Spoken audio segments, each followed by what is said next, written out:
Guerrilla cricket. Whoa. Guerrilla cricket. Whoa.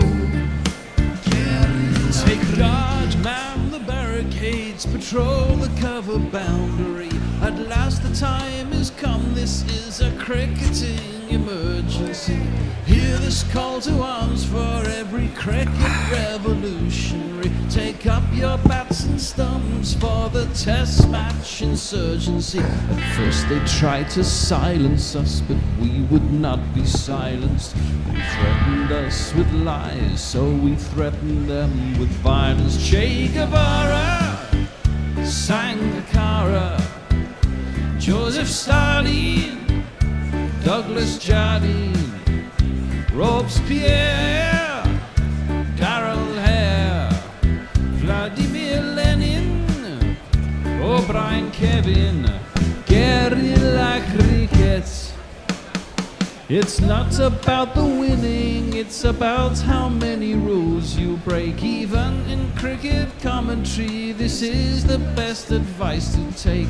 Pick guerrilla cricket, it's the finest choice you'll ever make. There's so much more to cricket than red counters and a slice of cake. At first they tried to sanitize us and clean up our act, but people like it filthy, and we know that for a fact. Fidel Castro, Lenny Pasco, Carlos the Jackal, Umar Akmal, Mahatma Gandhi, Grant and Andy, Brendan Behan, Austin Ian, guerrilla cricket.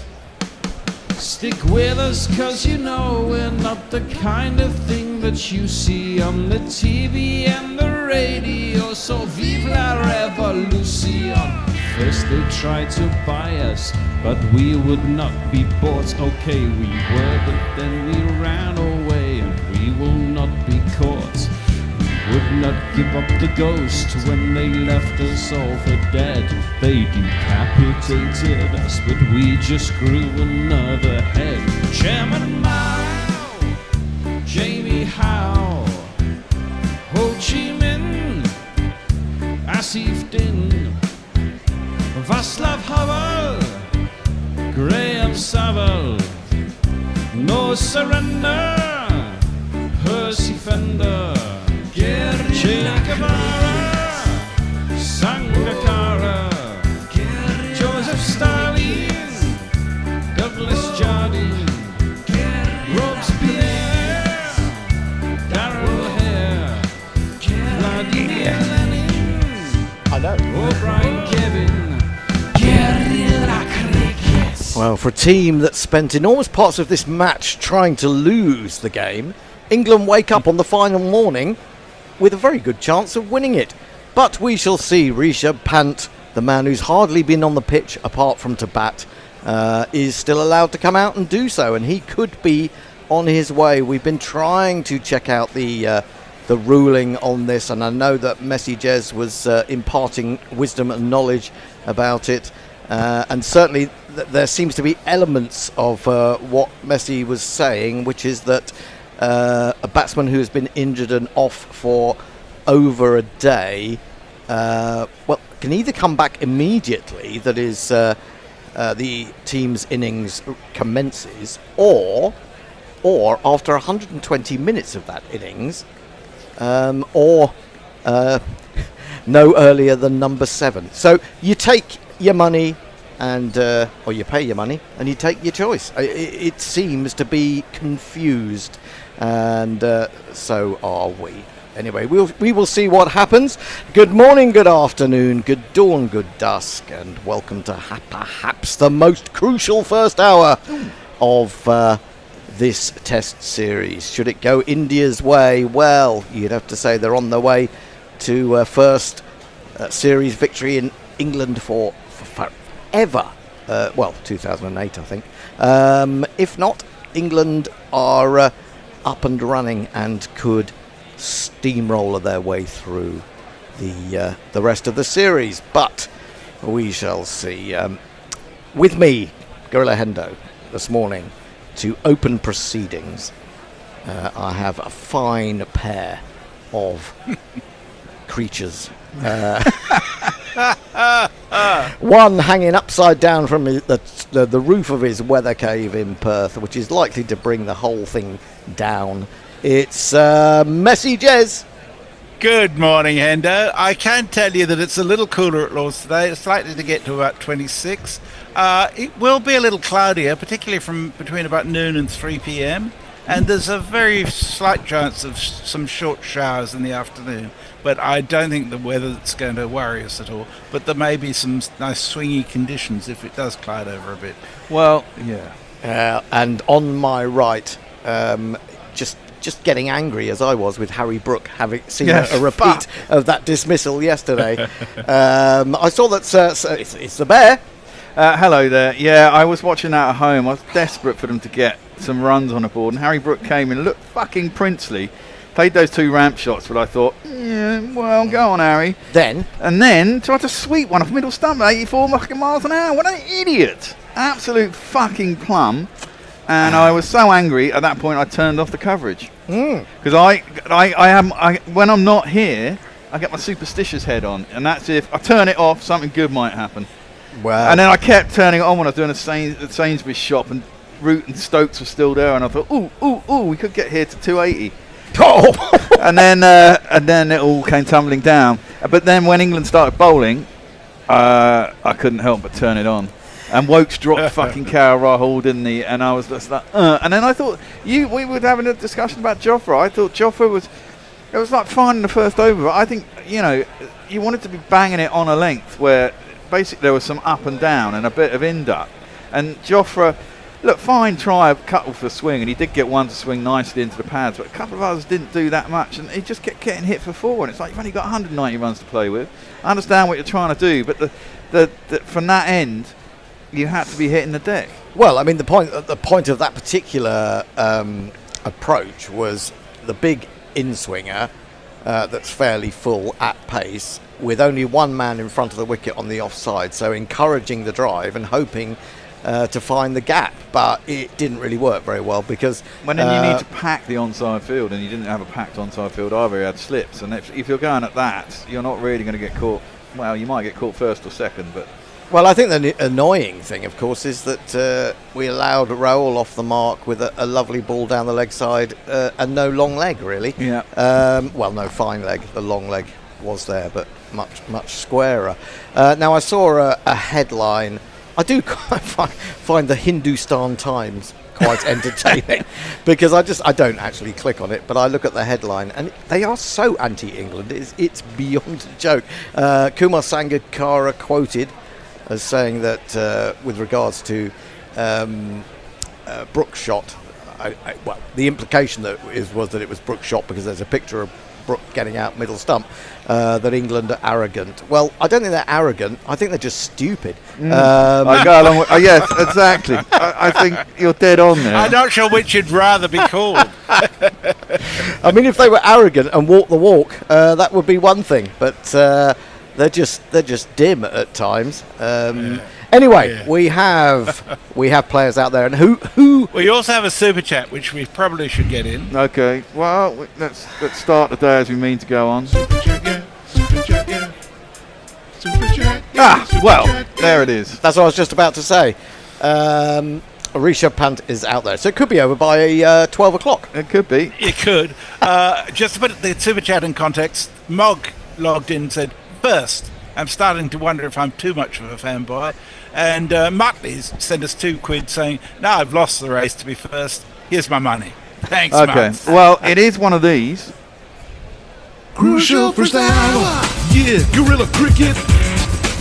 Crucial first hour. This ain't no TMS. Batsmen nervous, bowlers with the tails up. Is it a tornado or a storm in a teacup? Momentum, which way will it swing? Either way, gorillas are gonna bring Crucial first hour. I love that jingle. I love that jingle too. I mean, it's almost worth playing even if it isn't a crucial first It hour. is, but actually today it finally is one. Well, this man is going to face. Could be the only hour. Could be. Let's get all maudlin for England. And Yes. the bowler is...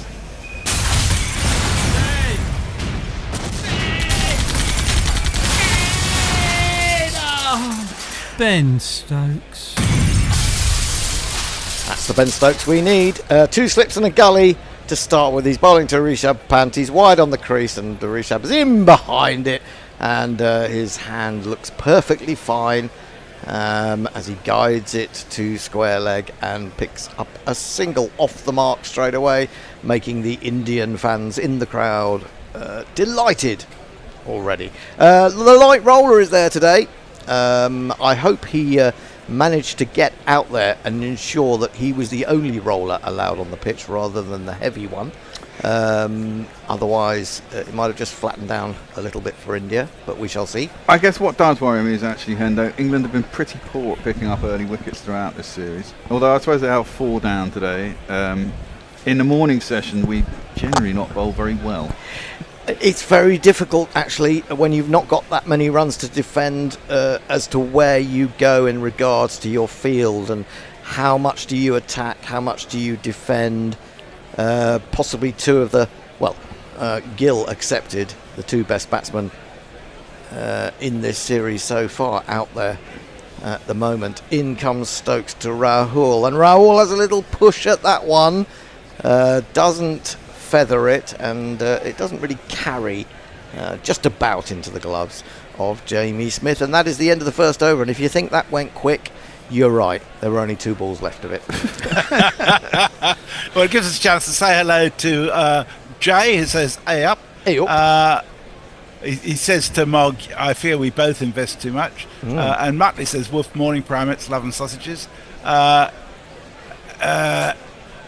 especially got frustrated when I'm trying to be first, but the super chat is too slow, and one of you gets in. I love the competition. Yeah. Well, good day, Gorilla Crew. Bringing in an England victory, please, says Sean Elliott. And Jay says, it is unbecoming to beg, but could I ask someone else to do super chats today? I haven't slept much due to Russian, Japanese, MTL translations so that I can eat. Well, I mean, the more of those translations you do, I mean, stay up all night and do them, and then give us all your money. That's the thing to do, Jay. That's evil. I am right, evil. this man's going to bowl. You will break your helmet, break your heart, hollow than lava, cooler than Bogart, in your face, at your stumps, on your toes, on your mum. Don't frown.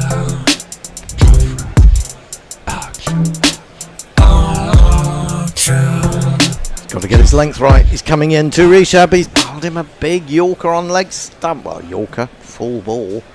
Not quite the angle that he wanted. And the Bear was a little bit critical of Archer last night, weren't you? Yeah, I thought he bowled too full. I just think I think this pitch is now offering. It's basically it's up and down, and the old one is nipping back quite a long way, but it's all off a length. You've got to bowl pretty straight on off stump. You can't really bowl a fist stump line either because there's no real swing. It is occasionally. I mean, there's a bit more coming along, but I think it's a pitch you've got to bowl stump to stump on a length, and not down there. I mean, really. Jesus. I mean, you've got to warm up. He's bowled, and he did this on Saturday morning. He bowled leg stump or outside leg stump full, and all Panter's got to do is flick that with the one hand of his. I mean, he only uses one hand most of the time anyway. And he's got 4 runs, 4 easy runs down to fine leg. I think someone needs to get into his head and tell him what test bowling is all about again.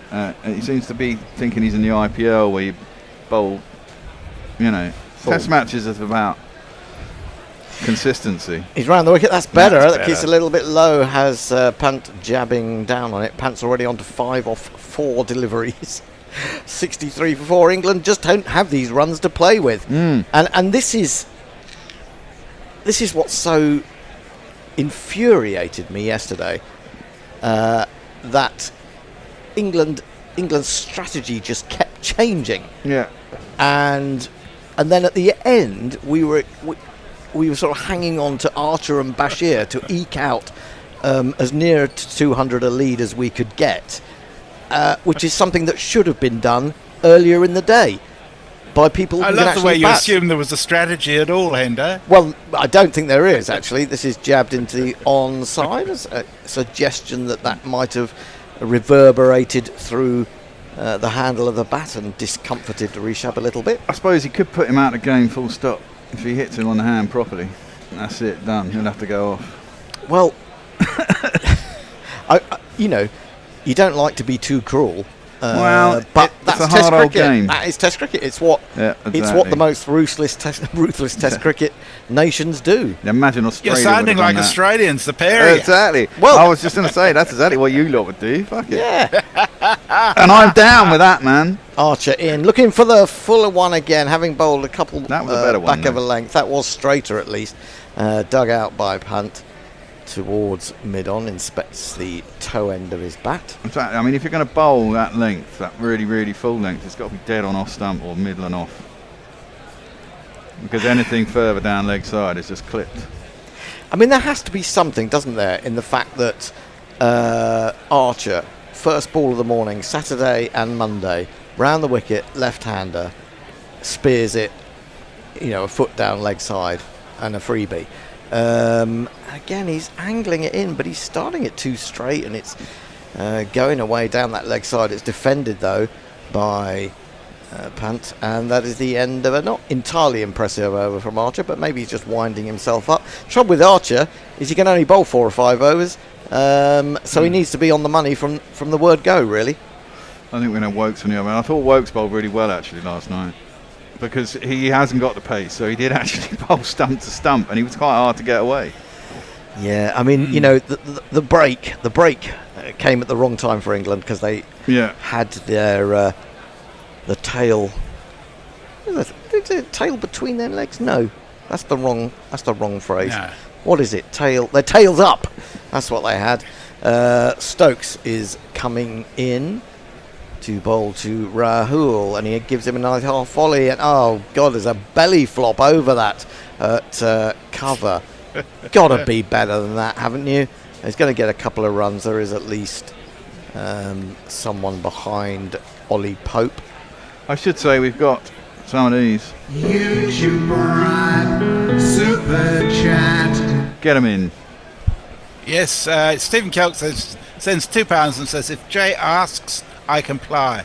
And Jay sent us £2 and said, first and only super chat today. Get the fuck, Hendo. Why do you always take it out on me? There are other people in this organisation. Another full ball brings Rahul forward and forces up to mid-off. It's Jay's gesture of love, you know that. He's got a funny way of showing it sometimes. But then I suppose, yeah. If he's paying, Yeah, You can say what he likes.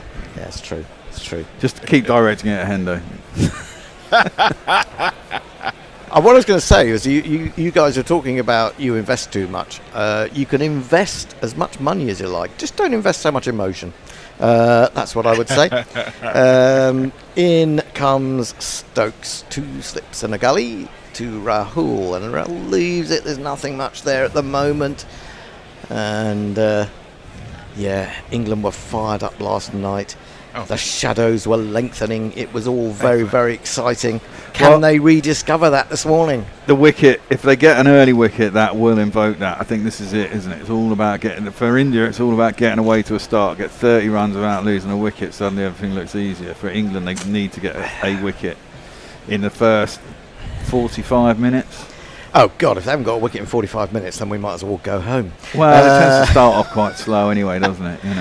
Here comes Stokes into Rahul, who goes back. He's going to help himself to a single as he bunts it up wide of mid-on. I don't like a vacant mid-wicket, man, at this point in the game. Because if you're going to have to bowl quite straight, there's going to be a lot that goes out there. I mean, it's fair enough and maybe having someone out defensively in the cover, but you still need someone in reasonably short. It's an easy single. It's always an easy single. come on, be honest, Bear. You never like a vacant. Well, in a situation like this, where if you're going to have to try and bowl at the stumps, there's going to be a lot that's just going to get tapped into the leg side. And if there's no one there, it's every time it's a single, and singles are valuable at this point. You want to keep the pressure on the batsman. You do, but I tell you what, your mid-wicket is my third man.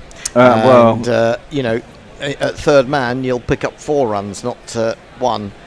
and that can really upset you, especially if it's been a good ball. Stokes in. They just bowl too leg-sidey to Pant. I can't help thinking this.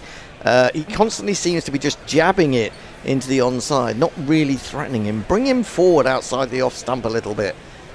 Anyway, there is no run. Do I sound grumpy already? Yep. Yeah. Yep. But I felt like this. I mean, when Jofra got that first wicket, I was like, yes. And then they got 40 runs without us getting a wicket. And then we got 3 wickets within 10 runs. You know, this is the ebb and flow of cricket, isn't it? It is. Decent crowd. It's not full, but it's... I reckon it will be full. I reckon there are people still getting in the gates.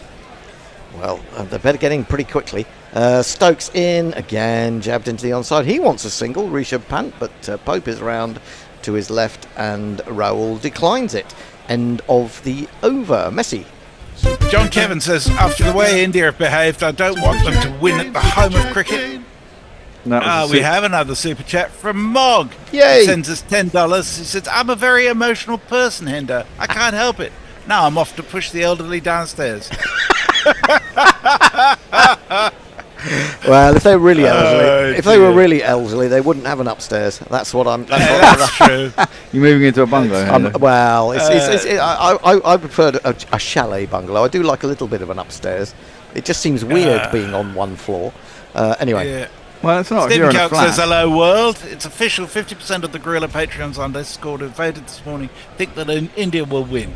We're doomed. Devo DJ says, England just got in from work. Gorillas on the tubes, streaming on Fox.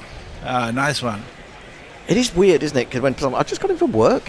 What? It's 11 o'clock in the morning. He's Australian. Yeah, he's Australian, and of course people work shifts, as I keep pointing out. Despite the fact that this world is still attuned to those that work kind of 8 to 4, 9 to 5, 10 till 6. It really pisses me right off. But there you go. That's another story. Archer is going to bowl to Rahul for the first time this morning. It means he's going to come over the wicket to the right-hander. And here he is, past the umpire, too wide of the off-stump and easily left alone by a man of Rahul's abilities. Steve Harmison says, come on, Tide Test. I did bet on Tide Test this morning because it's 55 to 1. I thought, what the hell? That's not bad, 55 to 1. I always think that's still a little bit. I mean, it's way short. There's been how many Tide Tests in history? It should be about 1,000 to 1. It should be, yeah, of course. Yeah. Yeah. But having reached this stage, you know, it certainly improved. They're greedy bastards, those. And it's fun. Those bookies. Archer bowls right up in the block hole, opens the face because it's just wide of the off stump, so no real risk involved in that, and guided away behind square for a single by Rahul. I'd like to see him have a go at bowling over the wicket to Rishabh Pant as well, because he does bowl pretty close to the stumps. Up into the armpit. Yeah, I mean it's. You know, it's almost as if some of these cricketers have never played cricket. Yeah. They play modern cricket, Hendo. not our old-fangled game. Well, no, it's not even an old-fangled game. I know, but I was being a bit sarcastic. No, you know. I know. Archer in. Down the wicket comes Pant. He plays the one-handed drive straight down the ground. I mean, he might as well have the other hand taken off, mightn't he? He doesn't need it. Well, yeah, it's one of these. It's Nissan She. It's Nissan She. You know, hit a ball of Archer's pace back past him, more or less, straight with your top hand only. Is pretty extraordinary. I guess it's all in the swing. Once you've got the swing there and you're going to hit the ball. Yeah, but you know, the timing.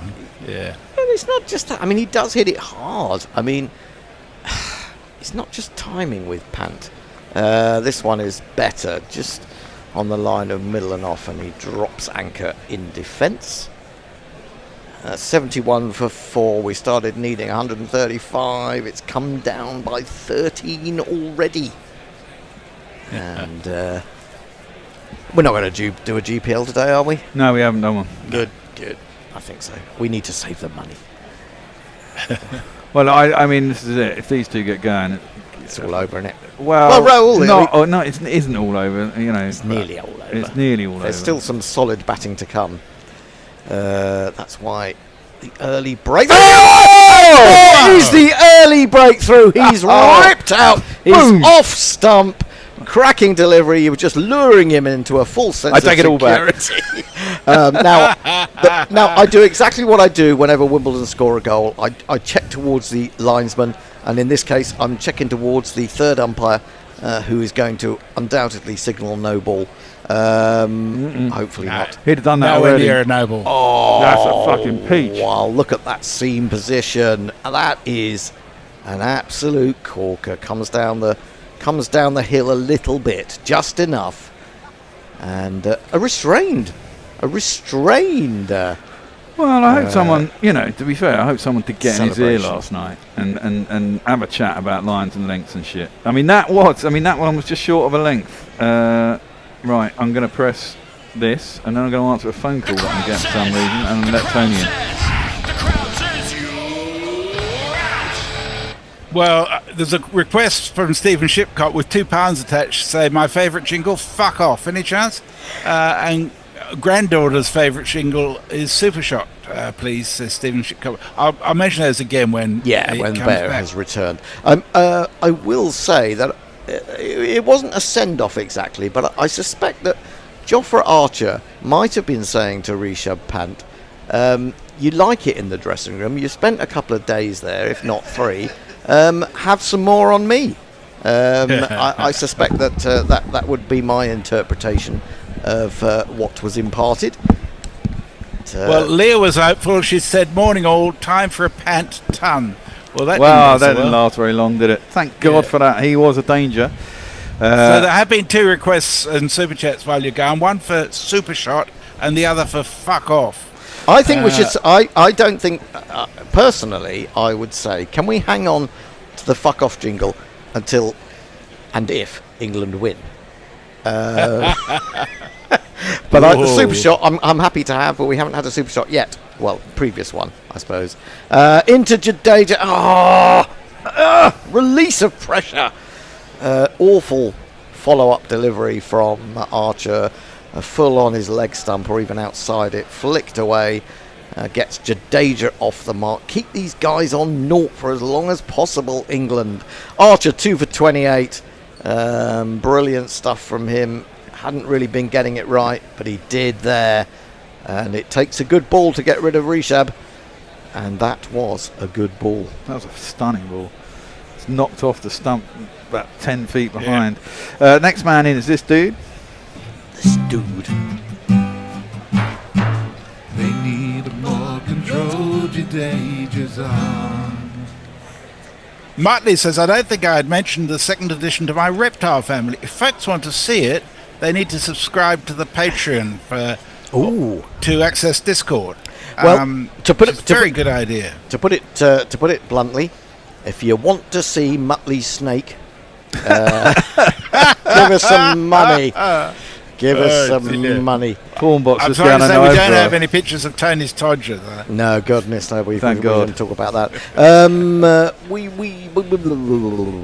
forgot what I was going to say now. Stokes then, starting a new over Would you into like some? Jadeja. Oh, hello. No.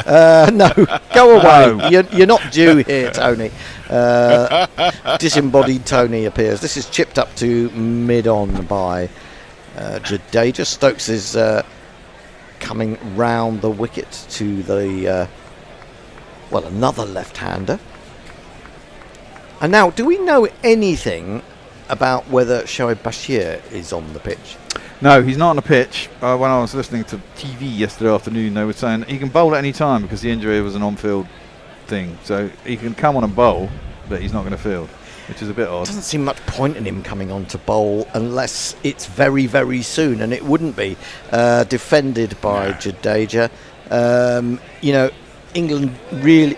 If he was a very, very economical spinner, you might think, yes, he's worth having out there. But on the basis that he does struggle to keep the runs down, when England have only got 121 to play with... I think it would be a risk. Let's put it that way. I also think, to be fair, the pitch is doing enough now for the seamers that they should be doing the job, actually. Yeah, but look at Washington Sundar They yesterday. didn't really spin it, they just played around it. Well, that's true. They played some Falling shots. Yeah, they did. This is an attempted bouncer, but it's not a particularly effective one from Stokes down the ass, as Ian O'Brien it was who used to say that, wasn't it? Ian O'Brien, I noticed it was his birthday the other day. I hope IOB is well and flourishing. Don't know what he's up to these days, but would be nice to hear from him. It would be nice for him to come in if he was in this neck of the woods. If anyone is in touch with IOB and he fancies a trip to the Lewisham studio for tests 4 or 5, we'd love to see him. I haven't actually been in contact with him for a while, so if someone is more up with what's going on in IOB's life. 72 for 5. He's got 2 slips. He's dispensed with the gully. Has he got someone down at third man? Surely. In comes Stokes. Bowls onto leg stump again. Ridiculous appeal from the slips. There's going to be a leg by as it springs out into the onside. There's a message I should have shared earlier. Philip Shaw said, my daughter Poppy is joining me today. She will be England's Irish lucky charm. Yeah, we remember Poppy. Yes. She's been with us before, has she not? It's always good to have young people listening to Gorilla, because you've got to start early if you want them to learn to swear properly. Yeah, absolutely. And you are learning from a master in the Bear. Absolutely. 2 slips in the gully for the right-hander. Back over the wicket, Stokes into Rahul, and he plays a lovely, beautifully timed back foot, not even a drive, just controlled stroke. Crowley.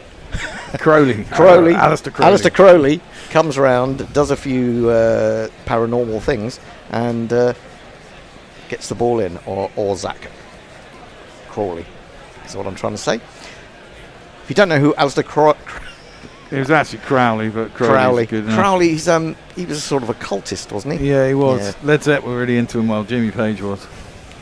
Right. Okay.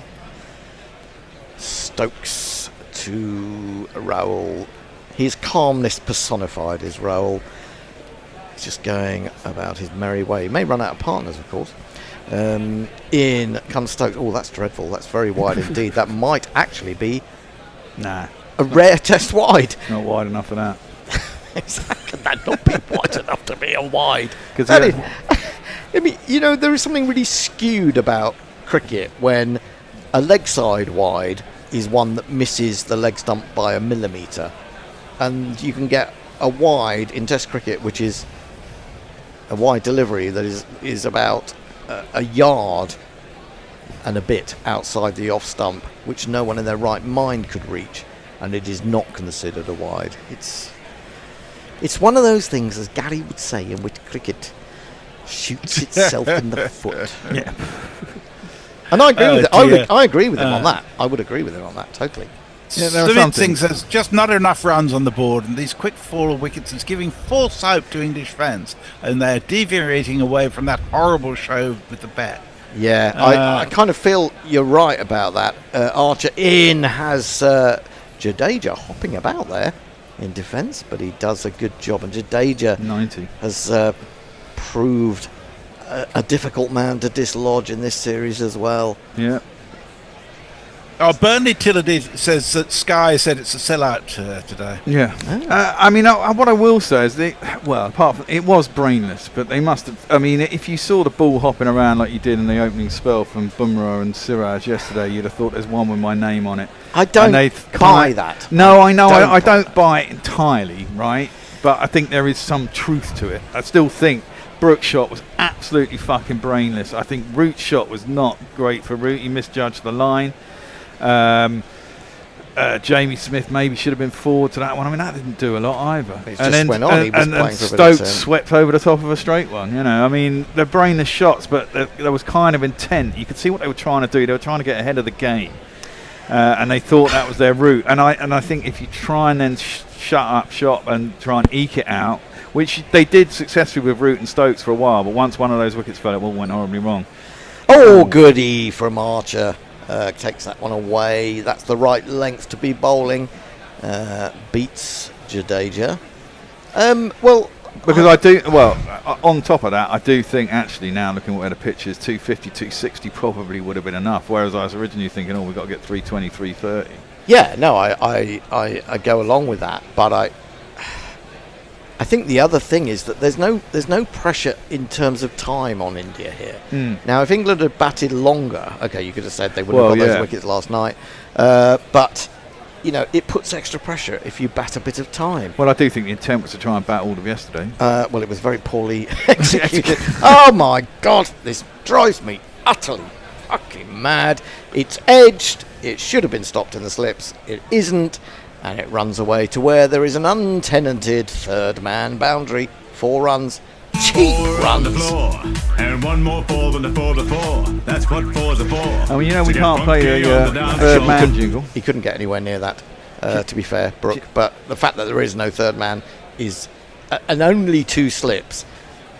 So, if it does go wide of those slips, as it so often does, it's just a cheap 4 runs. You can't play the third man jingle because it gets us dinged, does it? Yes, but more on that after this ball. Archer again into Jadeja, makes him hop around up into nearer the armpit, not quite under the armpit. Didn't rise as much as that, but. So here's the question: when you get dinged, it generally tells you the territories you can't play these tunes. Okay. Right. Yeah. The Harry Lime theme, dinged. Which country? North Korea. Yes. No, you're kidding. No.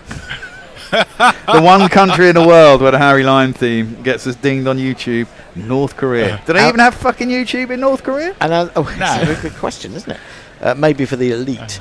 Archer in bowls. Fuller outside the off stump, keeping a little bit low, and Jadeja deals with that, pushes out on the offside.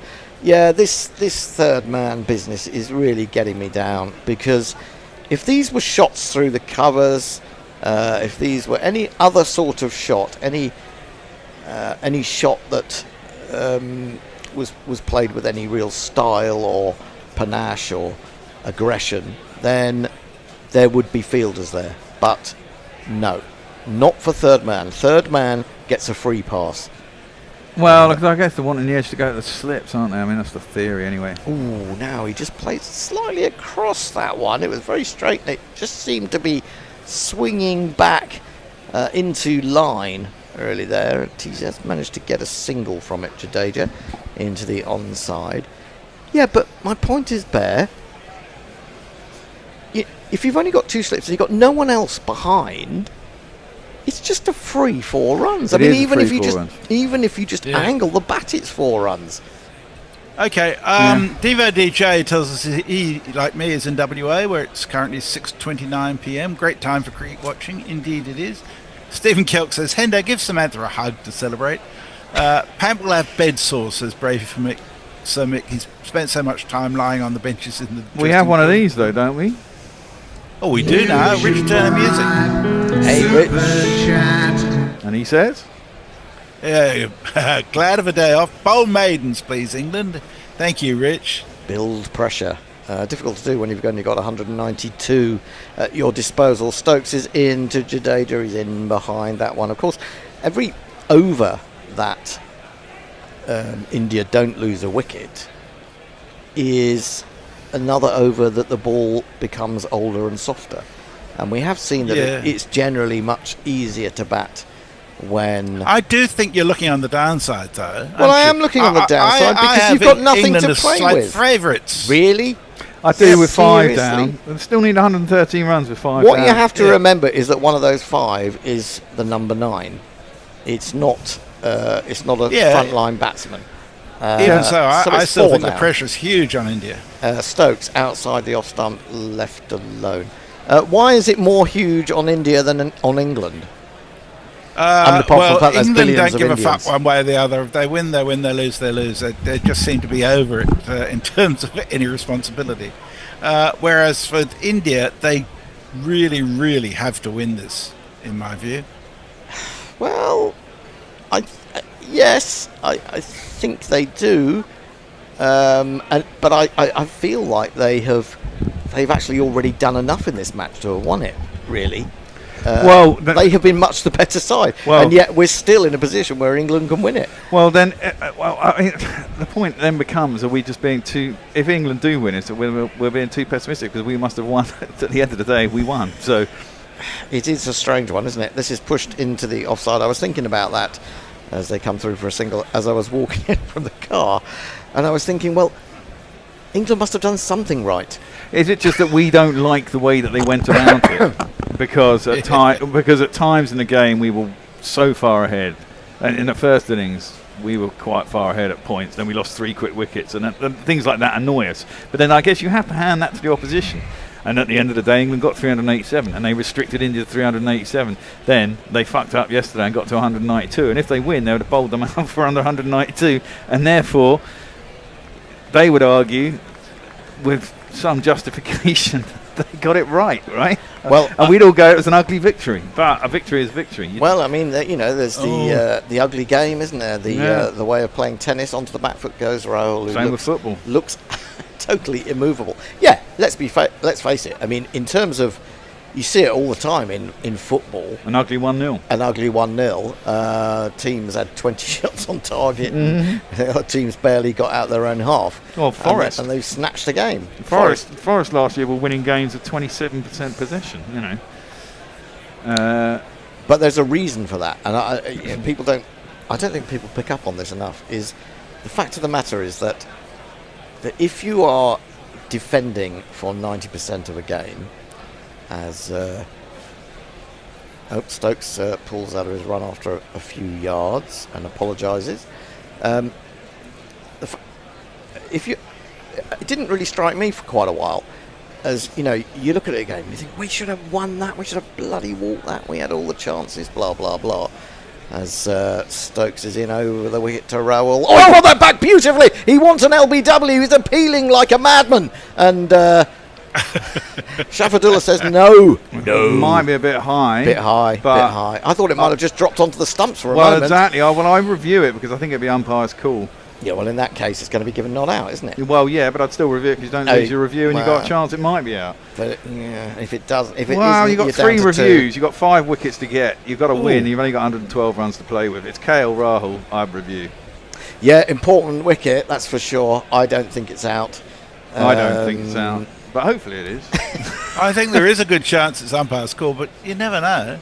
He's got that to swing. He's got it to keep going. He's late on it, isn't he? He's bats behind. Is it?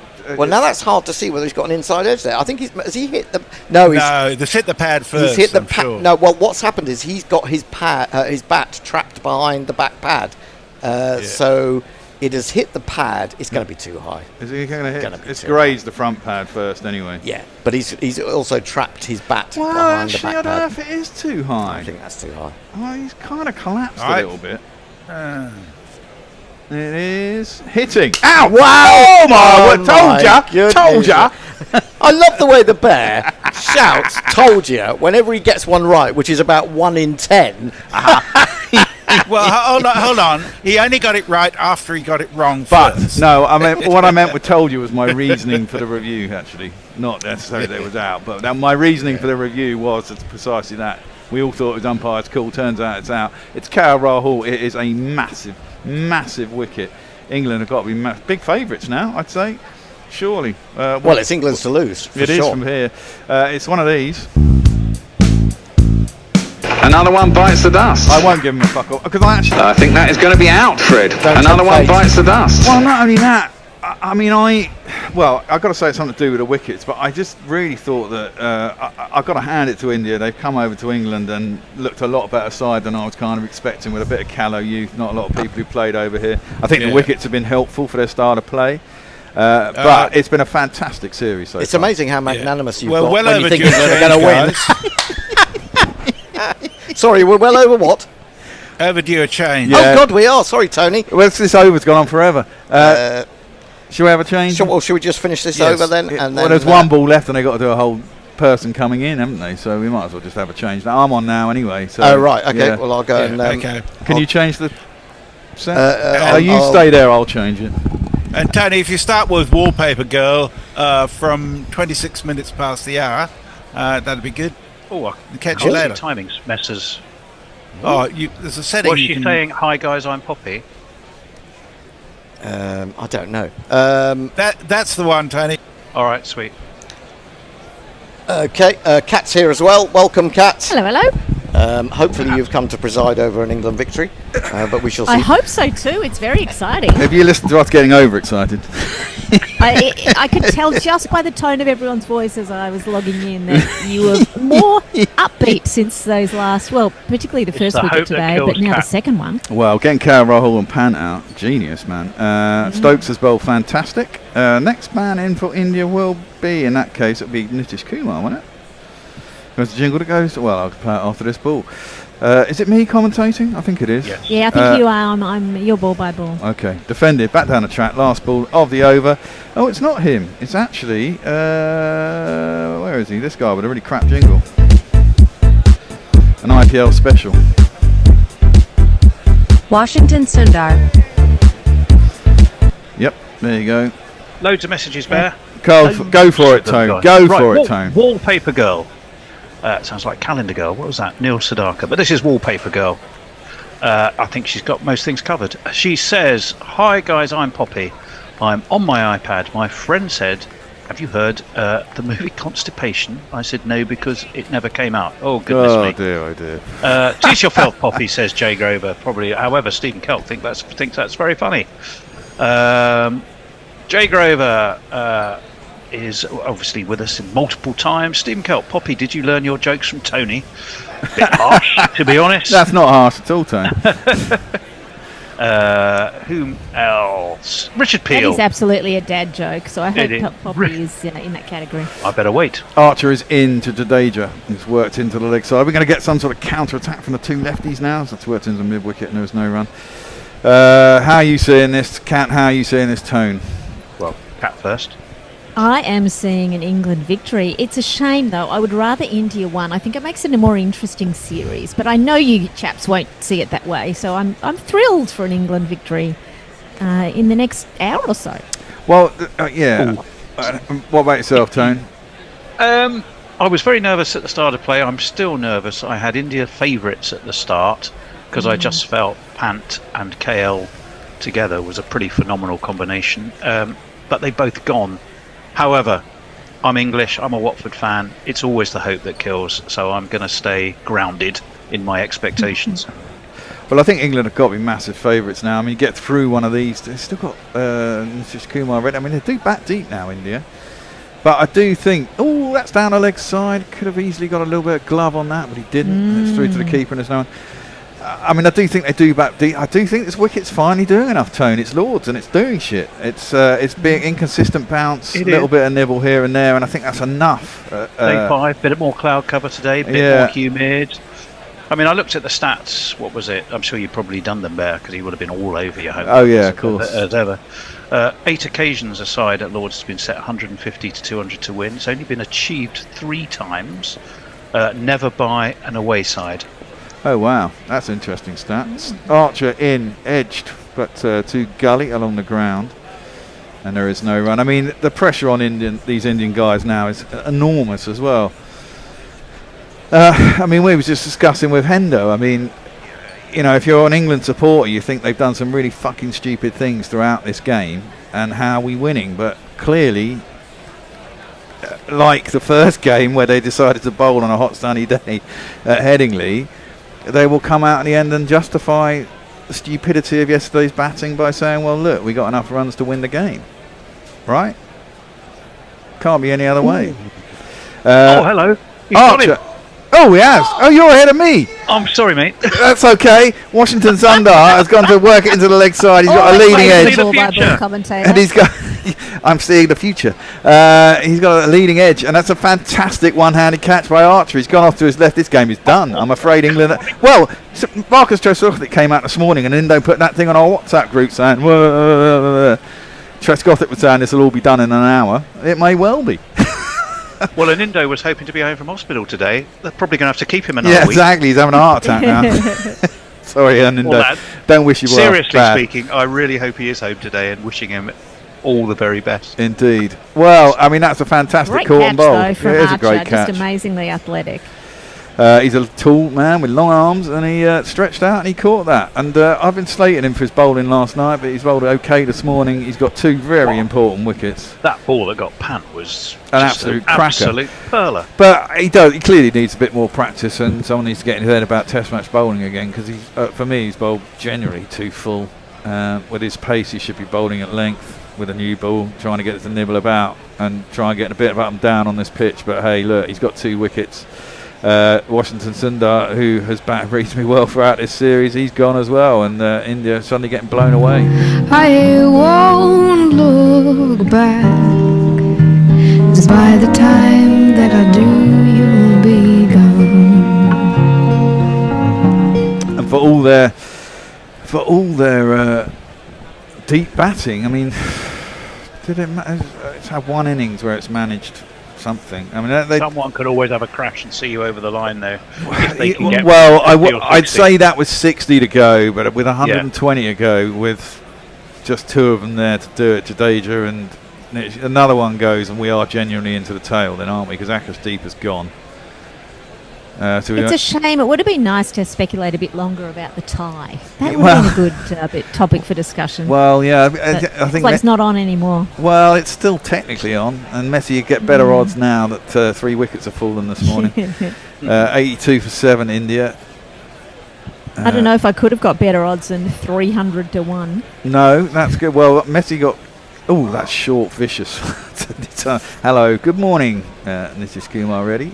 Short ball from Jeff. 92 miles I've also an hour. got a bet on Reddy being the top scorer for this innings. So, that's still on too. That's definitely on. What's KL so far top with about 39 or so 40 or something? It's the only way that India could win. So I feel like I'm, justified now with that bet. Well, Jadeja could edge him out if these 2 took him to the line. I've also got a bet on, you'll be happy to know, because I like my outsider bets, Bumrah being the top scorer and Siraj the top scorer. You know what? Those That's are long not odds. actually a bad shout, Cat. Speaking of which, one of my cats has just walked in.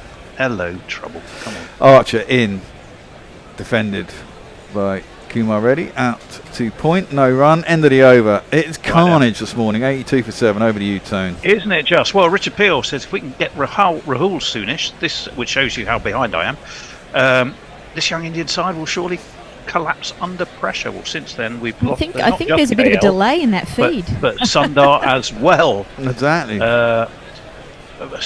Reverend Reddy Gadam says, "Sir, the England team is very poor, even though if they win." Oh, well, you can't have it every which way. You can't have it every which way, man. You can't. I'm sorry. And that's a were hot England take. to win. I love it. I love that. What does hot that say take. about a comment about India, eh? Well, exactly. Come on, mate. Pete Coleman, g'day, bonjour. Thanks for the shout out yesterday evening. The wifey loved it and is your new biggest fan. Oh, well, Pete, that's fantastic to hear. Lovely. Hello, Mrs. Pete. If she wants to commentate, get in touch. Absolutely. Yes, I'm still on a quest to find a women cat. Stokes in, around the wicket. That doesn't sound good, Tone. No. Down towards long leg for a single.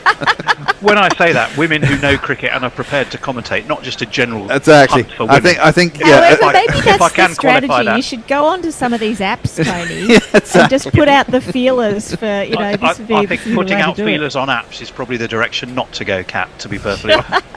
But thanks for the advice. Swiping right or left or whatever. Yeah. Must like cricket. Must be able to commentate. Yeah. Friendship only. Swipe right. Or is it left? You see, I don't even know. I don't know. Now, there must be some women listening who would like to commentate. I will give, personal lessons to any woman who wants to learn how to commentate who's never done it before. Learning from the very best. You'd be learning from the very best, let me tell you. Please come along and join me here. There's not that many women commentating at the moment, so we would love that. Aye. Right. Stokes is over the wicket to Gilmore Reddy. Will you stop watching your telly? Sorry. Yes. And defended back to the bowler, and there is no run. It's so rare that someone's ahead, and it's always you when you're at home. What are you on? You're on Virgin, aren't you? I am on Virgin. The action does not happen until the ball-by-ball person says it happens. Yeah, but That's true. I mean, it's so used to people being behind, that's kind of okay. But when they're ahead, it's like, ugh. Yeah. The feed from the studio is still a tad jerky. Are we keeping the cold presses underneath the... It's not so hot today, and I imagine it's going to be all right. And I've restarted the computer overnight. It can My be feed jerky. is 2 or 3 seconds ahead as well. Okay, well, that's defended by Reddy out to point. They'll take the quick single. They got a... When I was learning how to commentate from Jeff Lemon, he would have, if I had given the faintest ooh or ah before the ball-by-ball caller said something, I would have been taken into the kitchen, because we were in a share house, and I would have been read the riot act by Jeff Lemon. I tell you, he did not tolerate anyone. It had to be done properly. You see, we're a bit more lax on that kind of shit, Now, I shouldn't have said that, because now I'm going to scare off all those women commentators who thought... Well, they don't have to worry. Well, they don't Please really don't. have to worry about that stuff here, Kat. Also, taken into the kitchen doesn't sound quite right. No. We're a little bit more up to date than those kind of old tropes. Yeah. Around the wicket, Stokes to Danger short, drops it out on the offside, and we get another single. We're going to get one of those lulls where India's actually going to score a few runs here. England feeling like they've done the hard yards, just come off a little bit, and allow India to get a 30-40 run partner. 30-40 run partnership here would certainly switch a little bit back onto England.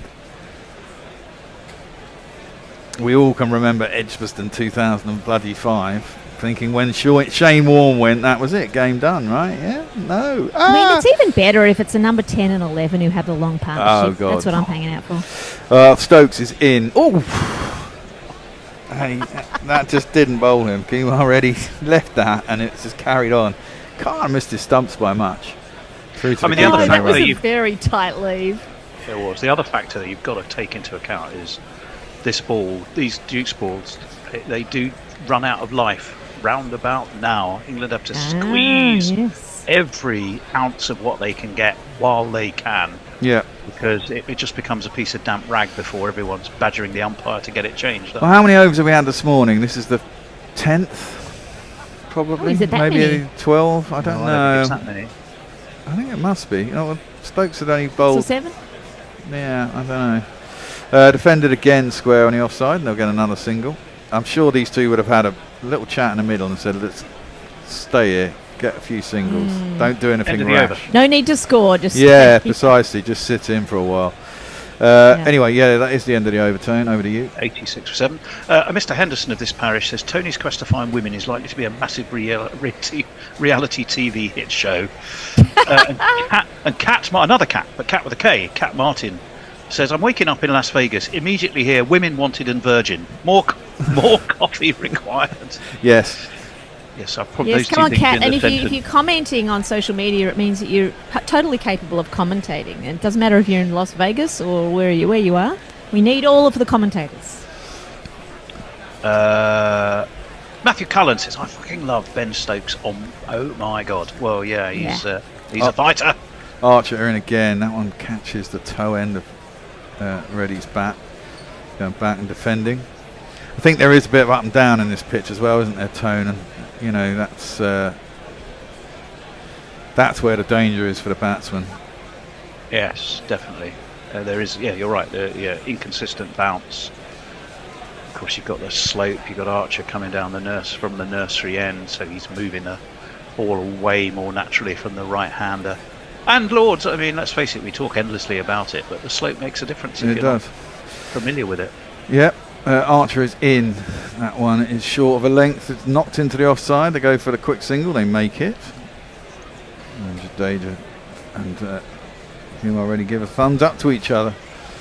Yeah, just a single every over or so. A couple of overs. That's all they need to do. Exactly that.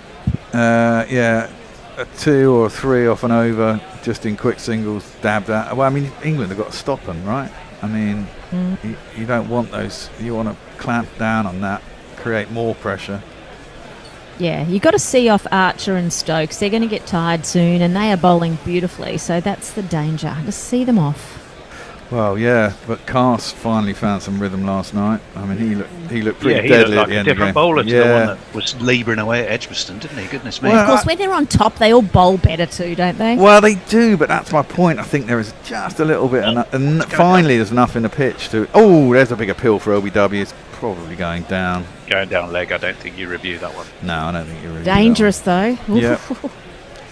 That's it, isn't it? I mean, I think as a bowler, you finally see a bit of life in a pitch and something it's giving you something finally. I mean, the first two pitches have been bowlers' graveyards, really. Probably too high as well, by the way. Yeah. Yeah, but the problem is it hit him on the pad, so whether it's in line or not, eventually it will be. They can't let it hit their pads, guys. Come on. Well, no, they can, Kat, of course, you know. Well, I guess when it's way outside the line, it doesn't matter, but it looks bad. Archer. Oh, pushed away from his body there, Jadeja, but down towards wideish gully, and there is no run. How are you feeling about the Australia game in West Indies? That's moving on a pace, isn't it? That's exciting too. I mean, the cricket's been fantastic. It's hard to find time to sleep, to be honest. There's been some terrific fielding too from the West Indies. They must have been doing a lot of practice. They You look just like have to take cat naps. Truly, yeah, that's right. Cat naps is good. Is the pitch? I don't comply very well. I slept in and missed a whole bunch of it. Dan gets up because he's writing about it, of course. So well, yeah. it's harder for him. Archer around the wicket.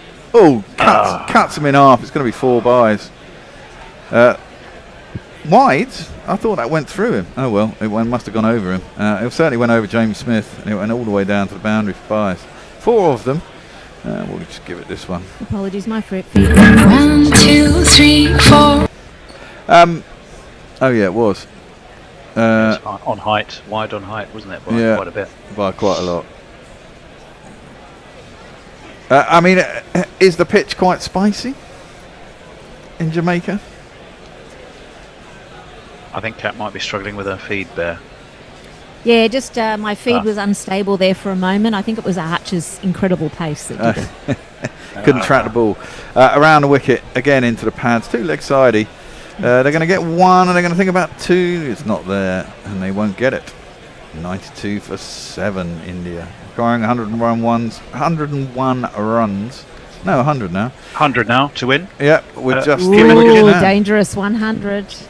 AJU Chewy says, what a good test series. Yes, it has been, and there's more to come, whatever the result here. Mr. J. Grover of Sheffield says, Kat, can I backdate a super chat to see Batman and Bobbin? Let me tell you, Kat, yesterday Jay was an absolute prince amongst men and was very, very, very generous, so I don't know if they're about anywhere.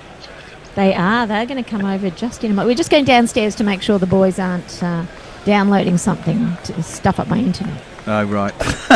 Defended up to mid-off, and there is no run. I hope they're not following my advice, looking for women. No. Yes. We don't always ask them what they're downloading.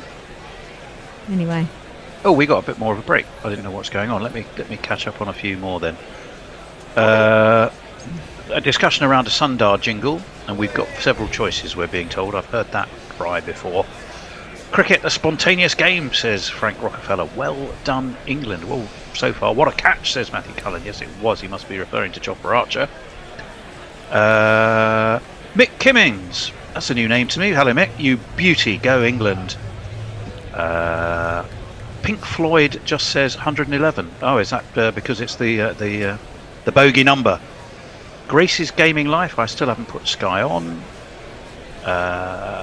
Jeremy Henderson says today is the 6th anniversary of England's last great tie at Lord's. Yeah.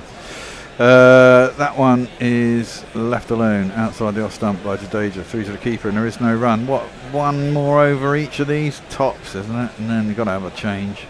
Yeah, they'd have to change soon. We have Bobbin now on screen for all of you who want. I even took my background off for a Hello, special Bobbin. treat.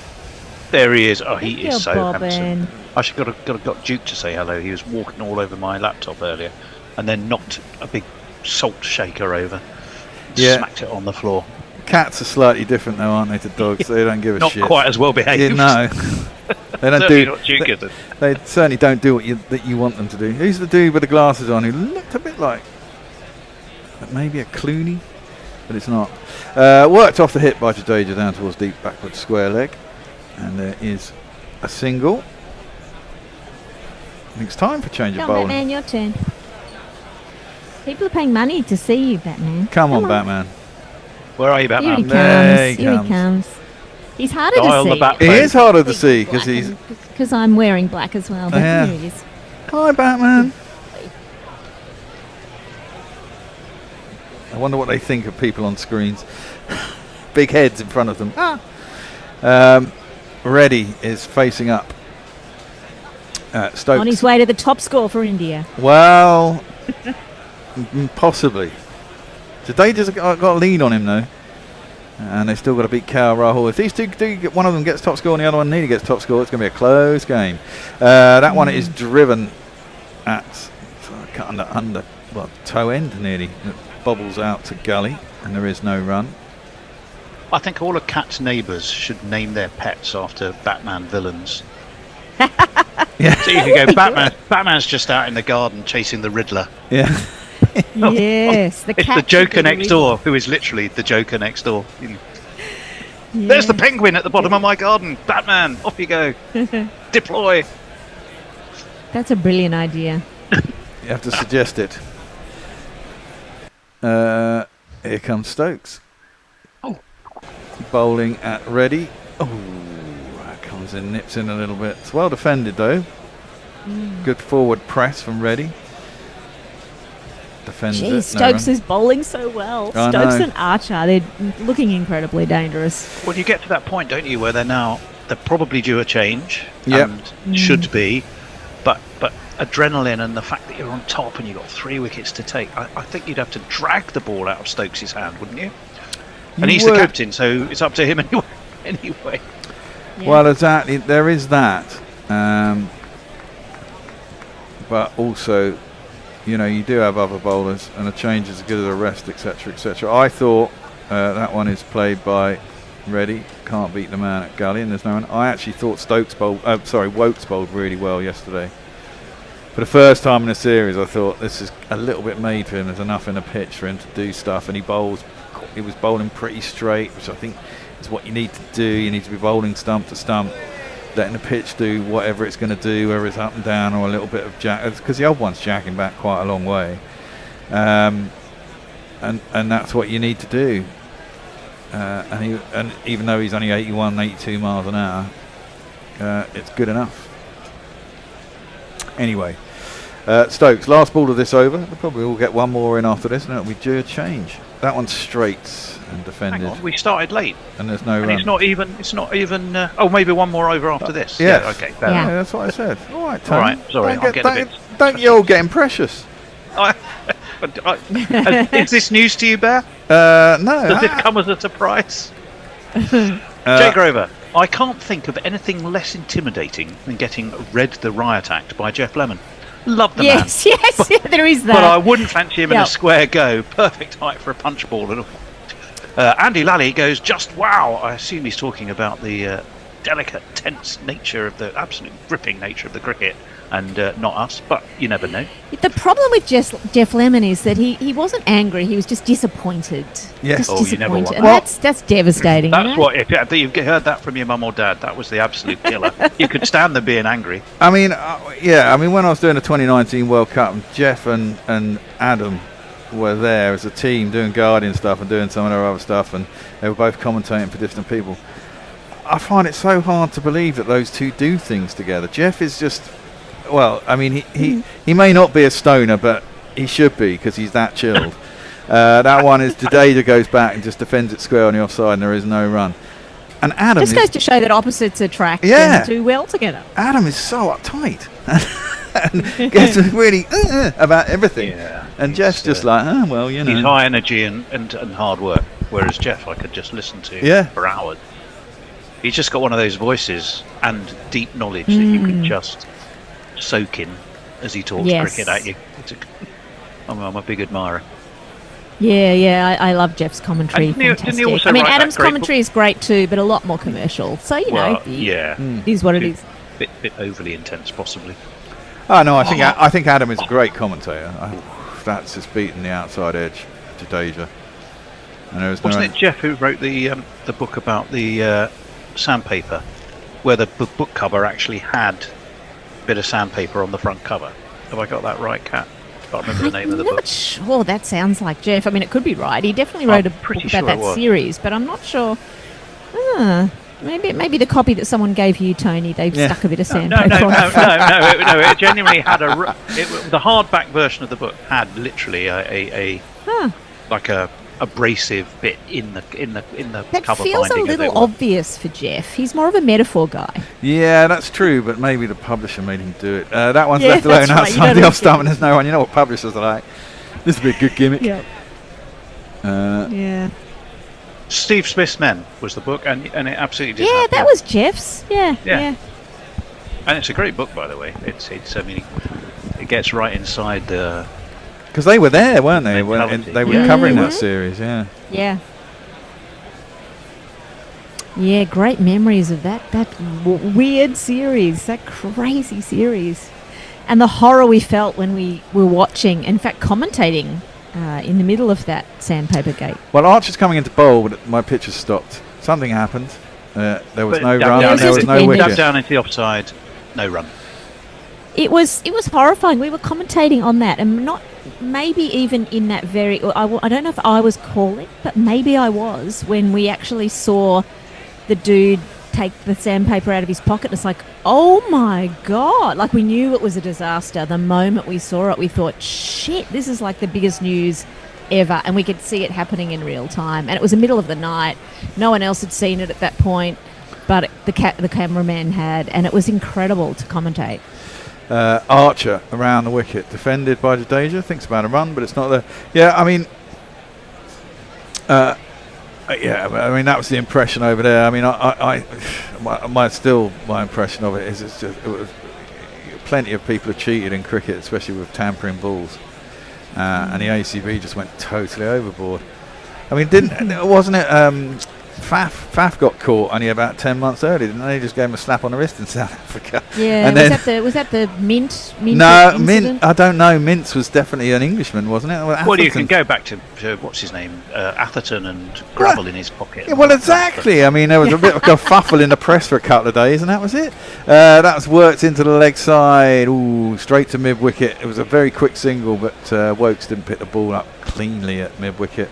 Yeah, look, they should have transported all of those Australian cricketers to England. Yeah. Right. Hard labour. 95 for 7.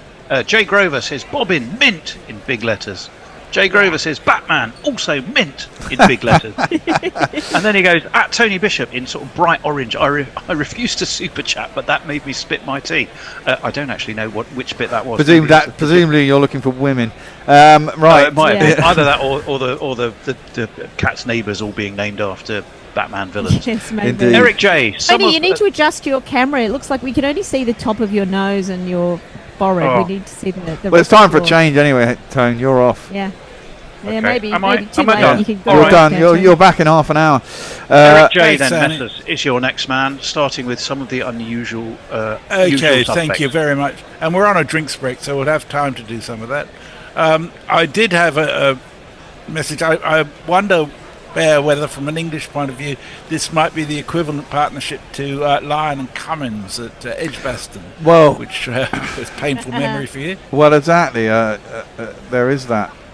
Hendo, can you get me my bottle of water out of the fridge while you're there? Water? Yes. There, it's midday. It is actually, but I don't think we have any. Oh yeah, we do have some beer. I'll have one of those after lunch. I'm being good. I'm being good these days. Things have changed, you know. I've changed. Eric J. You says get a some of the liver function usual. test, and all of a sudden things change. Well, you know. Yeah. Eric J. says some of the usual suspects conspicuous by their absence today, perhaps through a case of I don't like Mondays.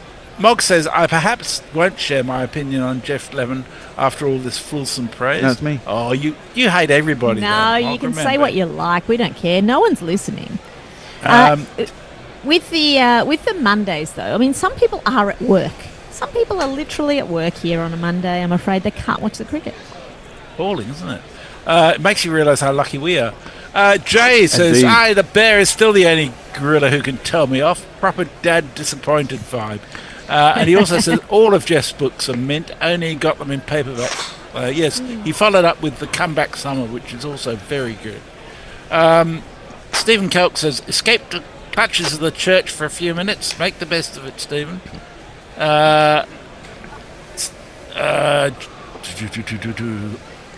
Tony seems to be looking to the heavens for inspiration, says Eric J. Cat's Neighbours appeals to the surreal. And Stephen Kelk says, bottle of water? What perversion is this? Camilla Cochia says, the sandpaper story was so dramatic because of all the other mischief in the series. Lyon dropping the ball on ABD, Warner shouting at Dr. Cock, Rabada's shoulder barge. I think that's why it blew up. I think it blew up because there were a mob of pricks the way they behaved, and it was they were heading for a fall at some stage, and the bubble burst. That's really what it was. Was that the same series where Faf came out onto the balcony in a towel? I don't know. You'd have to tell me that. No, that was an earlier series, I think. It was he the came one out of the where dressing room in a towel to handle Warner. Yeah. Yeah, well, there was that thing between Warner and him where the South Africans doing appalling things in relation to Candace. What an era of cricket that was. What a strange era. We have 338 people watching on YouTube, so you can't say there's no one listening. No. More points that. Okay, so no one. Jeff isn't listening, I presume. Sadly, he's Jeff doing will be much more watching interesting things. He's doing he's in the West Indies, but he's also doing a daily podcast on this with Adam Collins, who's in London. Well, Stokes is around the wicket to Jadeja, who just again knocks it into the offside. Pleads for the single. Oh no, sorry, Kat, it's you. Oh, I'm supposed to be doing this, aren't I? And this is the same as yesterday, where I forgot to come in after the drinks break because we were having so much fun. Anyway, we have Reddy on 3, Jadeja on 13. That was a single. And the score required is under 100. Oh, it is. Well under 100 now. Yeah, 95. Can't remember. They'll tell us in a second. It's a psychological barrier. It is a psychological barrier. It definitely is. But with only 3 batsmen left, you feel that these two have got to do it, really. Yeah. Yep. The batters yet to come look pretty relaxed up there on the balcony, like they may never have to bat. As Stokes comes in to Reddy, defending the ball, dribbles onto the onside. I don't want Stokes to get any more wickets because when they come up and congratulate him, his fellow team's people, they scratch him on the head, they bang his hair together, and his hair's quite fragile. I don't like it. It's all right. You can get some more. You just get more implants put in, Kat. It's fine. He needs to get some advice from Cal Rahul. Huh? I don't think so. You just pluck them out and put new ones in, don't you? It's like plug and play. I don't know. Yeah. He needs to talk to Cal Rahul, who's got the best head in cricket, I reckon. Anyway, Stokes is over the wicket, back of a length. There's 2 slips and a gully, and it's played down to the closer gully. Looks like there's 2 gullies again there when we see the wide shot. We love these fielding positions. That was no ball. But Stokes. Yeah, I think that's because if he's bowling that length, isn't it, and he bowls it outside off stump, they're trying to stop that little drop in the offside for a single. So they've got like 5 fielders there, haven't they? They've only got 2 slips, a gully, a second gully, and a point. He's pretty close to the second gully. It's like not a lot of space down there. So a lot of gaps in the field, but Reddy and Jadeja are not really finding them very often. This one's a fuller delivery, swinging in and just played to a short mid-on, and there's no run here. Reddy, 3 from 16, Jadeja 13 from 29, really settling here after Rahul and Punt was out earlier today. Feels like a long time ago now. I guess the partnership is building up in terms of numbers of balls, if not runs. Absolutely. And that's what they need to do. They need to stay in the game. Sit in, as they call it. Yeah. But quite an attacking ring field we're seeing here now as we see the wider angle shot. Stokes is in his 11th over. 3 balls to come after that no ball. And he bowls again. It's full on middle stump and it's played to a short mid-on. Convincing stroke there from Reddy, but he doesn't really look keen to score. They're just wanting to survive. Yeah. And had they been in a stronger position, you think he'd gone through with that shot with a bit more pizzazz, and it probably would have come off a bit quicker, maybe beaten the man at mid-on. But as you say, they're just not trying really to score runs here.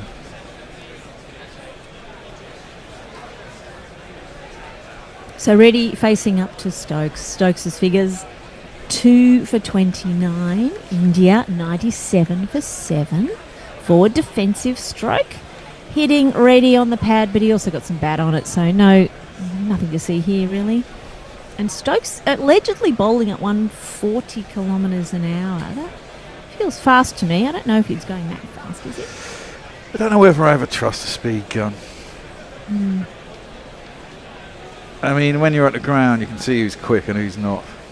When you walk on the telly, it's harder to figure out. But it feels like Archer's a lot quicker than that. If you see Archer live, he's rapid. He's genuinely quick, with so little effort in his action as well, really. So Reddy facing up again to Stokes, last ball of the over, and he plays and misses. End of the over. I think, yes, that is the end of the over. 97 for 7. India require 96 runs to win.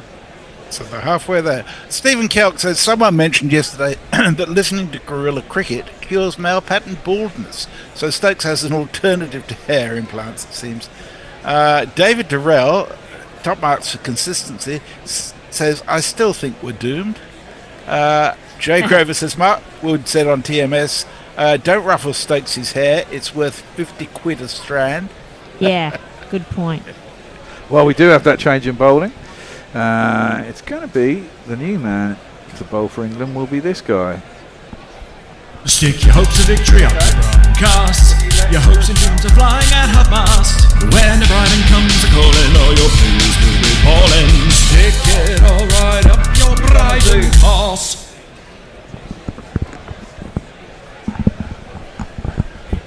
He's looking confident. Carter's going to be bowling to Jadeja. His figures, he's only had the 4 overs, 2 for 11. I can't even remember those wickets. I guess they happened while I was asleep, probably. Anyway, he comes in. He's around the wicket to the left-hander, and it's played to Gully on the bounce and fielded smartly. Yeah, he bowled very well at the end of last night. Got the breakthrough. You're just about to see them now. Stupid lead. We're seeing some replays of those wickets at the moment. Ooh, wow, so 2 LBWs, and they happened with him bowling over the wicket to right-handers. Yep. So, yeah. Cameron there, I don't know what he was doing. He shouldered arms to a straight one. Well, one of them was padded away, but we won't mention that. That's embarrassing. Jadeja's on 13. And he's playing another ball. This time it's sliding sliding through the empty Gully position down to a wide third. They get a single, putting Reddy back on strike. And Cass has the most beautiful gold necklace that he's wearing there. That's a lovely piece of jewellery. Not too heavy like Joffre's. Yeah. He has his big gold chains. I swear they have diamonds in too. They look like expensive bits of neckwear that Joffre wears. Huh. Nobody's said the word bling, but it is. Yeah, it is bling. Is it bling? This one's a little bit wilder from Cast. It's on leg stump and it's turned through square. They amble through for another single. Stokes is not happy about the runs being scored. He's trying to pep up his men. Fair enough, because now there's 94 runs to win, which still feels like a mountain too high to climb, but Jadeja and Reddy are up for the task. Yep, they have successfully stalled what looked like an England run for the finish line, which is what they need to do.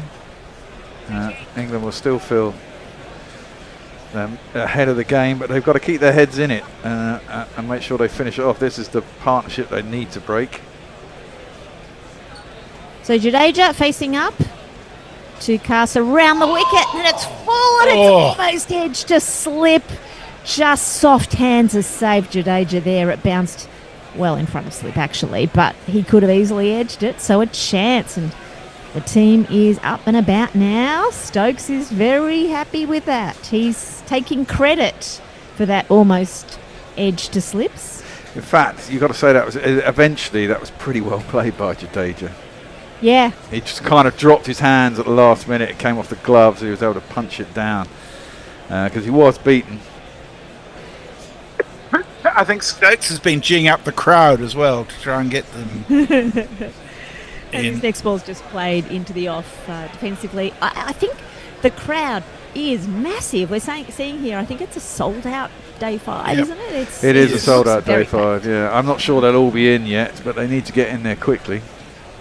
That was a nice little passage of play there. Cast versus Jadeja. And there's a little bit more to come. There's one more to come in this over. India 99 for 7. Can they get to 100 here? Or will Cast get the wicket? Anything could happen. And it's short, but doesn't bounce. Outside off and left alone. End of the over. 99 for 7. 94 runs for India to win. Kieran Roseblade says, I'm here but not chatting as I'm driving to Dublin and back. Turns out that it's just becoming the biggest city in the world because it keeps Dublin and Dublin. Ben, Tony Bishop says, Ben, is your hair real? Yes, but just not mine. And Leah says, diamonds and rust. I listen to KO and watch YouTube, says Lucky 6. Jay wants to know if I got a song that he sent me. Yes, I did. Despite its obscenity, I thought it was very funny. Stokes is bowling again. He's going to bowl to the end of this innings, I think. And Reddy defends. He can't go on forever. Well, he probably thinks he can, but he can't. We do have a break between this test and the next test, I suppose. He does have time to recover. It is the final innings of the game. It's a week and a half off, a couple of weeks off. Well, 10 days or something. I presume it's a week Wednesday, so 9 days off.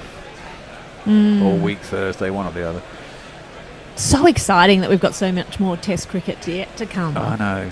Cracking series. Stokes bowls full outside off to Reddy. Reddy drives into the covers or out to a wide mid-off. No run.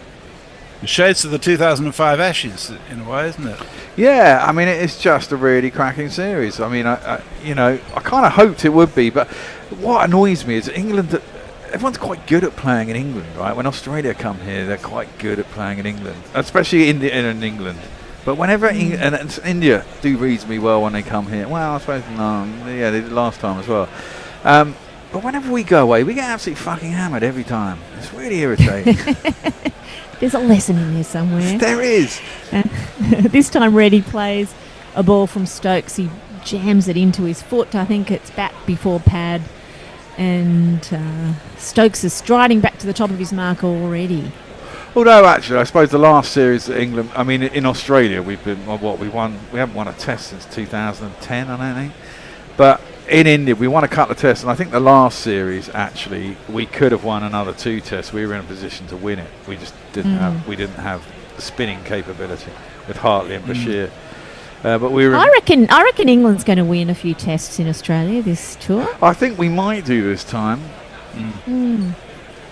As Reddy shoulders arms to this next ball from Stokes. Again, another one at 140 kilometres an hour, allegedly. I mean, I think I agree with Kat. I think Perth, Australia are vulnerable because even though the wicket suits their bowlers, I think England's bowlers will get a lot out of it, even if they're not particularly fast.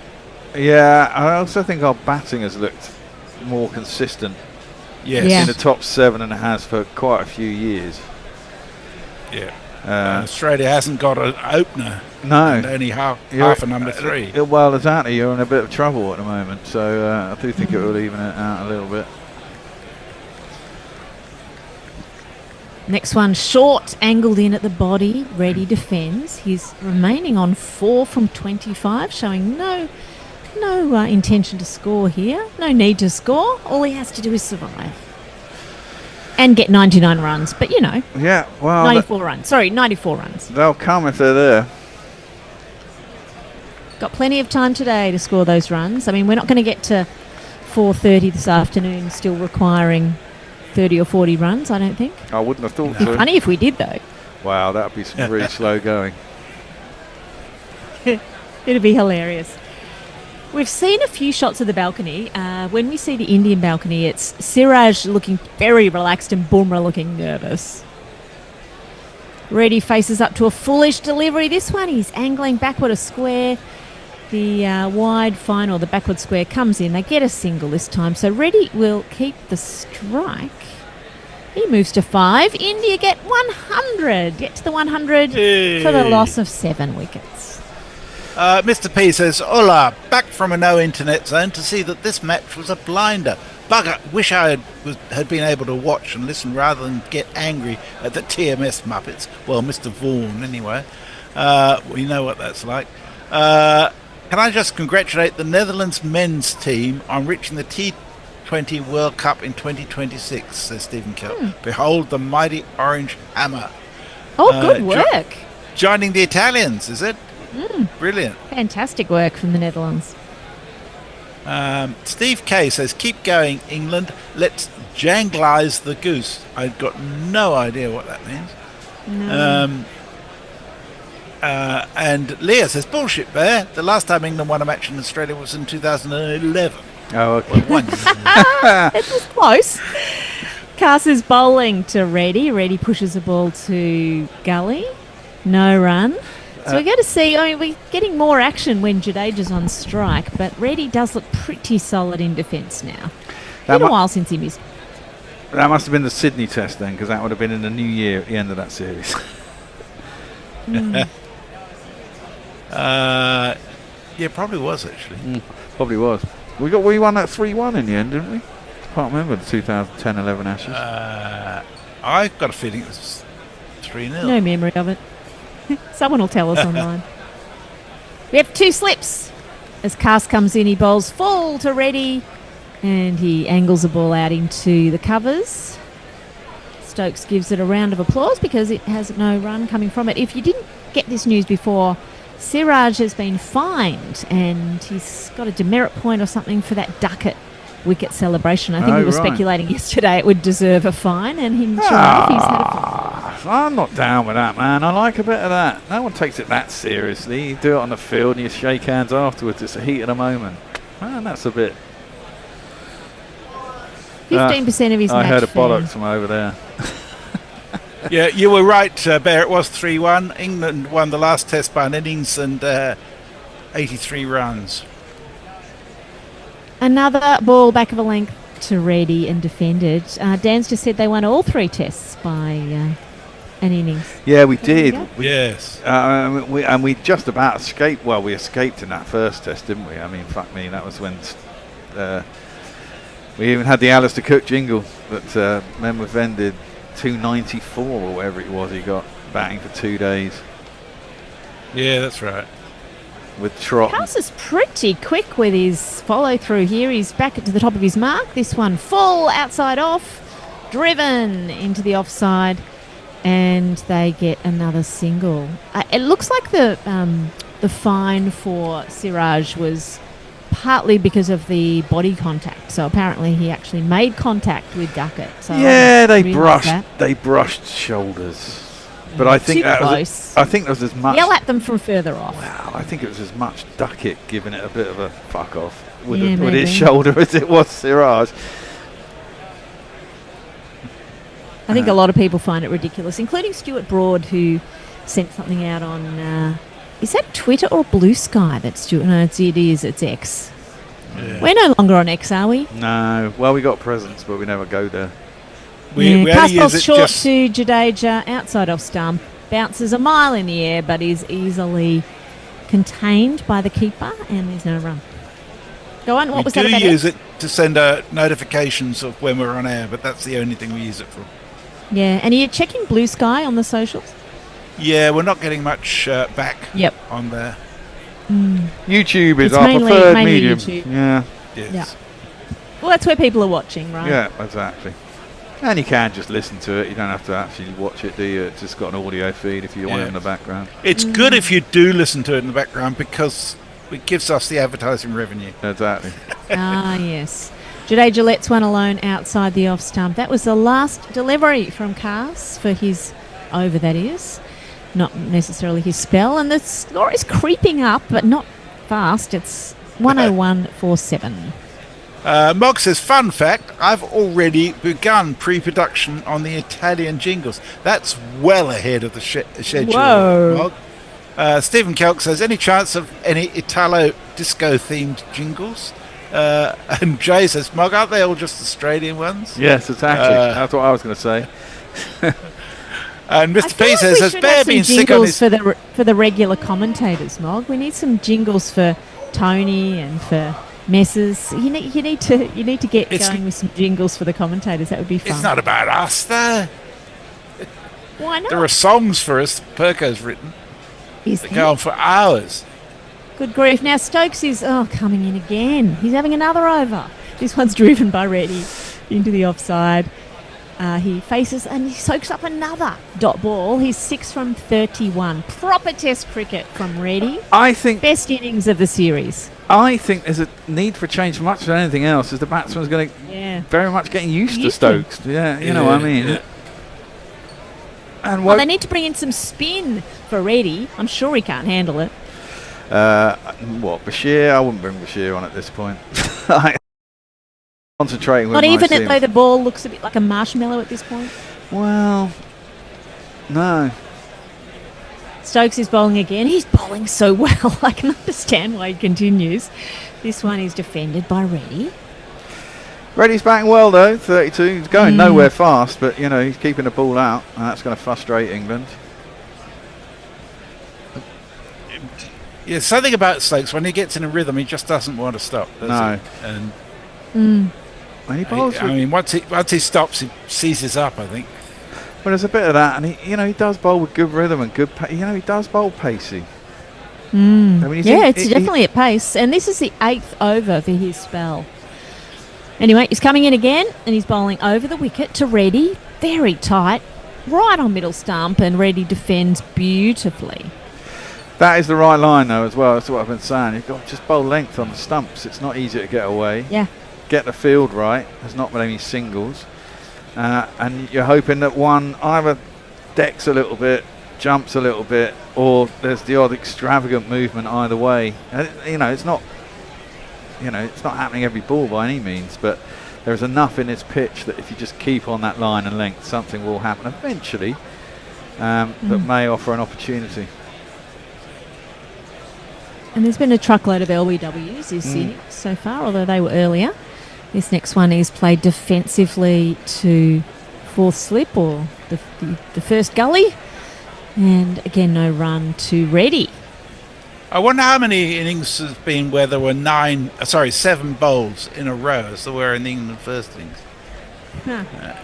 Was it 7 bowls in a row? Second innings, sorry.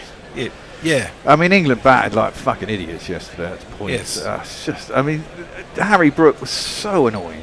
I mean, he looked so princely and then just played a fucking stupid shot. And it was just like, for crying out loud. He's so much better than that. It was shared amongst the different bowlers. This one's short, dug in by Stokes, and Reddy almost gets clocked in the head. He ducks, but it didn't bounce as much as he thought it did. But anyway, in the end, it's all safely handled. Mog says Tony has several jingles. The Bear has some. Assorted others do too. Are you hinting that you want a jingle, Cat? Oh, God, no. I just think you should play Tony's and the Bear every now and again. That's the problem. The we have a great jingle for Tony. I just have to find it, though. Yeah, there's Bear's Bladder. There's Bear's Whiskey. There's the ballad there's the ballad of Bourbon Bear. I know there's Messages' Bottle. They're all about alcohol, are they? Yes. Mostly. Stokes is steaming in again. He's going to be sore tonight. He bowls back of a length, defended by Reddy. This is just like rinse and repeat, Stokes. I think you need someone fresh. But there's a lot of sledging going on here. Now, the previous innings from England, we had Joe Root, Harry Brook, Ben Stokes, Jamie Smith, Chris Wokes, Bryden Cass, all bowled, and Shoaib Bashir. So, yeah, lots of them were bowled. Incredible. There's a What's Tickling Tony jingle. Yeah, that's good. Stephen Kelk says that's a classic. But the best one is this one. Tony, 1 in a million. Tony, 1 in a billion. Tony, once in a lifetime. Okay, we've got time for that now. It's Cass coming in again to Jadeja, who defends. Well, ironically, we should have changed then, and Tony should have taken over ball by ball. And that was Tony. Yes, we should have changed. Have we got Tony there? Tony's there. Hendo's coming in for me. Okay, We can change right now. Do you want to change now? Yeah, might as well change now. Let's do it. All right, See you thanks, later, Kat. guys. Come on, Hendo. Where is Hendo? How are your nerves if you're an England fan? How are your nerves if you're an India fan? Cass is around the wicket. To Jadeja, who just dabs him down towards Duckett in the gully. Those solid hands of Duckett do the rest. We're waiting for Hendo to ease himself into the chair. Has Morning, he what's her Tony. name? Good morning. Krishna's- Oh, it's Krishna's online Krishna. as well. Hello, Krishna. How are you? Good, thank you. This has been an enthralling test match, captivating Hasn't it ever? series. 92 is what India still require. They've got 3 wickets left. Remember, the night watchman was in last night. That was Akash Deep. He was the last wicket to fall last night when India went into the pavilion at 58 for 4. Well, they've moved on to 101 for 7. They've lost 3 vital wickets, but not recently, where these two are bedding in. That's wide and left by Jadeja. Ben Stokes is imploring the crowd, he's imploring his team, he wants full effort, he wants total concentration. He's tapping Bryden Cass on the back. This is almost Kohli-esque from Stokes and Krishna, isn't it? It is. It's good to see. I wonder what Pickwiz has England at the moment. It must be at least 80%, right? Well, I think it's of that order, but I think you've got 2 ultimate England pessimists for company, Krishna, in myself and Hendo. So who knows?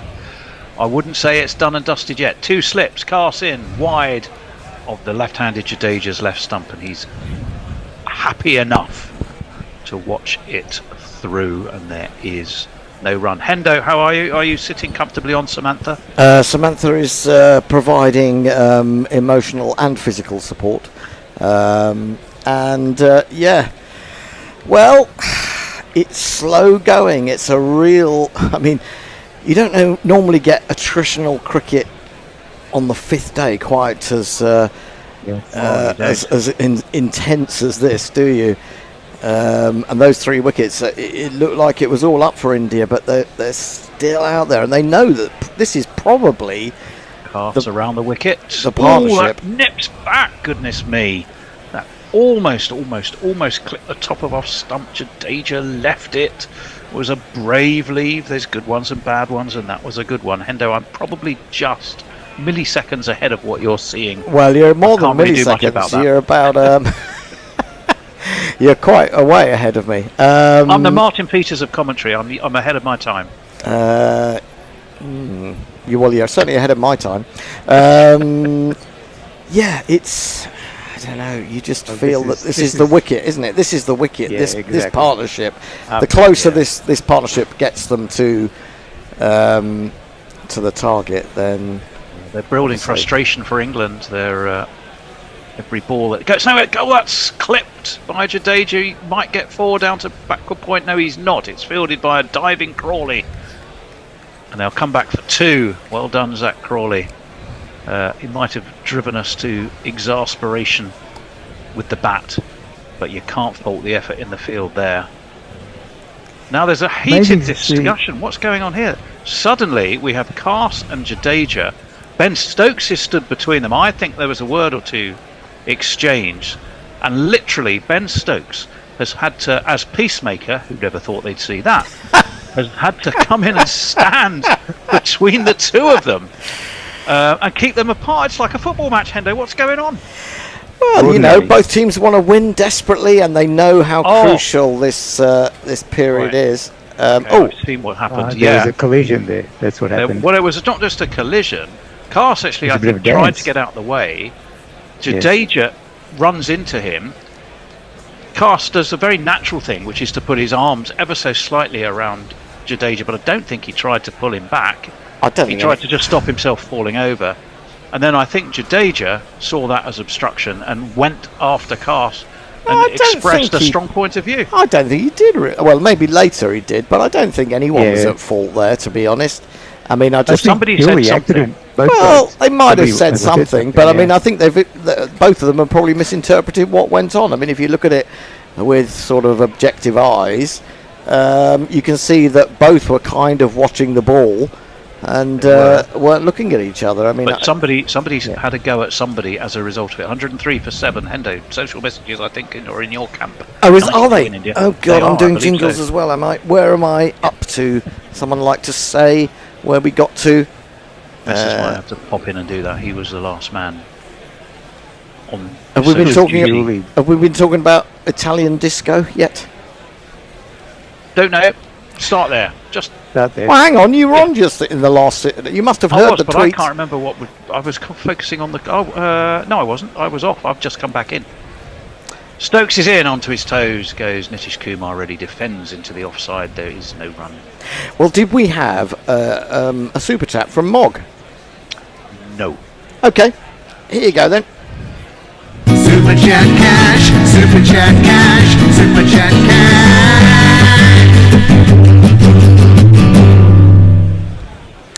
10 Australian dollars as ever. Just play all the Gorilla jingles. Well, how long have you got? Well, I think we might have to have that as a separate show.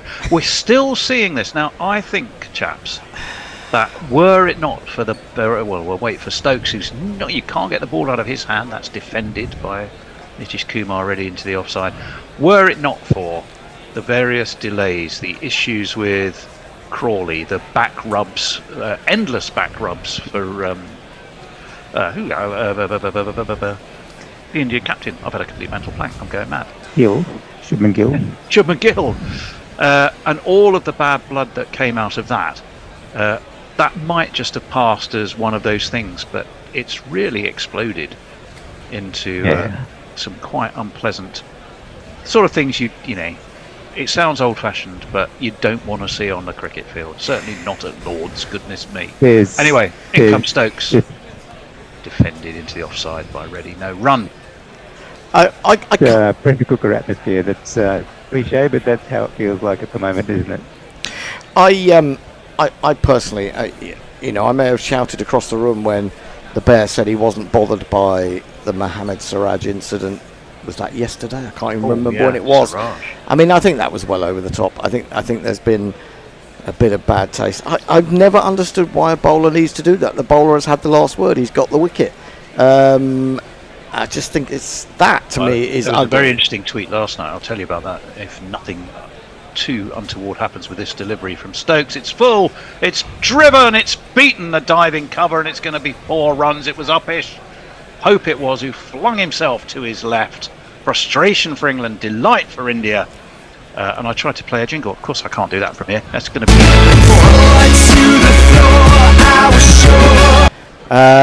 the upsetting thing, Tony, is that you can tell me it's a 4 before the ball's even delivered, and that's quite depressing from my point of view. I'm sorry about that. It wasn't that far away from a diving Pope. So what was the tweet you were going to talk to us about? I can't remember who it was, but they showed a picture close up of Siraj, eyes bulging. Stokes going to be in. Pull, driven sweetly again, and fielded at mid-off. Eyes bulging. And said, the last time I saw a face like this, it was Maradona. Get the lad tested. And to be honest, the facial expression of Siraj, you could have put it next to Madonna in, was it the 86 World Cup? Maradona. You could put it next to Madonna. Maradona. Not Madonna. Do you mean the Madonna? Not the Madonna, I mean Maradona. And to be honest, you could have put the two of them next to each other, and that's exactly the expression that was on Siraj's face. Right, it's Nitish Kumar Reddy who leaves, and it goes through to Jamie Smith. Hendo, Krishna, is Ben Stokes guilty here of just striving to do it all himself, and should they look for a change and maybe give definitely look Wokes for a a go? change, but he's been known to do this before, right? And he does generate the wicket. He just generates the momentum that his team needs. So this is him demonstrating leadership, and he's done it before. As long as he's fit and able to, he'll continue to. Well, 107 for 7, 86 to win, Hendo. We go from one extreme to the other, don't we? We've had Ben Stokes starting the series, and after the first test, when there's only a tiny little gap between matches, he's talking about he needed there was a longer gap. He's saying he needed 3 days to recover. He's going to need 3 weeks to recover from this. God, he's beaten the outside edge. Smith takes a tumble to his right, which means as he comes in, I think from the nursery end, isn't he, bowling towards the pavilion? That's going down away with the slope.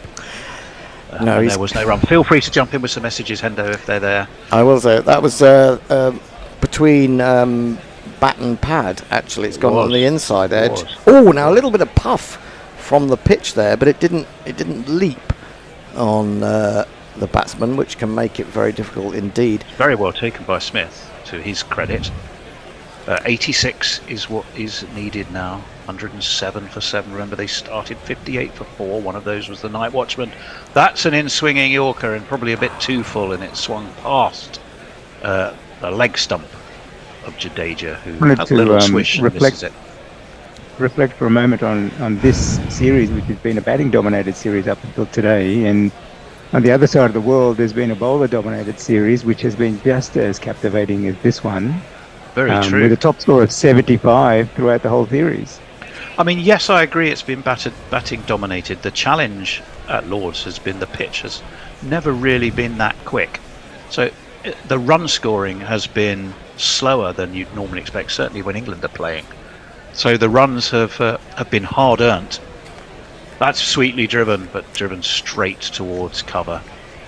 I think we might well see Chris Wokes, because he's been going through his various limbering up processes, either to remind Ben Stokes that he's still there, or because he may have got a signal to. Well, I think he's got from Ben. He's got to try something else. You can take it all upon your shoulders, but I think he's asking himself to do too much. These batsmen will have got a little bit used to Stokes. Wokes can bowl, 2 overs before lunch, and he can have a lie down. Around the wicket, nicely worked off his hip by Jadeja. They're going to come back for 2 as that was sent down to backwards go. No, he's going to have to come back. He was sent back, and quite rightly too. The Jadeja holds up his hand and went, "Yep, Nitish Kumar Reddy, you were right. That wasn't a second run." So well done to Nitish Kumar Reddy for letting him know. Sravan Reddy Gadam says, "Sir, are you watching live cricket or live commentary?" Well, we are watching live cricket and we are doing live commentary. Yes. Both, really, in a sense. Yes, we just don't show the pictures because we can't, but we are absolutely watching the game. We can't be quite as accurate if we were making it up. At least accurate most of the time, I hope. Cars, he wants to be accurate, and he wants to be aiming at the stumps, in my opinion. He's coming over the wicket to the right-handed Reddy, who clips him straight to short mid-wicket, and there is no run. It's frustrating at the moment for England. A rush of wickets, big wickets, big wickets. Pant to Archer, KL Rahul to Stokes, and Washington Sundar, that brilliant caught and bowled by Archer. They all came in a bit of a cluster, and it looked like a march to victory. But it's all been slowed down a bit, Hendo and Krishna. Well, in a sense, you can only bowl. You can only ask for a certain amount from Archer. The ball will now be soft. I mean, we must be well past 35 overs. 35 overs. Coss, that's played into his toes, down onto his toes by Nitish Kumar Reddy. He's on 10, Jadeja on 17. Runs continue to be at a premium. Let's do some tweets. Can we please get to Siraj being caught out by Duckett and the inevitable brawl to follow. There's only one way to settle this, says David Hutchinson. Fight! Krishna, what ground is that on your background? Is that Oh, look, I think that's one of the Indian grounds, and is it? Okay. I had it for a previous series, and I haven't changed the screensaver since then. So, my bad. Okay, Callum Gilmore says, he's just done that one. Imagine if Duckett bowls Siraj, says Matthew Cullen. The canoe just docked in Tilbury. Hi, Mayank.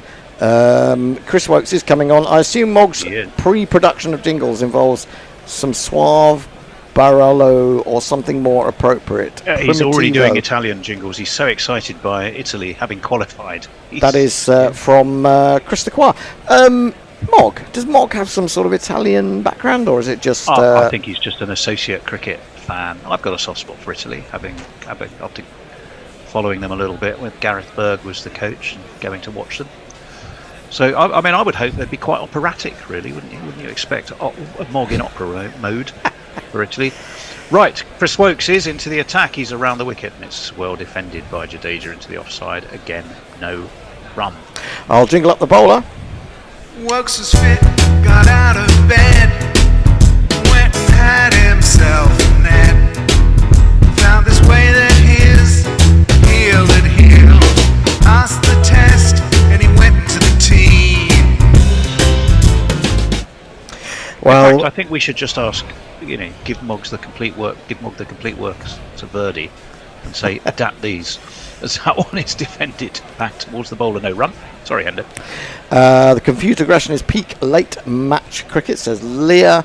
Dryopithecus thinks Hendo is behind the times.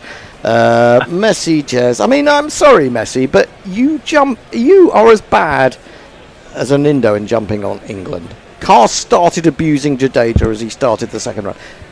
Were you out there? Did you hear him? I'm sorry, no. Messi. But, let's just lay off England for once in a lifetime, can we? Right, Wokes around the wicket. Sorry, Hendo. I know I'm ahead. That's wide of the off stump and left. The other thing we've just noticed, by the way, and I completely agree with where you're going with that, Hendo. I couldn't tell. There was definitely a coming together. Don't use that phrase. I'm sorry. Well, football needs to be killed for using that phrase. I'm sorry, Hendo. I need to defend myself. There was footage showing Cars turning and talking at... Well, talking, but you don't know he was abusing him, do you? He was talking to him. I mean... If it was aggressive talking, put it like that. That's what it shows. Talking bollocks. Wokes that jags back into Jadeja, but he deals with it competently into the onside. The other news is, and perhaps we already knew this, but we've seen Shoaib Bashir yellow bibbed off the pitch, which would suggest if England do need to resort to a spin option, which you'd like to probably try on a 5-day pitch, they're not going to be able to do it, are they? Well, the end could come very quickly.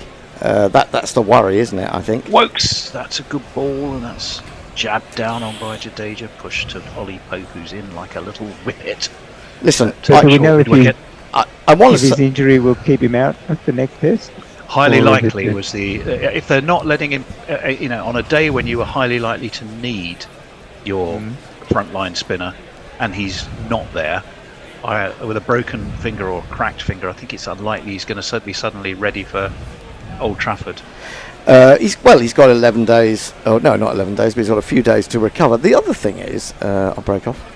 Wokes in and defended into the offside. No run. The pressure is there. The runs aren't flowing, but the wickets aren't coming either. Ooh, it's nervy stuff. Frank Rockefeller says attitudes and passions inflamed. Good stuff. I will say that I'm as critical of this country as anyone. I think certainly as I get older. But from what I've seen, most of the aggression and nastiness in this game has been set off by India. And if you can't see that, if your glasses are so tinted against England as a cricket nation rather than as a nation in general, then I don't really know what to say. It's there for all to see, the verbally and audibly.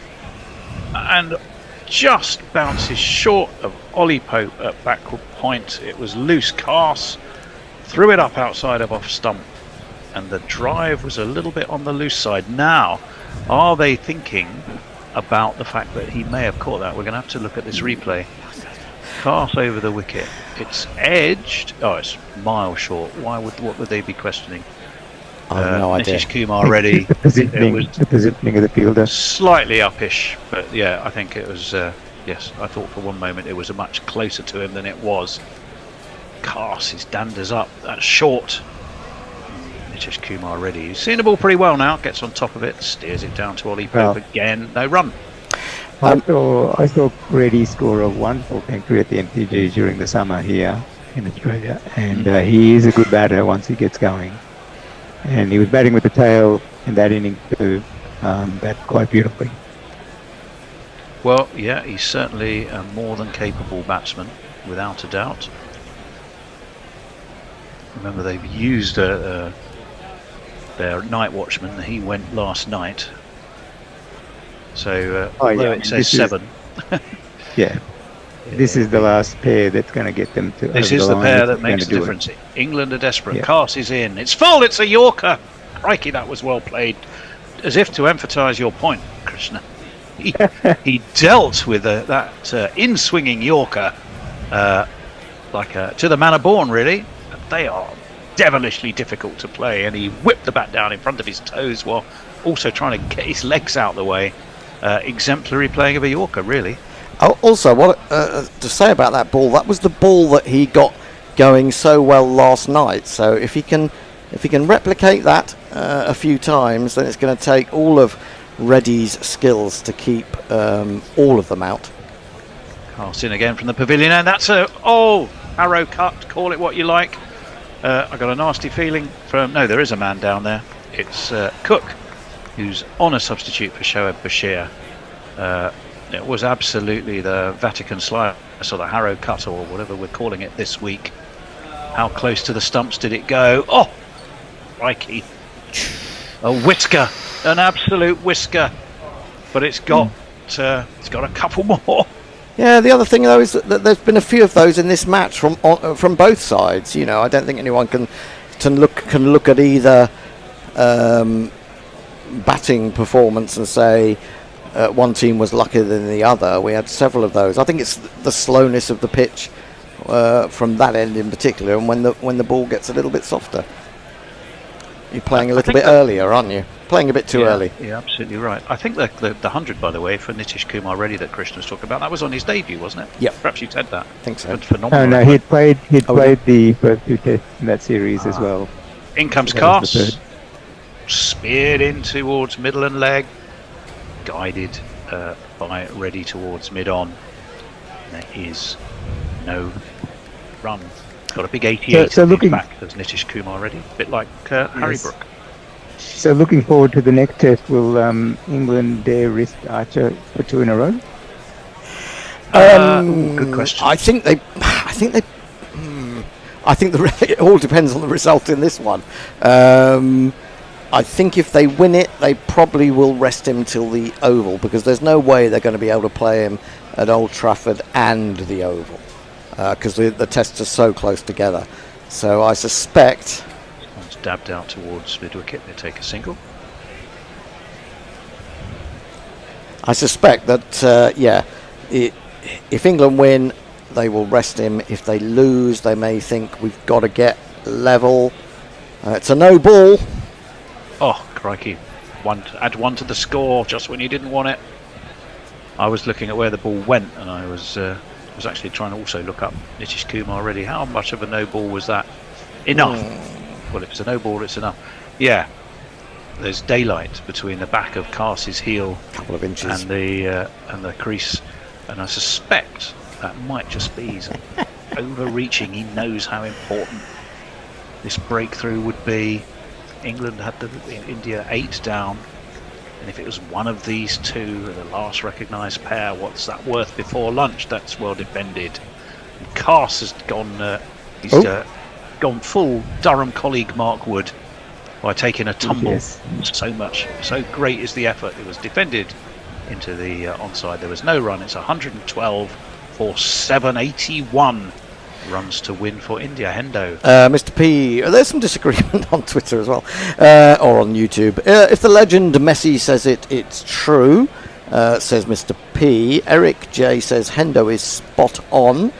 Anuj says, nah, Zach Crawley did useless drama to voice it. Yes, of course he did. You think India would have done anything different? We had Gill getting very uptight with the umpires after he changed the ball and it wouldn't do anything for him. That triggered the Indian team. Oh, give me a break. Give me an effing break. He was the one who told Crawley to grow some fucking bollocks. Now, that's kind of offensive, but it's probably what goes on cricket fields generally in tight situations. But to claim that India are blameless, it makes me laugh my socks off. And I haven't got any socks on. Yeah, it takes two to start a fight, or it takes one person to start a fight and two to make a fight. I've just enjoyed India's fightiness since Virat Kohli was introduced into this team. I think it's been brilliant, and they're giving back as much as they used to get, so it's good. Well, there's somebody on the field who I literally don't recognise, except he's like a baby Ben Stokes. I think that might be one of the Lord's ground staff that's defended to short backward point. We were looking at redheads in the England team the other day. There's another one, whoever that is. Well, he is. Maybe I wonder if he can bowl. I wonder if they're trying to sneak him on as a Ben Stokes lookalike. And say it was Ben after all. If anyone's listening and knows who that lad is, it's certainly a big day out for him. I hope he's got some sun cream on, although it is fairly clouded, which is perfect conditions for what England would want. That's past the outside edge. Jamie Smith throws up. He has got him. He's got the breakthrough. Wokes has got Nitish Kumar ready, just a shade away of movement. He's taken the outside edge. England huddle. Stokes is the first to absolutely grab Chris Wokes and practically throttle him with the strength of his cuddling. But the breakthrough has come. Nitish Kumar ready has gone. It's Chris Wokes, the Lord of Lords, that has done it. And India are 8 down. A cold shower. Yeah, I didn't think he'd edged that, I have to say. But look at the replay. It's quite clear. I think Brendan McCallum is a very relieved man as well. Seeing him on the balcony. That said, it's still not done. But that has to put the WinViz up to about 80% for England, you would say, if not more. Yeah. And this is why do they now continue to play? That they won't go for lunch now, will they? You may get the extra half hour. Oh God, I hadn't counted for that on my rotors. What should we do, Hendo? No, it's all right. It's okay. They are taking lunch. They are taking lunch. Which I don't think, because if you've got 2 wickets, surely you extend you extend play the extra half hour. I thought it was just 1 wicket, wasn't it? Well, either way, they are taking lunch. It's 112 for 8. What a morning of cricket we've seen. Crikey. 58 for 4 is where India started the day. They've lost Rishabh Pant, who was comprehensively bowled neck and crop, off stump cartwheeling to Jofra Archer. That got the crowd on their feet. Ben Stokes got one to nip back, and it looked out to most of us, and indeed it was KL Rahul. He was LBW. They've lost Washington Sundar, brilliantly caught off his own bowling by Jofra Archer. Who else have we gone? We've just lost Nitish Kumar already. Washington Sundar. No, well, I'm gone completely mad. I'm looking at the wrong. Jadeja still. Washington Sundar, yes, it was. He was caught and bowled by Archer. I think that's it, isn't it? Yes. Yeah. Sundar, Nitish Kumar already. Those, and now that's leaving India on 112 for 8. And some way short of where they need to be. 81 is what they're going to need come the afternoon. Hendo. Yeah, well, it's What are the odds for a tie? It's intense. It's intense out there. It's intense on YouTube. It's intense amongst the commentary team. It's all cracking off. Interesting choice of phrase, but I know we love it. Interesting choice of phrase. Now, Muttley, just before that happened, said this is starting to get away away from us now. Looking like that time Cummins managed to win the match for Oz. Let me see. Eric J is replied to by Anuj Chandna, who says, I thought India tried to do it yesterday, not before England's second innings. I'm not quite sure what that is in reply to. Daniel Beaumont wants to know if Tony's TV is on his roof. I think that's because you're constantly looking upwards. No, it is. I'm sitting on the island in my kitchen, our kitchen. And you've got an island in your whole kitchen. Blimey. The TV, yes, it's not a desert island, just a place where I prepare food. And the TV is on the wall. So the way I'm sitting, unless is slightly above my eye line, which is perfect for if I tend to be standing up, preparing food and doing stuff you do in a kitchen. Possibly does make it look like I'm sort of bird watching or something. Dave says, as an Aussie, England v India will be better than the Ashes drama-wise. After Sandpapergate and Cummins as captain, we've lost our balls, I fear. Well done, Woke, says Frank Rockefeller. Matthew Cullen says, James Rue, think he's the ginger with the mullet. Is he the guy out there as subfielder for Bashir? Oh, I think he might be, and he is he's definitely a redhead, isn't he? Full ginge. How is still He believing... didn't have a name on his back. How is still believing in the possibility of Crawley's testicles descending any day now? I tell you, any day now they will drop offensive. It's quite funny, but it's the kind of thing I might have taken offence at, but then I do easily take offence. Good, we desperately needed that, says Muttley. Matthew Cullen says, yes, or words to that effect. Gone, says Eric J. Stephen Celt says, good job, Wokes. Frank Roccavella says, India are reeling. Anuj Chantana says, not saying blameless, but I think both teams were right in their own right, I guess. Essex Red says, wicket, smiley face. Lunch, says Eric J. Dave says, the caviar is more important than the cricket. That's Lords. Have some of that. Woke strikes again, says Mr. P. What a plier. A plier? Player. Should have opened the GPL. You'd have made a packet by the looks of it. Damn, says Anuj. It's a matter of time now, I guess. Luke Hallahan says, love Wokesy, so pleased for him. Seems like a genuinely good bloke. He's the nicest man in cricket. None of this gobby nonsense. And he is genuinely unlucky when he bowls. So many plays and misses off them. 1 for 11 off 6.5 overs, Hendo. So he's he may not have been super penetrative, although he obviously has now done the trick. But those figures are exactly what we know him for. Penetration and economy. I wonder whether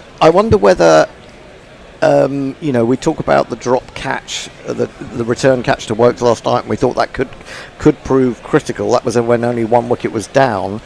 But then would you swap it for Archer's dismissal of Washington Sundar, which was a very good catch? So I think I might. Just a few more before we go for a break, and we need it. Love Wokesy, so pleased with him. Oh, we've done that one. Dave just says no. Don't know what that was in reply to. Mr. Archer was my hero of the morning, shining as both bowler and in the field. Yes, he did do some good work in the field at cover point, didn't he? Oh yeah, 2 massive wickets. Does Tony do his own dentistry, a la Bob Mortimer? I don't know what that's about. Oh, he's trying to hide your teeth because all we can see is the top of your head. I see. I imagine it's something to do with that. Building pressure, says Frank Rockefeller. It's time for a break. What are we going to put on, Bear? Who's that weirdo? The experimental first episode. I can't even remember who was on it. Who was that? Well, I think we had a couple of gorillas on that. But I think we did. One of them? I think it might have been Messi and Mogg, but I'm not 100% sure. Yeah. We will see. All will be revealed. We will be back for, what could be a full session or could be over pretty quickly. Don't go away. Leave your laptop or phone or whatever you're following us on. And gird your loins with some final super chats of the test. Oh, yes. Right. I shall enjoy your lunch, gents. You too. See you guys. You too. Bye.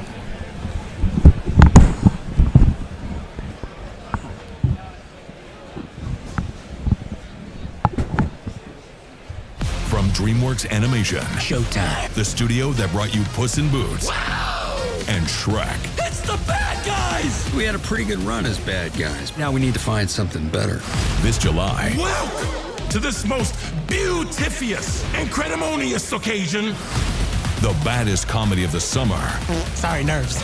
Arrives. You want to work at a bank? Why not? You robbed us 3 times. That was this bank? The Bad Guys 2 in cinemas July 25. Book tickets now. Greg Matthews, Alan Knott. Who's that weirdo? Daniel Neil Mackenzie. Who's that weirdo? Dwayne Letterock. Shannon Freed. Who's that weirdo? Chris Harris. Kevin O'Brien. Who's that weirdo? Good morning, good afternoon, good dawn, good... Welcome to Gorilla Cricket. I'm Gorilla Hendo, Nigel Henderson, and welcome to a whole new form of radio. It's part podcast, it's part quiz. Let's just call it a quizcast. It's called Who's That Weirdo?, in which 2 of the finest gorilla minds come together in a battle to the death as we brazenly rip off many other quizzes and merge them together in a smorgasbord of absolute nonsense. So this is how we play. This is the game. Who's That Weirdo?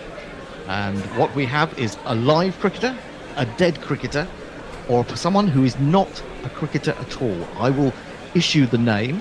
The contestants, the Bear and Messy Jez, will decide whether that person is a live cricketer, a dead cricketer, or not a cricketer at all. If they get it on the nose, they get 2 points. If they get it wrong, it passes over to their opponent, and they try and get an extra point or 2 from naming that person, what they are and what their age is. Are we ready to go? Morning, Bear. Morning, Tony. Morning, Messi. Morning. Evening. Yeah, well, evening. As we said, it's always some strange different time in Australia. Indeed. If you had a video of this, you would see Messy Jez sitting with a beautiful orange background and the words "Who's that weirdo?"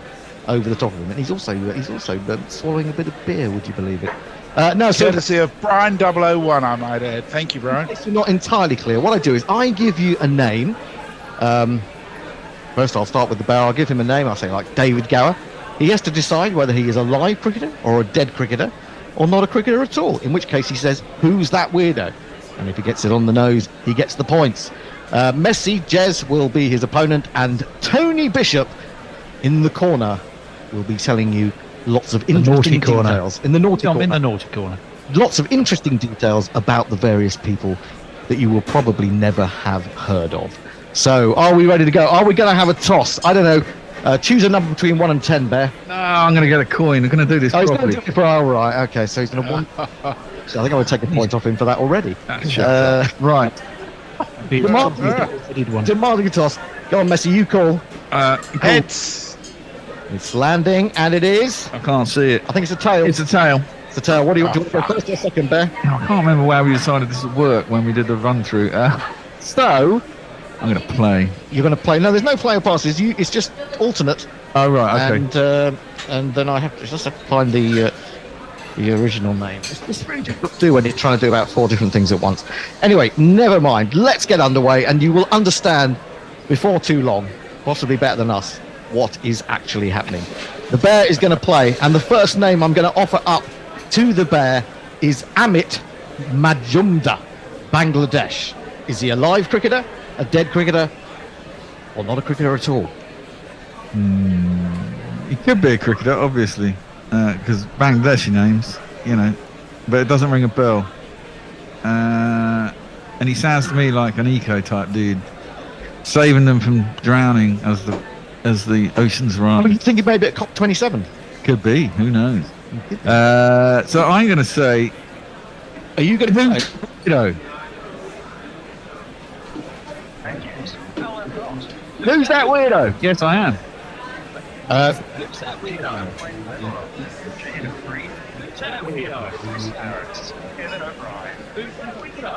It's a bit long, that, isn't it? Anyway, would you just cut out the "who's that weirdo" bit? You're absolutely wrong. I can pass it over to Messy Jez. Is he a live cricketer, a dead cricketer, or who's that weirdo? Well, he's not a weirdo. So is he a live or a dead cricketer? I think he's a live cricketer. Wow, you're absolutely on the money. And Way. you say you smack that round the corner for a couple. That's 2 runs for Messi Jez. And now, to try and complete the boundary. Sorry, I hate to say it, but I think I only get 1 bonus point in those circumstances. No, you don't. We've changed it. We discussed it in the car. I'm sorry, you get 4. You get 4. So I'll take what I can get. Take what you get, absolutely. I make the rules. So, how old do you think Amjad is? So he's a live cricketer. I reckon he's up and coming myself. I think he's only 23. Well, I can't offer you another point because I'm afraid you've missed out by a long way. He's actually 31 years old, is he not, Tony? Tell us what you can about him. Well, there isn't a huge amount to tell about him, which might suggest a career that hasn't fulfilled its promise, probably. He's 31, left-handed opening batsman, bowls a bit of leg spin. He idolised, probably still does, Yuvraj Singh. Took up cricket in 2000, part of the Bangladesh squads for the Under-19 World Cups in 2008, 2010. And he, at the time this was written, but on Cricinfo, I think it was a while ago, it did mention he was also interested in becoming a doctor. And the fact we've hardly heard anything about him suggests he probably went and did that rather than play as much cricket these days. But there you go. But he will be able to look back at the end of his career, whatever it be, whether as a cricketer or as a doctor, and say he was the first name on Who's That Weirdo? He will. Run by Guerrilla Cricket, won't he? Well, he will. Ignominy to his grave. Will that be put onto his Wikipedia page? I certainly hope so. Well, you can. I was looking at Wikipedia this week and how one managed it. You have to gain credibility by editing loads of other people's. We'll never gain credibility. Us lot. Don't be daft. So you've not got an average for him? No. Okay, well there you go. Would it help you if I did? You really jumped up. There we go. We're moving on. This is for you, Messi Jez, to see if you can strike a couple of runs behind square on the offside. Okay, I'm all warmed up. You're ready for Francis Quinn, Ireland. Francis Quinn, Ireland. Francis Live cricketer, dead cricketer, or not a cricketer at all, in that case, a weirdo. Francis Quinn of Ireland. Well, I think he's probably an Irish politician, so I shall say, who's that weirdo? No, you're absolutely wrong. It's not a Who's That Weirdo. So it goes over to the bear. You're not doing very well on your own with your own spells, are you? Francis Quinn is Francis Quinn a dead cricketer or a live cricketer? Francis Quinn could be a woman, couldn't she? How is the Francis spelled? That's what they're asking. Wow. Is it with an E? Is it with an I? Well, can I ask that question? No, you can't ask that question. I'm afraid not. No. And in fact, for asking or trying to ask that question, I'm going to take 1 point. What the? I'm sorry. Rejected from this fucking game. I'm sorry. You must learn to know your place. I am. Yes. Francis Quinn, Ireland, dead cricketer or live cricketer? I'm going to say dead cricketer. Dead cricketer, yes, you're absolutely right. He, she, it is a dead cricketer. And can you tell me what age Francis Quinn was when they died? When they died. Okay. This is for a boundary. Could have died in a potato famine. Could have. Cricket's been going on a long time. It's been going on a long time. Has it been going as long ago as the potato famine? I don't know. Probably 1800s, wasn't it? Yeah. It's going to turn of the 19th century, wasn't it? So, turn of the 20th century, just shy of. I can tell. I'll give you a clue. She died in 1996. I'm going to give you a little clue. I'm just a little bit of help because I know you're struggling, and I'm not struggling. I'm going to have a guess. I guess she'd be quite old. She might not. She could have died early. Anyway, I'm going to say 76. Oh, you just miss out on a boundary because she was 80 on her death in 1996. Tell us more, Tony, about Frances Dunn of Ireland. Francis Quinn. Quinn. She was the mighty Quinn. I think it was a bloke, though, to be honest. All right. Known as Frankie. Played for Ireland between 1936 and 1948. Right-hand bat, right-arm medium bowler. Had 2 brothers, Jerry Quinn and Kevin Quinn, not Niall Quinn. Both played cricket and international rugby union for Ireland. As a boy in Gort, Francis used to play, as did his brothers, Gaelic football and hurling before their family moved to Dublin. Well, I can tell you. You sure she wasn't related to Harley Quinn? Very possibly. good. That's such a bad. I'm sorry, Messi. I'm going to have to take a point away there for a bad joke. So Jesus Christ, we're doomed, Bear. We're going to end up in the negative. Level now on points because you missed. You didn't get the. Don't start looking at the score sheet. Just wait until the end, and I'll tell you what the score is. But then you got 2 points for getting it right, and I only got 1. No, because you were not. You're a very naughty boy, and he's not. It was not your choice to win, was it? It was. It is either. All right. Okay. I did it. Okay. 2. So the Bears were leading by 1, 2-1. Right. Back. No, to the because I lost a point as well. Back to the Bear. Number 3. Hang on. I think we need a contestants conference here. Do we have confidence in the Quizmaster? No, at all. He's useless. What do you think, Tony? Remember that you're driving me. I'm not sure how that works, to be honest. It works, actually. Yeah, exactly. He's threatening you. I think you leave it. Make him fucking walk home. Jesus. Subordination amongst the contestants is not a good thing. You want to be on every week, then you're going to have to, you're going to have to scratch up on your behaviour. Indeed. I'll give you a nice bottle of Cobra, so you should be nice and relaxed. That was, Oh dear. I got the rest of my spliff next time. All right, okay. Well, if you do leave in the middle of a question for a split, you will of course lose points. Just remember that. Okay. Right, moving on to number 3 in our 12 names that we have today. The first 3. How about John Bloor, Bloor, England? Live cricketer, dead cricketer, or who's that weirdo? My turn, isn't it? John Bloor, dead cricketer. No, you're wrong. He's not a dead cricketer. That goes over to Messi Jez for a couple of runs. Nip it behind square this time, or maybe just in front of square. Past Moeen Ali trying to catch it and see what happens, Messi. Who's that weirdo? You're absolutely right. It is a weirdo. And do you know, are they alive or are they dead? This is just for interest. But we will ask you for the age in a minute. But did they die, or are they still alive? I suspect that he's dead. No, you're wrong. I'm afraid you're wrong. We haven't allowed for this situation, have we? No, tell me, why are you asking? Well, I'm assuming all the weirdos are actually alive. Why? They're just a weirdo. Well, because they're just a weirdo. Assume anything in this game, there. Don't assume. It's an important thing that you should remember. Because makes an ass out of you and me. But what are you supposed to guess whether alive or dead? All right, so we'll do without that then. Anyway, do you want to tell us a bit about John Bloor then? Well, I absolutely can tell you a bit about John Bloor. Don't I get to choose his? Yeah, but guess his age? Yes, because Messi did know, so Messi can guess his age. Go on, guess his age. Yes. Go on. So I'm reckoning he was 72 when he died. No, I'm afraid not. He's alive. I just told you he hasn't died. Sorry. Yeah. Oh, he's 72 now. I don't know. One thing I can tell you, Messers, is that he's going to die soon. At one point, he was 72. Yes, he was. On his way to being 79, which is what he is now. And he got there pretty quickly, and I'll tell you the reason he got there pretty quickly. Well, he got there in 3 years, I guess. Is because, between 72 and 79. Yeah, okay. He got there in 7 years. Well, the reason he got there very quickly is that he is the owner of Triumph motorcycles. So he got there in a hurry. He's also a house builder. He's got an OBE. He lives in Derbyshire. His father was a coal miner. Quite a hip guy, although in this case the hip was more of a problem in that he's got a dodgy hip, and that means that he doesn't really ride his motorcycles anymore, and these days has to troll around in a Range Rover. There you go. Tragic end of life for John Bloor. Land Rover Overfinch, no doubt, with a man who owns Triumph motorcycles, and he's probably loaded. Yeah.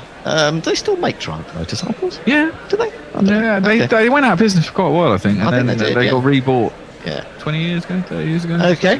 We're moving on. We're moving on to Messi Jez, and we're staying in Ireland for some reason. Josephine Mitchell, Ireland. Live cricketer, Mitchell. dead cricketer, or who's that weirdo? I think Josephine Mitchell. Josephine. Excellent name. Excellent name. Great name. Lots of Mitchells play cricket, so I'm going to say she's live cricketer. You're absolutely wrong again, and I can pass it over to the bear. Josephine Mitchell of Ireland. Is she? What did you say, Messi? You said she was a live cricketer. I did. Who's that weirdo? Yes, she is a Who's That Weirdo. She is Who's That Weirdo, and she's Do you want to? No, I get to go to now I'm assuming she's alive. Don't assume. Well. Don't assume. 55. Oh, you're absolutely nowhere near. No extra points for you, I'm afraid. Died aged 92 in 1995. Tell us all about her, Tony. Your name for a moment. Whoever you are, whatever your name is, boy in the corner. Man who drives me to cricket. Man who drives me to cricket. Well, I can tell you, she died very sadly at the age of 92. That's a good age. In 1995, she was Ireland's first female saxophonist. Born in 1903 in Dublin, played her first gig at the age of 11, toured Europe, settled in Berlin in the 20s, played jazz with such jazz legends, and I know Hendo will appreciate this, as Coleman Hawkins and Django Reinhardt. Married a Belgian bloke whose name I can't recall, but she did it just to get out of Nazi Germany at the time, so she escaped from Germany on the back. Just on Josephine Mitchell, really. Well, I know she's got no connection to cricket, but we should do a programme anyway. Yeah. All right. Okay, moving on. No extra points there, I'm afraid. Paul Matavere of Zimbabwe. Yes. This is for the bear. This is for me. Paul Matavere, live cricketer. No. Not a live cricketer. Paul Matavere, Zimbabwe. Messi Jez. That, to be honest, that's something I would have picked too. Well, dead cricketer then. No. Who's a window? It's Zimbabwe. Window from Zimbabwe. Tell us all about Paul Matavere from Zimbabwe. Well, Paul Matavere. You get to guess his name, age. No, because I didn't get it right. Oh, right. No. Well, he died at the age of premature age, I'm sad to say, of 44 in 2005. He's a blind musician. Rose to prominence in the 80s when he joined the Jaros Jiri band based in Bulawayo. By the time of his death, though, he's believed by some to have become the owner of a large herd of cattle and spent his last days as a farmer. If you want to listen to some of his stuff, though, which such is my commitment, you've had a listen to this research. I did listen to, and I can tell you, it's actually really rather good. It's a kind of a cross, so sort of jazz meets township jive. Township jive. Well, that was his cattle. Unfortunately, it wasn't a sheep farm. It is jazz meets township jive sort of sound. Check out albums Diana or Dr. Love. And you'll get a feeling for what I mean. Well, there you go. You can't say this is not an educational programme. There you go. Right. Can we give the bishop a point? I mean, I think the depth of this research is to be applauded. No, because the bishop is quite literally pointless. He is pointless, and I've done the research initially, and then I just has to go and look at it, basically. Right, last one before we have a break, and I'll tell you what, we have an absolute treat for you coming up in the break. Those of you who've been receiving our Maximum weekly newsletter will know that we have a wonderful columnist known as Chris Woke. And he's absolutely wonderful. He's all about forced inclusion and social justice. And after we've had this last name, the first half, he will be bringing you a few of his thoughts, just so that we can spread the word of woke. That will be rather wonderful. Okay, the final name before we go to Chris Woke, and this is for Messi Jez, Lance Hamilton, New Zealand. Oh, he's got to be a cricketer, hasn't he, with a name like that? Wouldn't you with a name like that? Lance Hamilton. I'm going to say he's a dead cricketer. No, you're wrong, I'm afraid. Over to the... Hey, we're 6 for 6 there. How about that? Oh, none of us have got one, have we? So, what did you say he was? He said he was what did you say he was, a dead cricketer? I said dead cricketer. Dead cricketer. Do you want, is he a weirdo or is he a live cricketer? I've had 3 weirdos in a row. Yeah, well, you see... so I'm going to go, he's a live cricketer. Yeah, absolutely right. He is a live cricketer. And now, for some extra points, what is his current age? Lance Hamilton. I think he's recently retired. Do you think recently? 42. No, I'm afraid no extra points for you. He's actually 49. Tell us everything there is to know about Lance Hamilton, the alive cricketer. Well, there's just so much. I don't think I can tell you everything. I'll give you a few highlights. So, He's from Papakura in Auckland. He's a left-arm fast-medium opening bowler for Central Districts. Let me see. He has only played 2 ODIs for New Zealand.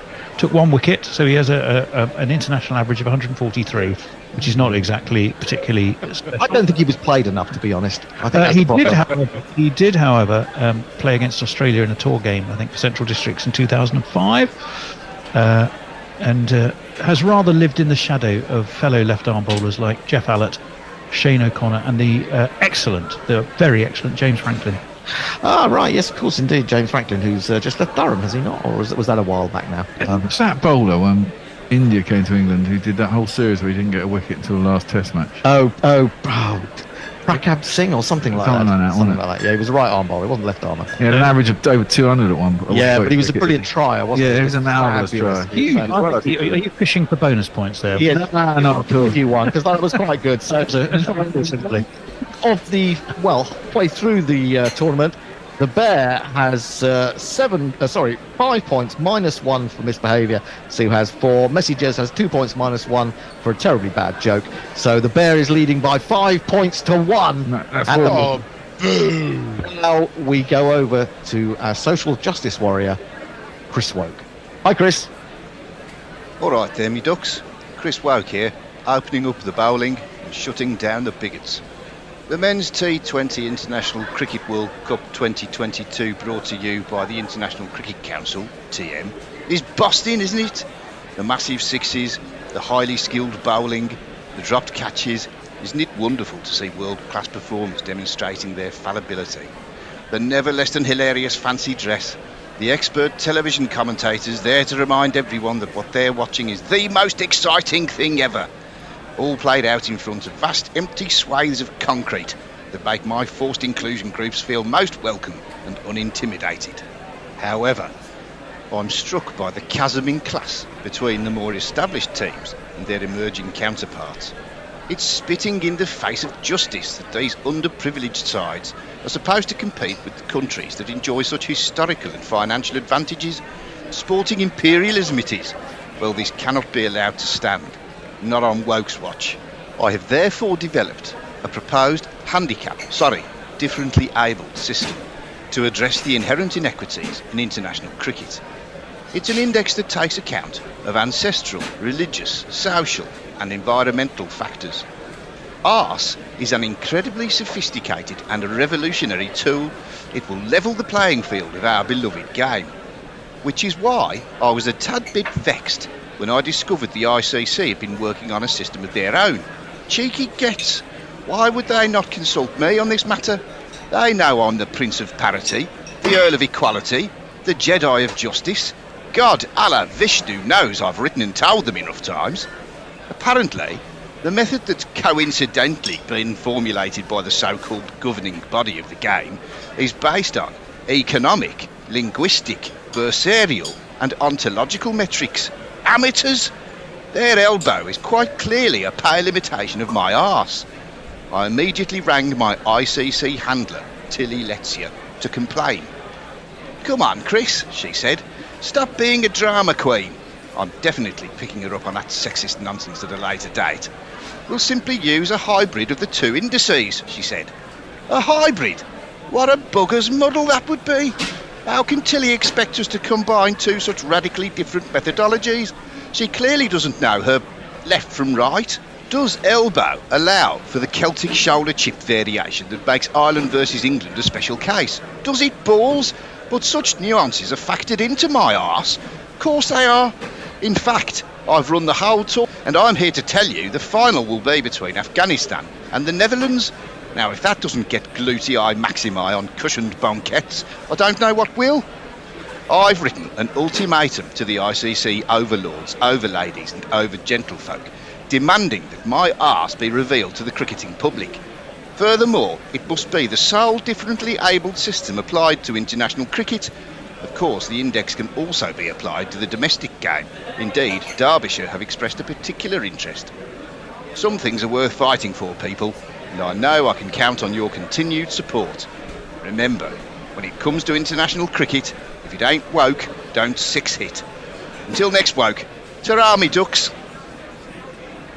By the way, when I mentioned a bugger's muddle, other forms of sexual congress are available. Welcome back. Hope you all digested the wonderful and forward-thinking views of Chris Woke. And remember, he'll be with us every week that Who's That Weirdo is on. So back to the quiz, where the Bear leads by 5 points to 1. And we have 6 more names in which Messi Jez has the opportunity to get some pride back for Australia. The first name after the break, Bear, for you is Karen Billamoria, India. She's live cricketer. Wrong! Yeah. Could be more wrong, and I'll tell you why in a minute, because it's going to go over to Messi Jez. Couldn't be more wrong, you said. Is that a hint? I shouldn't. No, it wasn't a hint. Not really. Yeah, No. you're giving hints away.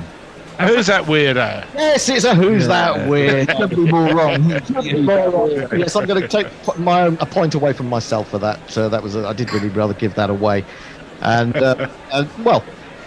shall we go for whether they're? Do I get to choose how old? Yes, how old she is or was?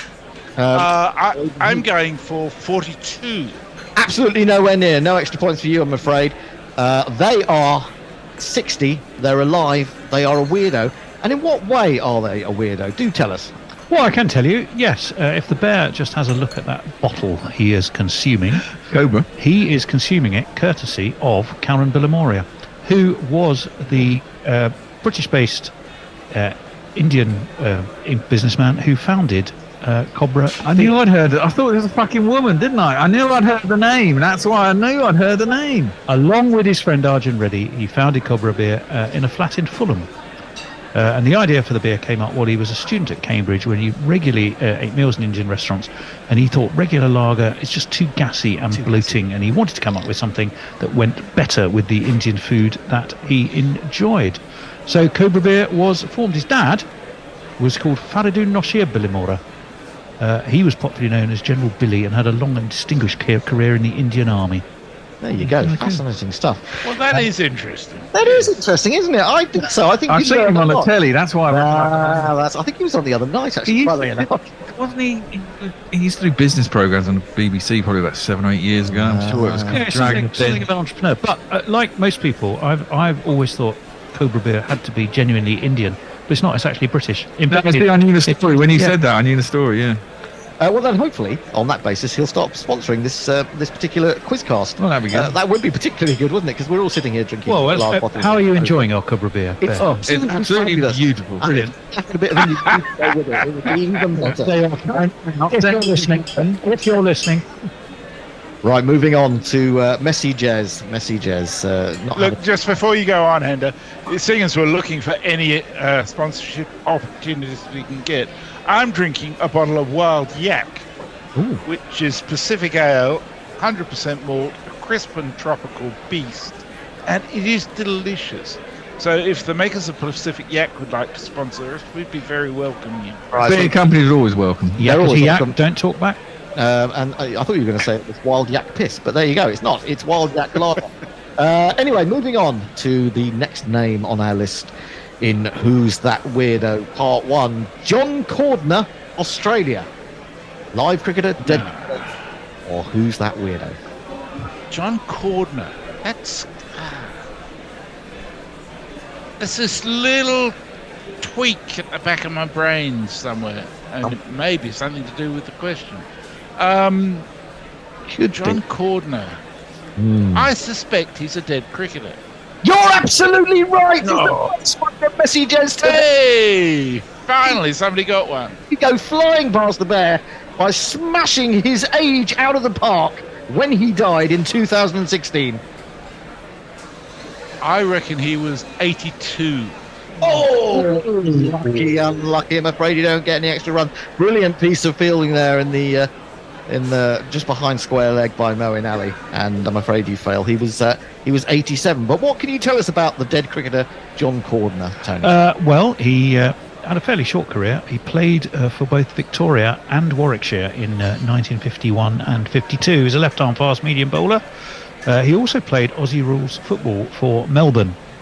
And he played against India when he was in the UK, where he was studying nuclear science. Wow. He did, and he played football. Fucking hell. No, well, he played Aussie rules. He didn't play proper. That's footy, isn't it? He played that sort of weird game where they, I think, run with the ball, kick it over the post, and also try and chuck it in the net as well, don't they? I'm never sure about Aussie. And where unfeasibly the game where things happen rather than you sort of sit around and end up 0-0. Yeah, that game.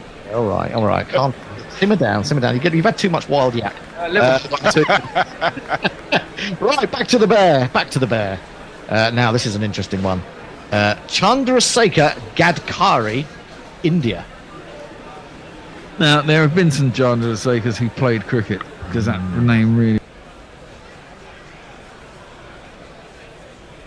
Or is he alive?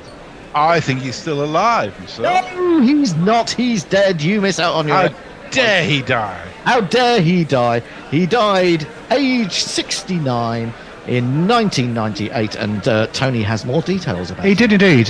He was from Pune. He was an attacking right-handed batsman and a brilliant fielder.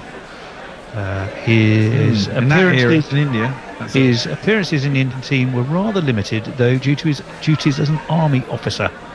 He toured West Indies in 1953 and Pakistan in 1955, and met with some success, but not a lot. In the fourth test at Georgetown, he was going in at number 9, hit a defiant 50, not out, and that pushed India past a horrible situation. They were 64 for 5, and they got to a total of 262. He did, however, also bag a pair in the next test. Played 6 tests in all. Did he? He was a bowler, wasn't he? What was his bowling stats? Why are you asking me this question? Because if we're going to do cricketers, we should have their fucking stats. That's all I'm saying, man. Well, I did tell you he was a bowler. You're absolutely right, but I don't have his stats in front of me. What I did tell you is he didn't really take many wickets, and he didn't really play very much. He just played 6 tests. 6 tests? That's not bad. He has a test average. He's a test player. Yeah, pass with. He's not necessarily the most important thing about him, what his stats are. Oh, but, I'm just saying, if we have a cricketer, it'd be nice to know their stats. He's so difficult to deal with, isn't he, the bear? What was his surname? Gadkari. Gadkari. Are you looking him up? Gadkari. I am. What's happened here, Bear?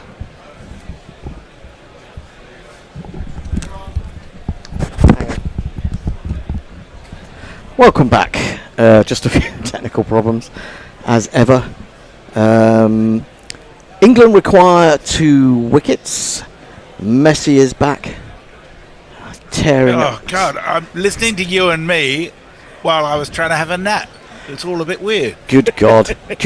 We've got a super chat coming, I have to tell you, already, which is great to know. Jasprit Bumrah is out there, and that's good news for England because it means that England took a wicket in the last over before lunch.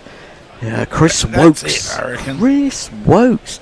Well, you would think. Game over. You would think. I mean, but then I felt that when it was 7 down, and then that little partnership. Wokes then to continue where he left off with 3 balls to bowl in.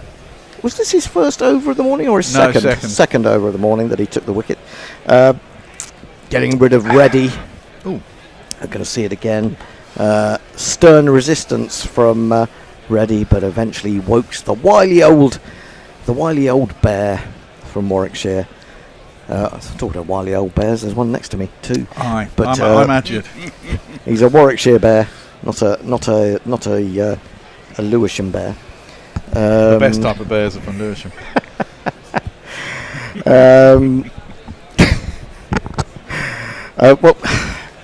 What's Jadeja going to do? That's the key to the afternoon, isn't it? Has he got the nerve to keep knocking the singles at the end of the over and protecting the likes of Bumrah, defended on the front foot by said Bumrah, and straight back up the wicket. There is no run. Surely you get. I've got to say, one thing I really like about Wokes is he's not trying to pretend that he's growing grey.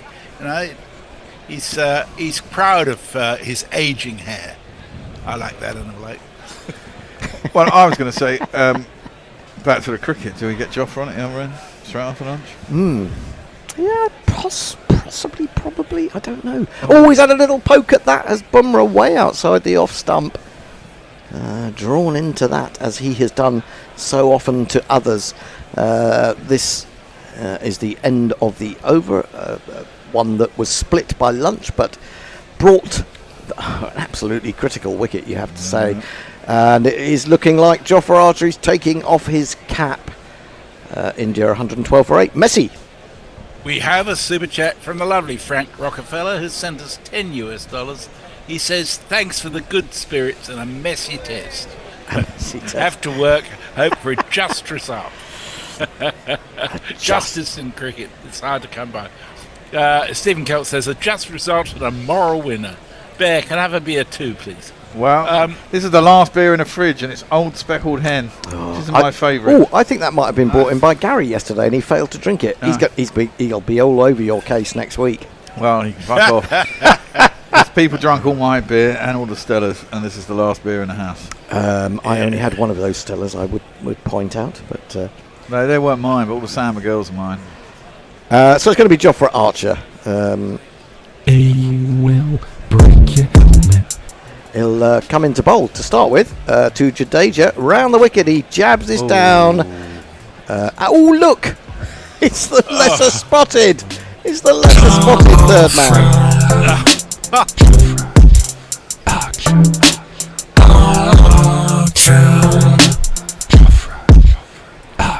Yeah, it was jabbed down to third man. I mean,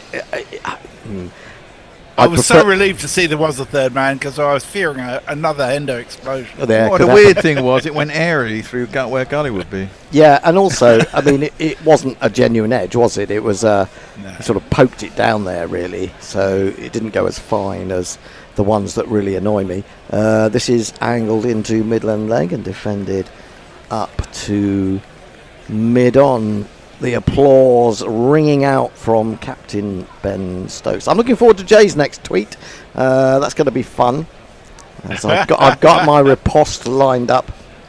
Oh, good. 112 for 8. A sellout on the 5th day. A third test match going to a 5th day. And well into it as well. What more could one want from sporting entertainment? Archer. Yes, I looked this up yesterday. Oh no, again he keeps doing this, does Jofra Archer, just spraying down the leg side when he comes round the wicket quite often to the left-hander, and that is angled down leg side, flicked on its way, and it's brought 4 runs to Jadeja. India have got this. Now my aim is going, great guns, I hit the ball, 4 runs, I hit the ball, and it went for 4 runs. Yeah, I looked this up yesterday. This is the first series of 3 tests or more where England have played for 5 days in the first 3 tests since 2020. Oh, I'm surprised it's not longer than that, actually. Defended out into the offside.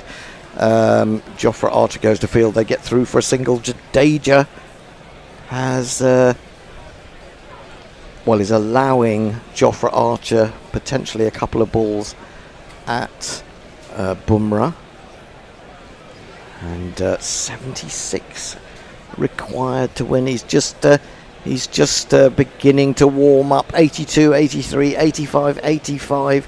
He's saving the 90-mile-an-hour toe crusher for Jasprit Bumrah. Well, he's going to say to Jasper, anything you can do, I can do better, hopefully. Well, let us see. 2 slips, a gully, a leg slip. I really want a third man. Archer in. Oh, he's looking for the Yorker. It ended up being a full toss, which was rather tamely just chipped, almost defensively up to mid-on by Bumrah. I think Bumrah was having a bit of a laugh about that in a way, and why not? He's done his job. In the second innings, his batsmen haven't. No. Probably for the first time in this series, I think it would be fair to say that. Although, of course, going back to that first test, we had those 2 big collapses after big scores early on from India. He's in, bowls, defended back to him, very full, and right behind it. He survives those 2 balls, and India are 117 for 8. Messi. Jay Grover says, I have listened to that Who's That Weirdo before, but it is a timely reminder that Hendo is a crazed megalomaniac who should never be given a scintilla of power. He is a harbinger of all our dystopias. Look, shut up, Jay, and give us your money. I think that's a perfectly adequate I think so. Alistair Breeder says, I'm just jealous, not finished. WA. India playing for a draw, says Mike. 1.19 runs required per over. No hurry. That's true. Best There is thing no in this hurry. Best thing in this game is a healthy Joffre, says Lockie. Will be worth his weight in chains in Australia. He'll give Piggy the fear. Yeah, I think he may have not been perfectly online all this time, but another 2 tests or at least 1 test to get himself fine-tuned is quite daunting for Australians, I think. Yeah, you want him to be fine-tuned. You don't want him to sort of crack at the seams again, though, do you? That's the that's always the worry. You're going to be watching him every move he makes, every time he dives in the field or anything. Right in the block hole of Jadeja, hits him, I think, on the toe as he's trying to work that onto the leg side. No bat involved, but no chance of an LBW either. Well down the leg side. Much as you well know, I want Australia to win the Ashes. I also want to see the best possible teams on both sides because it makes for so much better competition. So I just want to see Wood and Archer fit. Absolutely right. I mean, I always feel the same about the Ashes in this country. Once in a while, that's a lovely drive past the diving Wokes, but Archer is round to do some nifty footwork and prevent anything more than a single. Now 4 balls for Wokes to bowl at Bumrah potentially. Apart from the occasional funny bowling out for 60 odd like we had in 2015, in general terms I like to see a really well contested game. Of course, why wouldn't you? That's the whole point of Test cricket, isn't it? And England haven't been very competitive in Australia for about 3 in a row, haven't they? 4 in a row. It seems like a long time ago since 2010-11, doesn't it? Yep. Wokes in. Ooh, he plays in front of his pad. If he'd not got bat on that, it might have been an almighty appeal. But he did, and there wasn't. 75 to win. 3 slips a gully now for Wokes. Oh, in fact, the gully's coming out. Short mid-wicket. And rightly so. For his little chip. Well, not just that. Just don't let him turn it around a corner and get an easy single. Third man, though. No third man. But 3 slips, so there is a little bit more of a guardrail there. In some respects. Some might say a shower curtain. Wokes is in. And he comes right across.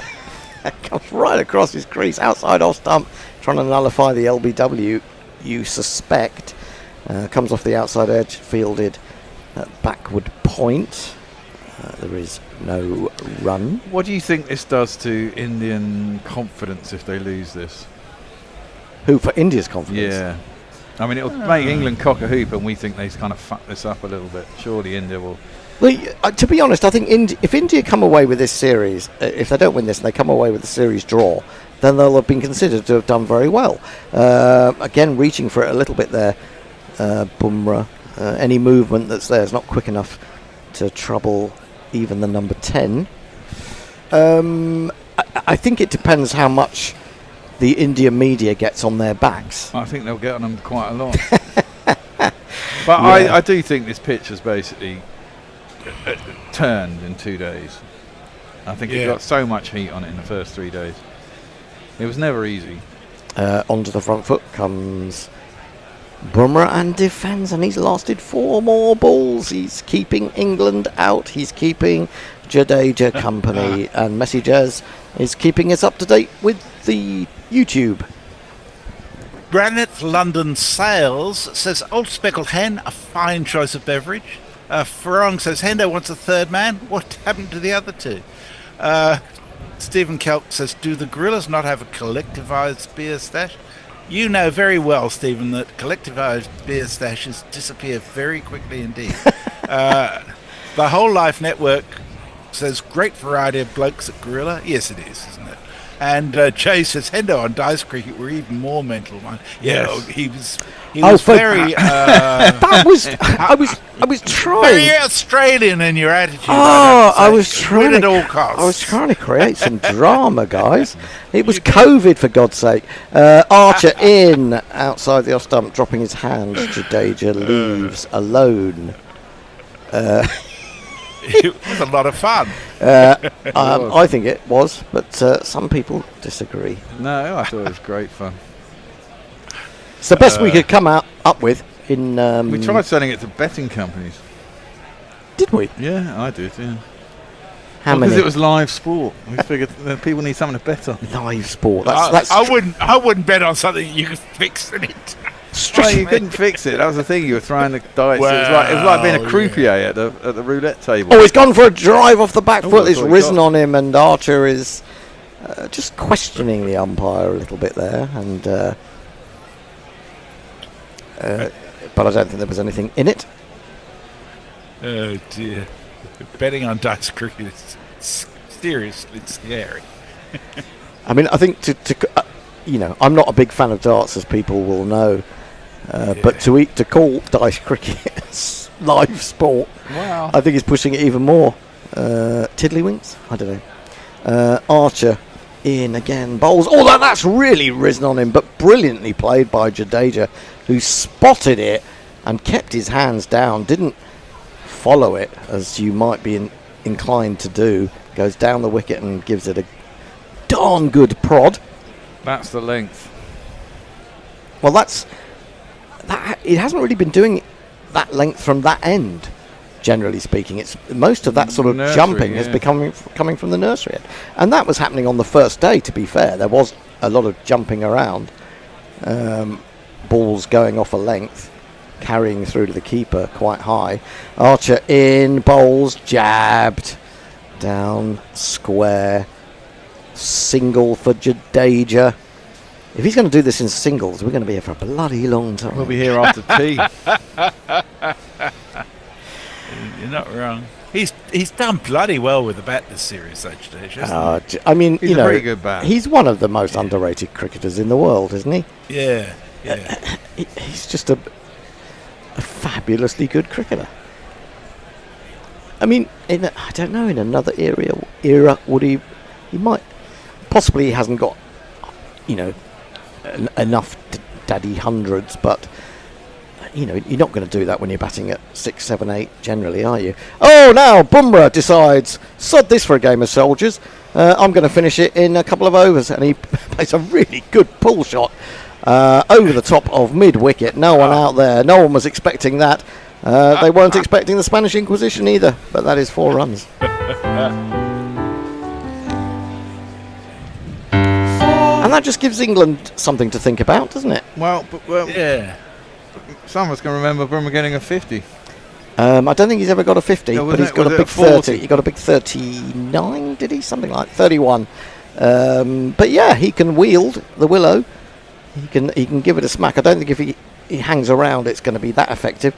But he's getting right across onto his off stump and defends a full ball back to Jofra. And Bumrah has not given up the ghost. Jadeja has not given up the ghost.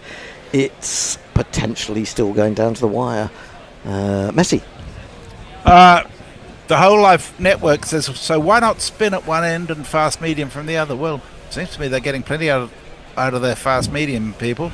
Martley says, my grandmother bought Slipknot t-shirts because she thought they were about knitting. That sounds like an urban myth to me, Martley. Yeah. Richard Peel's with us, says, Hendo on dice cricket was epic entertainment, completely unhinged. Well, to a certain extent, but in a sort of blaming my fat entertaining fingers. way. Well, I just love the fat fingers. Yeah, that was. I mean, that's all I could see. All I could see was the fat fingers. I was stuck in my own house, looking at a screen. Fat fingers. I had to have some entertainment.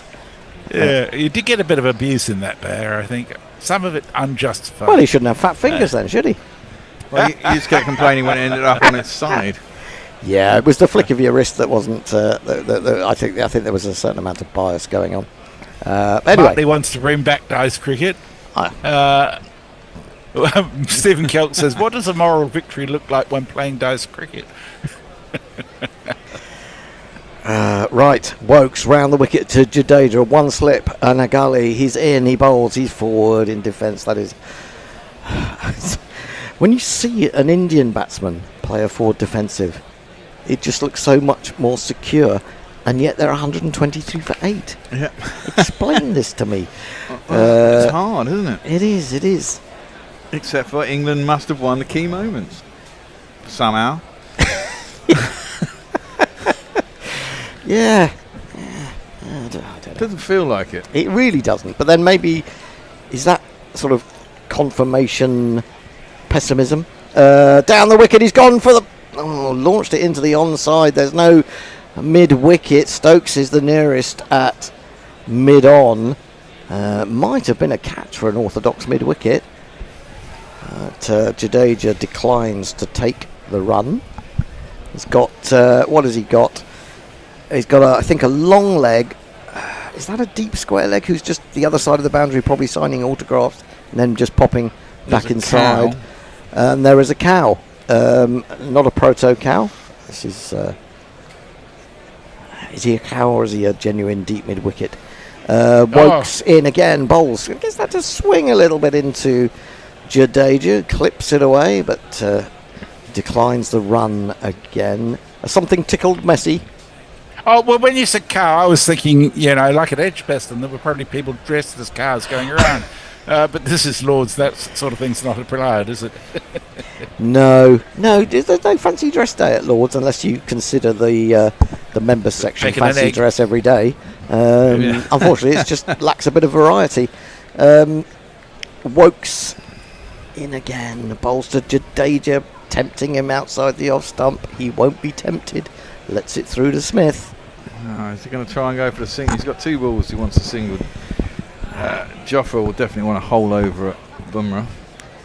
I'm getting nervous again. Oh dear, and it doesn't Getting take much, nervous. I'm getting nervous again. The thing is, if it gets down to 20 required with 1 wicket left, and it's Siraj and Bumrah, and they just sort of aim a few shots. I mean, they could go flying off outside edges. That's the kind of thing. Leah's imagining it getting down to them needing 3 runs, and then Jimmy, Bumrah and Siraj then pulling a Jimmy and Monty in Cardiff for a win. This one keeps coming in towards Jadeja, who nods some appreciation of that delivery. And that's nice to see after all the unpleasantness. But then Chris Wokes, as we have said, is the nicest man in cricket. If you can find a nicer one, let us know. But apparently, that is what they all say. That's what all the journos say. He's the nicest man in cricket. I think I'm the nicest man in cricket, personally. But nah, I'm the nicest man. Hey, no, I am. Slip in a gully, backward point, cover, mid-off. Stokes is making some sort of adjustment, difficult to see what it is. He's now looking behind him, making another adjustment. Has Wokes decided to come over the wicket for a delivery? Nope, he's staying around. He's in. He gets an inside edge onto that. Didn't really get his foot forward. Tried to play it from the crease, through the hand at it. Gets an inside edge down onto pad. But survives. It does, however, mean that Bumrah has another chance to cart Archer for 4 over mid-wicket. Mayak says, I've got my eye on going to Australia for the last 4 tests of the Ashes this winter. Nothing would be worse than 3-day one-sided matches. Yeah, I get that. I don't know how many... the source man says, Bear is a handsome beast. If he were on daytime TV, he would be the housewife's choice. My goodness, have you got your specs on? Yeah, okay. So who's been delivering beer all day to that man? I don't know. Perko says to Stephen Kelp, from each according to their financial ability to each according to their thirst, is, I believe, the collectivised beer policy. The problem is balancing the 2 sides of the equation. Defended on the back foot by Bumrah. Yeah, I have to say my thirst generally exceeds everyone else's. Except for actually when Grubby's here. Grubby is the man for slaking all the beers. You do have the advantage, though, Bear, that quite a lot of people drive there, and you just ride your bike, so you can get absolutely hammered. It's And true. Most of them can't. Archer again, 3 for 51, 2 slips, a leg slip. In, oh, chance, no, just short of the leg slip. He tried that trick and Bumrah almost fell for it. But, Crawley, I think it is, diving away, who stops that running down to the boundary, which would have been insult to injury.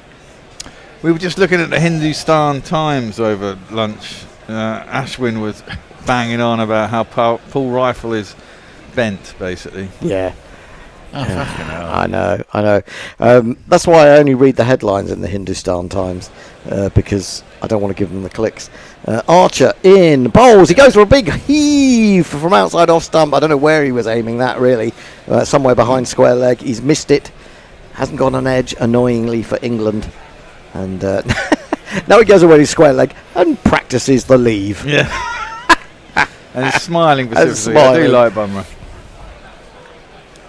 Oh dear, his instinct just got the better of him there, didn't it? He was trying to pick it up over fucking mid-wicket, wasn't he? For 6. From a foot outside off, pretty much. Thinking he's Virat Kohli. Archer is in again, too full. There's no real swing there. Now the ball's probably too old unless they can get some reverse, and I think Carse is your man for that. And possibly Stokes, but Stokes bowled for an hour and 40 minutes this morning. And I think you're absolutely right. I mean, it wasn't so much about when Stokes would come off, but having come off, could you get him back on again? Because he'd probably be aching quite significantly. That said, he might have had a rub down at lunch, and that might have helped. Archer in, he comes across the wicket again, and he plays it square. And how many balls we got left? 1 ball in this over to go. So Bumrah says, "Yeah, let's not take the single there." I'll be tempted to bounce. Bear, can you ask someone to let not Fred in, please? Yeah, I can do that. I'll do it at the end of the over. Not Fred, not coming in again. Well, no, it's carbon conscious. You know how woke he is. Oh, of course. That's a very good point. He'd probably fly over if he could. Yeah, well, I think you'll be able to get flying taxis or something. Archer in, bowls, takes a thick outside edge, but played competently enough. And well done, Jasprit Bumrah, apart from that one rather wild shot that he failed to connect with. He did pretty well there. 123 for 870 required to win. Eric J has a nice concept. A tied test should be decided by dice cricket. Yeah, imagine. Alex says Australia have serious opener problems as well. Constance not cutting the mustard, definitely. And Khawaja nearly 50 years old, yeah, and he's in dreadful form as well. I think it's going to be really interesting. Jay says, to Stephen Kell, no morality. Hendo perpetually cheated. I deny it. Are you Farouk Engineer? Oh. I've got a super chat. Oh, good. We'll do it in a minute. Onto the back foot goes Jadeja as Wokes start a new over round the wicket, defended into the offside. I will go to marketing number 2 box and fish out this. YouTube Prime Super Chat. No shipping unlike the bucket hat. And Jay Grover sent a $5. I'll wait till after this ball. A $5? Wokes in bowls. He's looking for. He's bowled that clever slower ball that comes out of the knuckles. Usually swings, but that really didn't swing. But it almost foxed him with the lack of pace. 67 miles an hour as opposed to Wokes, I guess, average of around about 80, 81. But, worth a try for sure. Jay says, because I've given him grief, I'm breaking my vow just to appreciate Hendo's tireless, unhinged enthusiasm, although it causes me pain. Pushed up to mid-off. What sort of pain? There is no run. I feel like you've had pain in your life, Jay, and I don't want to cause you any more. So if there's anything I can do to assuage that pain, please tell me. Like me to do a sort of solo dice cricket for you, maybe. Wokes round the wicket. Oh, he's tried that one again and lost control completely of it. It's ended up being a very, very wide full toss. Lucky it didn't go for 4. Lucky it didn't go for 4. Jadeja did manage to just about reach it and has decided that he'll take the single out into the covers. Don't know what he was trying to, because it wasn't a knuckleball, was it? It was just, I think he was just trying to bowl a normal, really slower delivery somehow that floated in, but he got it all wrong. I think if Jadeja had left that, it would have been a no ball because it would have not pitched on the cut surface. Yeah, it must have passed him at sort of chest height. It was never in any danger of hitting him in the chest because he was so far away from it. But it would have probably been a one-day no ball, wouldn't it, as well, on that basis. 2 slips, 2 gullies. Wokes over the wicket to Bumrah. He's right across his crease as he edged that one. No!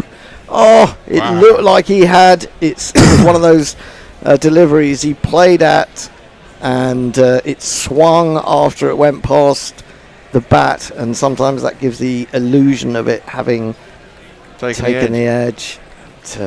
No need to play at that, really, was it? Miles wide. Tempted. That's the thing about tail enders.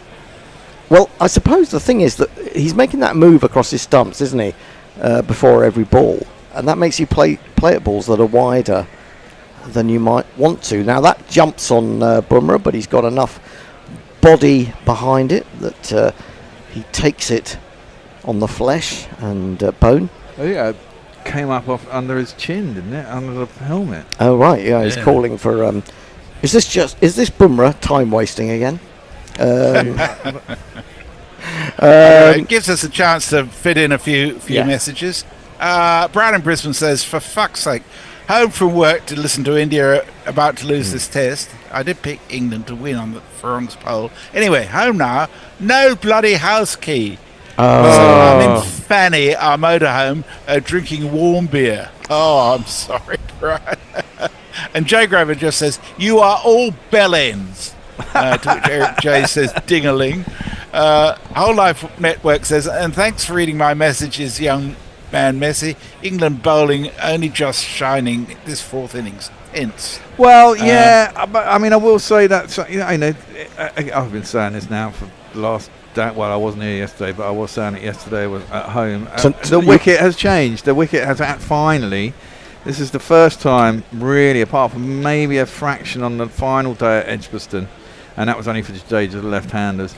Not Edgbaston, Headingley. The pitch has really offered anything to the bowlers. Well, I suppose. Yeah, but the other big thing was that India didn't help themselves last night. I mean, Gill and who was the other one? Karen Nair, I suppose you're going to say. Karen Nair. Yeah, just paid just ridiculous. And Jaiswal.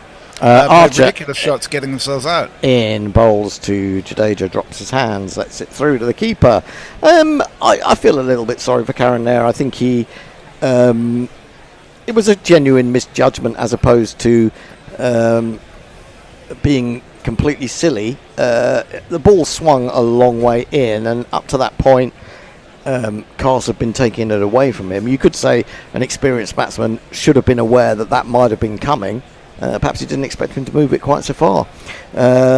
Archer in. Oh, now that's kept really low. I think he's got an inside edge down onto pad. That might be what saved him. Archer, just a faint shake of the head, a rueful shake of the head. But I think that's what happened there. Yep, inside edge down into his. If he'd have missed that, it would have been plumb, wouldn't it? Yeah, I think it would have been. Stephen Kelt's with you. He says, I'm starting to get the fear of it's the hope that kills you variety. Yeah, it really is. I mean, Archer again into Jadeja, goes back and plays that really not. I say he goes back, he plays that really just with his wrists out to deep cover there. England allowing him the single, but on many occasions he is turning it down. I would, if he's going to play like this, towards the end of the over and after the next ball, and he seems to want to go on the fourth ball. He's quite happy to let Bummer face that. If he's going to bowl this line, I would have a cover and a guy out in the deep. Just try and stop him just knocking it out to the deep for a single. Here he is in again, looking for the shorter delivery, and he's almost mastered the art of just dropping the hands. I mean, the hope for England is that one of these bounces even less than he expects, and he gloves it in trying to drop his hands. But at the moment, nothing really happening.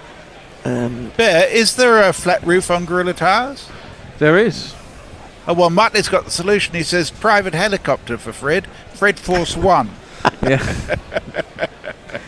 It'd have to be a very, very big helicopter. It'd have to be one of those things called the Chinook. It'd have to be a Chinook to get Fred through the doors. I know. Me too, to be fair. Archer in around the wicket to Jadeja. He crafts this one out into the offside there. The bear says, see, like he shouts, told you, when he gets 1 in 25,000 LBWs correct. They take the single. I think there's one ball for Archer. One ball could be enough. Well, speaking of Fred, he's coming on after this ball with you too. Oh, he is. Me and you are swapping places up. No, you're doing this. I'm doing this, so we might as well stay where we are, mightn't we? Yeah. Totally. I've just seen a tweet about someone mentioning Bancroft. I don't understand why Bancroft isn't in the discussion for Ashes opening.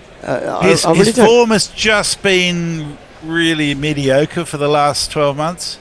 He just can't get many runs. Not over here, it hasn't. Not over here, it hasn't. He's been getting runs for Gloucestershire, hasn't he? Not a lot. Not like he did last year. Archer. Sorry, I forgot. That's me.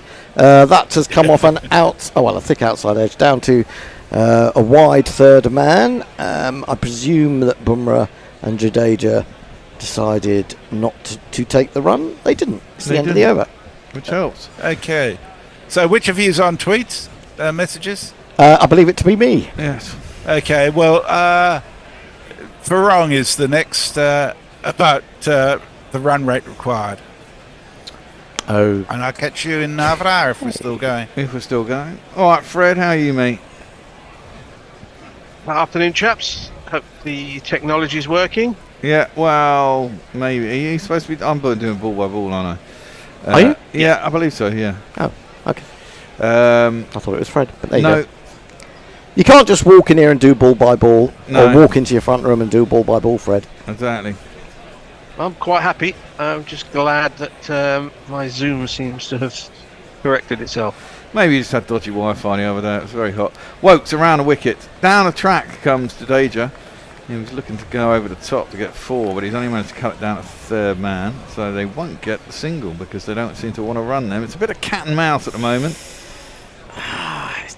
One feels that Jadeja kind of needs to go. That's something like... Well, that's a long way out still, 68 runs, with only 2 batsmen left. And one of them being Siraj. Do you know, I'm not convinced that Gautam Gambhir has moved once during this Test match. Maybe he's nervous. I think maybe his eyebrow at one point was lifted, but apart from that, Find his jingle, Hendo. Wokes around the wicket, into the pads, tries to flick it into the leg side, gets a thick leading edge. Jadeja, it's all on the ground out towards mid-off, and there's no run. Stokes is clapping his lads on. Point about Wokes. He opened the bowling in this Test match, and yeah, I think he's sort of a third or fourth seamer. And in the second innings, when we've got down to the absolute nitty-gritty of this game, he basically is a fourth seamer, which tells you a little bit of how they're judging who the best bowlers to be in this situation. You say that, but yesterday when he opened, that one comes into Jadeja. He works it into the leg side. Doesn't bother taking the single because it's only the second ball of the over. I thought he opened the bowling very well yesterday. He did exactly what was required, which was bowl stump to stump on a pitch that was a bit up and down and had a bit of movement sideways. Made the batsman play a lot. But he didn't beat the bat very often, and he certainly didn't in the first innings when he was opening the bowling. Well, when it should have been Archer and Cast. Well, and yes. probably Stokes should be the third seamer. Well, probably true. On normal English wickets, Stokes would normally be a little bit more effective, but we haven't had that kind of weather. I know Wokes has a very good record at Lords, but maybe you can take little Ireland tests out of that and see whether it's quite so good. And maybe Wokes in bowl. Oh, big appeal for LBW. That's given. Jadeja has gone, and he's going to review it because he's last batsman. The question is, did he get an inside edge? If not, I think he's plumb as. Yeah, that was definitely seemed to be in line. Irrespective of whether he's got an edge, it's still a fantastic delivery. It was a fantastic delivery. Tailed in a little bit. And as we all say, Wokes at Lords, he's unplayable. He should be the first name on the team sheet. What I'd like to see from Jadeja, though, is when he does a review it, he does the whole sword thing before ending up in the tee. Okay, let's see. It's decked in. Has he got? Oh, it might got just outside. Yeah, I think it might be umpire's call. Might be umpire's call. It was given. Yeah, it was given. This will get Ashwin going. Is it an inside edge? No, it's not gone past yet. No, it's hit the pad there. It's hit the pad before the bat. Or might be outside. Might be marginally outside the line.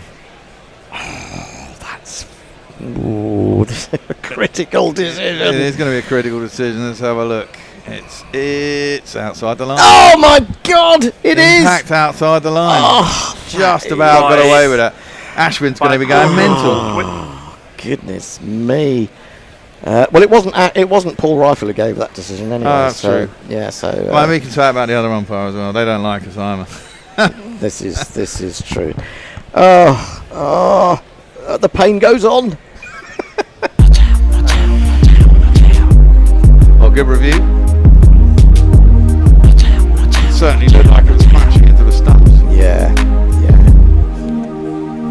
Bad luck. He's had such bad luck with LBWs in this series, Wokes. I mean, talking about the fact that maybe he's a four-seamer now, but he has been unlucky. A little bit unfortunate at times, and true. Wokes around the track, down the track comes the Jadeja. Has he got enough on that? I think he probably has. That's gone all the way for 6. He's decided to stop pissing about. That has gone all the way. Well, what an amazing game of cricket this is.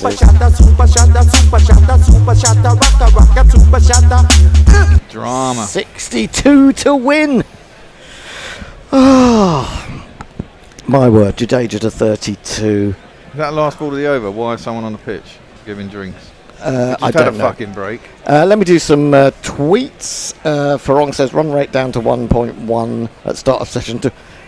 From 1.19 to 1.11. Squeaky bum time. Are you only just squeaking? I've been squeaking for a while.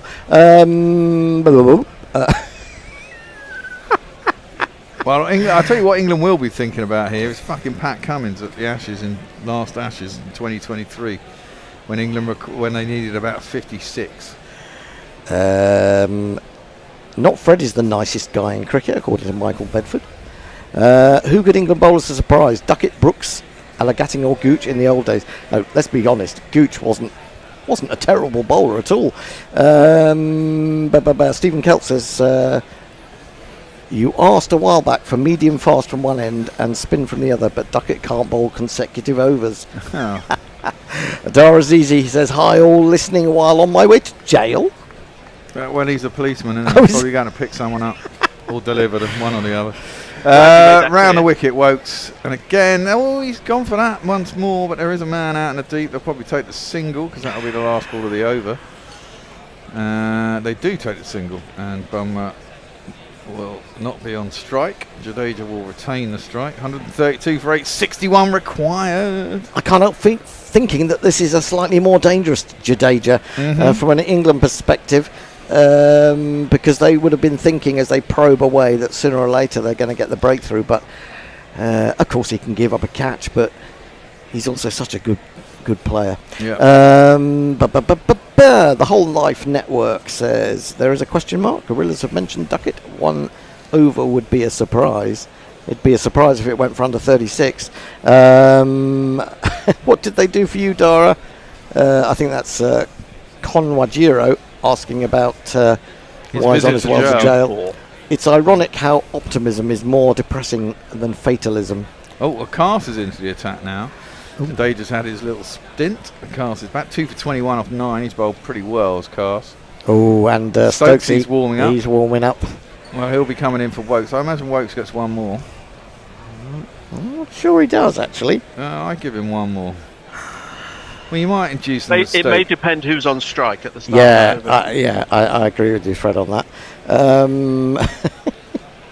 The Air Force one will be called Fred Hawk Down, says Alex.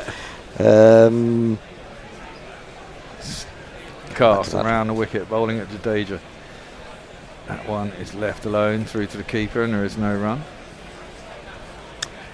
Jadeja, if he gets India over the line here, he's going to be a hero. Well, he's an absolute national hero, isn't he? He's, if I was him, I'd retire and just wait for them to supply me with money and anything I wanted in my villa. Well, yeah. Ladies and booze. Ladies and booze. What more could one want? Not a lot, really. If you're a lady, you might want more men and booze. Yeah, well, indeed. Cast around the wicket. Into the pitch again, left alone by Jadeja. He's not even attempting any of these. Maybe you might push at one, get a little nibble through to the keeper. He's going to have to take a chance if he wants. If he wants to be on strike for the next over. 3 balls down. England supporters, Jofra, he's back. Then he's done his back. Well, I haven't overused him in this test by a long shot. No. I've been quite careful.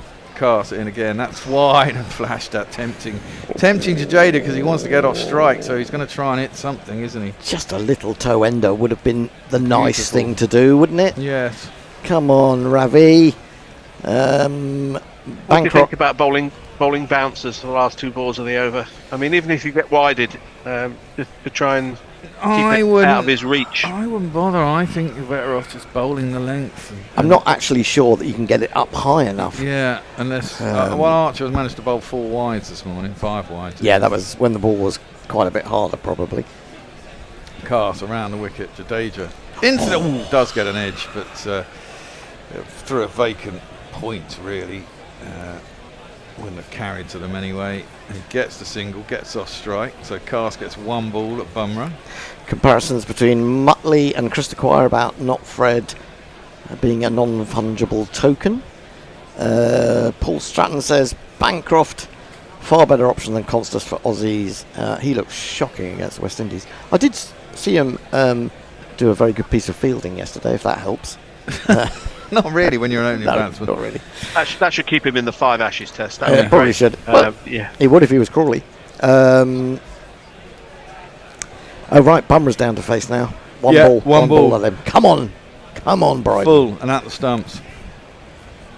Here we go, short and wide. Cast in. It is full. It's not quite at the stumps though, and it's defended easily enough by Bumrah. Up towards mid-on. Is anyone getting flashback to Jack Leach's innings in Headingley 2019 when he kept having to face sort of 1 ball at the end of the over and he was resolutely behind it on every occasion? Yeah, well, there is a bit of that. Yeah, is this delayed karma? Could be. Krista Quiet, now I've done him. Paul Atkinson, has anyone told you sound like Stuart Broadbear? Do I? I think I'm a bit too South London for Don't think so. Looks like I might. You haven't been sitting next to him. Looks like I might have to eat humble pie predicting England's demise yesterday. It's not all over. It's not all over. It's not all over. There's a lot of people pacing around in the Indian dressing room. I did just see one of the hairs on Gautam Gambhir's left eyebrow flutter in the wind. That could be a sign. That could be a sign. What have we heard about Bashir? What have we heard about him? Well, what I understood yesterday was because it was a contact on an injury that was created in the field of play, and it's an external injury, he can bowl whenever they require him to. He doesn't have to be on the field. So the ICC rules tell us that he can bowl. Yeah. But evidence of our eyes may tell us something different. Oh, well. I'm not sure he'd be bowling even if he was available. No, I don't think he's required. That's into the pads and tries to whip it, does Jadeja, but he gets an inside edge onto his pad. It just dribbles out on the leg side. There isn't a mid-wicket, but he doesn't want to single off the first ball of the over. You were right about Wokes. He has got another one. One more single lager beer bottle on the wall, says Fluffy. Nice. This is quite exciting, says Lockie the Sixth, who hasn't got tennis to rush to today, unless he's interested in watching the ATP tournament from Switzerland. Yeah, Sinner did a job yesterday, didn't he? Wokes in. Ooh, attempted cut this time by Jadeja. Trying to outfox each other here. He tries to jab that down the third man, gets an under edge. Could have easily dragged it back onto his stumps, but he didn't, and there's no run. If England were thinking of doing something funky and out of the box, and over a route to Jadeja wouldn't be the worst, especially when there's still 60 runs to win rather than when there's 30 runs to win. But you've got to get your field right, haven't you? If you do that, that's you've got to have a deep square, deep mid-wicket. Yeah, everyone on the leg side out on the boundary, basically. Down the track comes Jadeja. He wants to launch that over the top, but he didn't get to the pitch of it.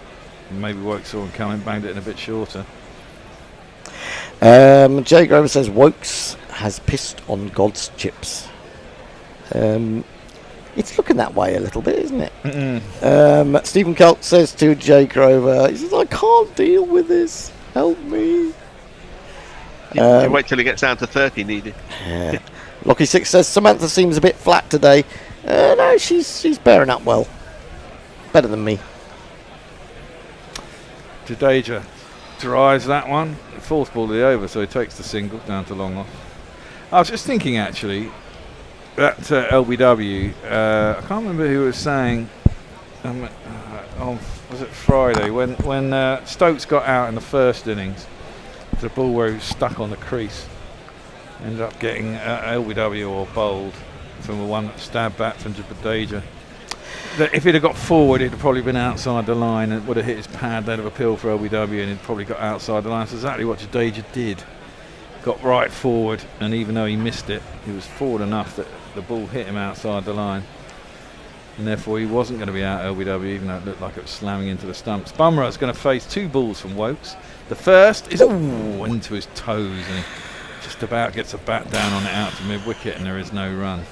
Shravan Reddy Gadam, who asked us whether we were commentating or watching, and I informed him we were doing both, is back. If he's been away, he says, "Sir, what's going on?" Goodness knows, it's so tense.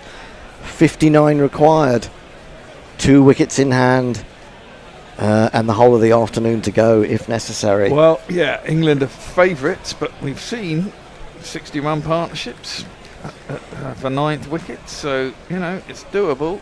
That one is defended by Bumrah out into the offside, and there is no run.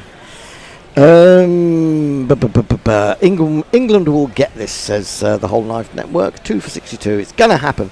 It's 2 for 59 now, though. Paul Stratton says, beware Jadeja switching to IPL mood. Warning signs. Yes, I agree. On-off says, hello, Ter. Listen to the sexiest man talk that Sam... Listen to the sexiest man talk that Sam has to endure. Constance? Ah, right, yes, okay. Positive thinking is needed. Ben at his best, says On-Off. Remember Jessup, says Fluffy. I don't think anyone does. No. I am manifesting a wicket, says the Whole Life Network. Crystals, positive thinking, and yes, bowling it off stump. Well, yeah, Jadeja is going to continue facing up to Cast, 2 for 22 off of 10. Bowled well. It's around the wicket to Jadeja, who plays that out to a vacant space in the covers. Basically, England have got 10 men on the fence for Jadeja, so he doesn't take a single. Well, 9. Maybe even 8, because they might have a slip in. I think there's like a couple of flips, aren't there? So I think let's not get carried away. Shoaib Bashir has sneaked on in his yellow bib. Wokes is warming up. He's definitely coming on to bowl in a bit. Whether it's next over or Wokes gets one more, I don't know. Wokes has had how many? 5 after lunch? Yeah, Stokes is your man, though, isn't he? If he's feeling ready for it. Yeah, he certainly is. Do it himself. Cast around the wicket. Not tempting Jadeja to play any shot at that, and so he doesn't. Well, they have a go at some short-pitched stuff, says Camillo Cochia. No, I hate it when England do that, especially with a 10 and well, especially with someone dangerous like Jadeja. You're offering him a chance to make him play shots for balls off the fucking stumps. And as for Bumrah, just bowl at the stumps. You know, he's a number bloody 10. Eventually, he'll either misjudge one and get a nick through, might get beaten on the inside edge, miss one, get hit in the pads. You're so much better bowling at the pads and at the stumps. The wicket is doing enough. Cast around the wicket, bangs it in. Jadeja just gets right behind it and defends it. Again, out into the vacant offside, but won't take the run. He will next ball.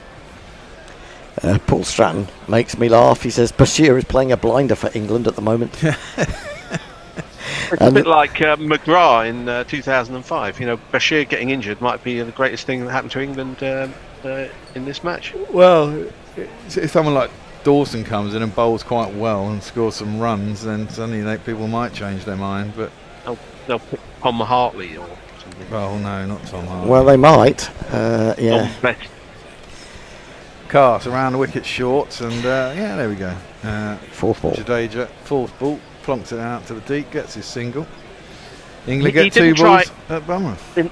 He didn't try in those 4 balls, in those 5 balls, to come down the wicket and to try and create anything. So by bowling line and length, if that's the sort of the rut that we're in at the moment, he's only looking to get 1 run per over, which is manageable, because you'd think somewhere there's going to be a ball with somebody's name on it, just one that keeps low. Exactly. If he attacks, it's a different game. Exactly that. And I think he wants to, but I think there's a leg slip in now. There is a leg slip for Bumrah. Cast bowls it. Oh, that's quite a decent ball. Quite short. Well played in the end by Bumrah. No run. Liam Mahoney says they'll stay in the same seat, those players in the dressing room. They probably will. So Gambia is an Oasis fan by his looks. He would fit in well.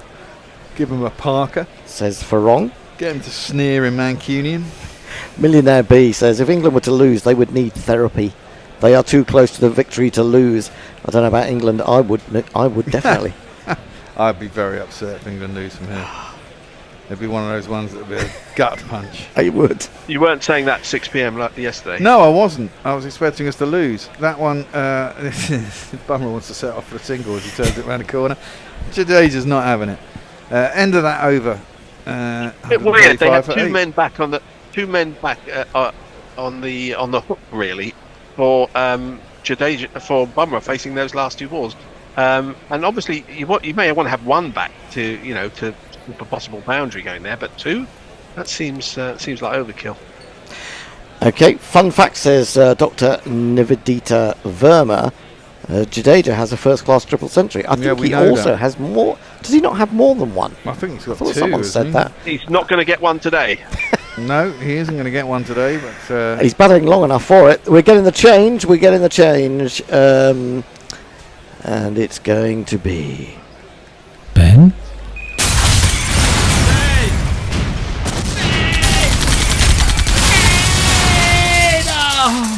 Ben Stokes. Rab Hiradine has been in touch. Said, I listened to the live commentary on the TalkSport YouTube channel. Much superior to GC. Well, fuck off then. Yeah. We don't want you to listen to us.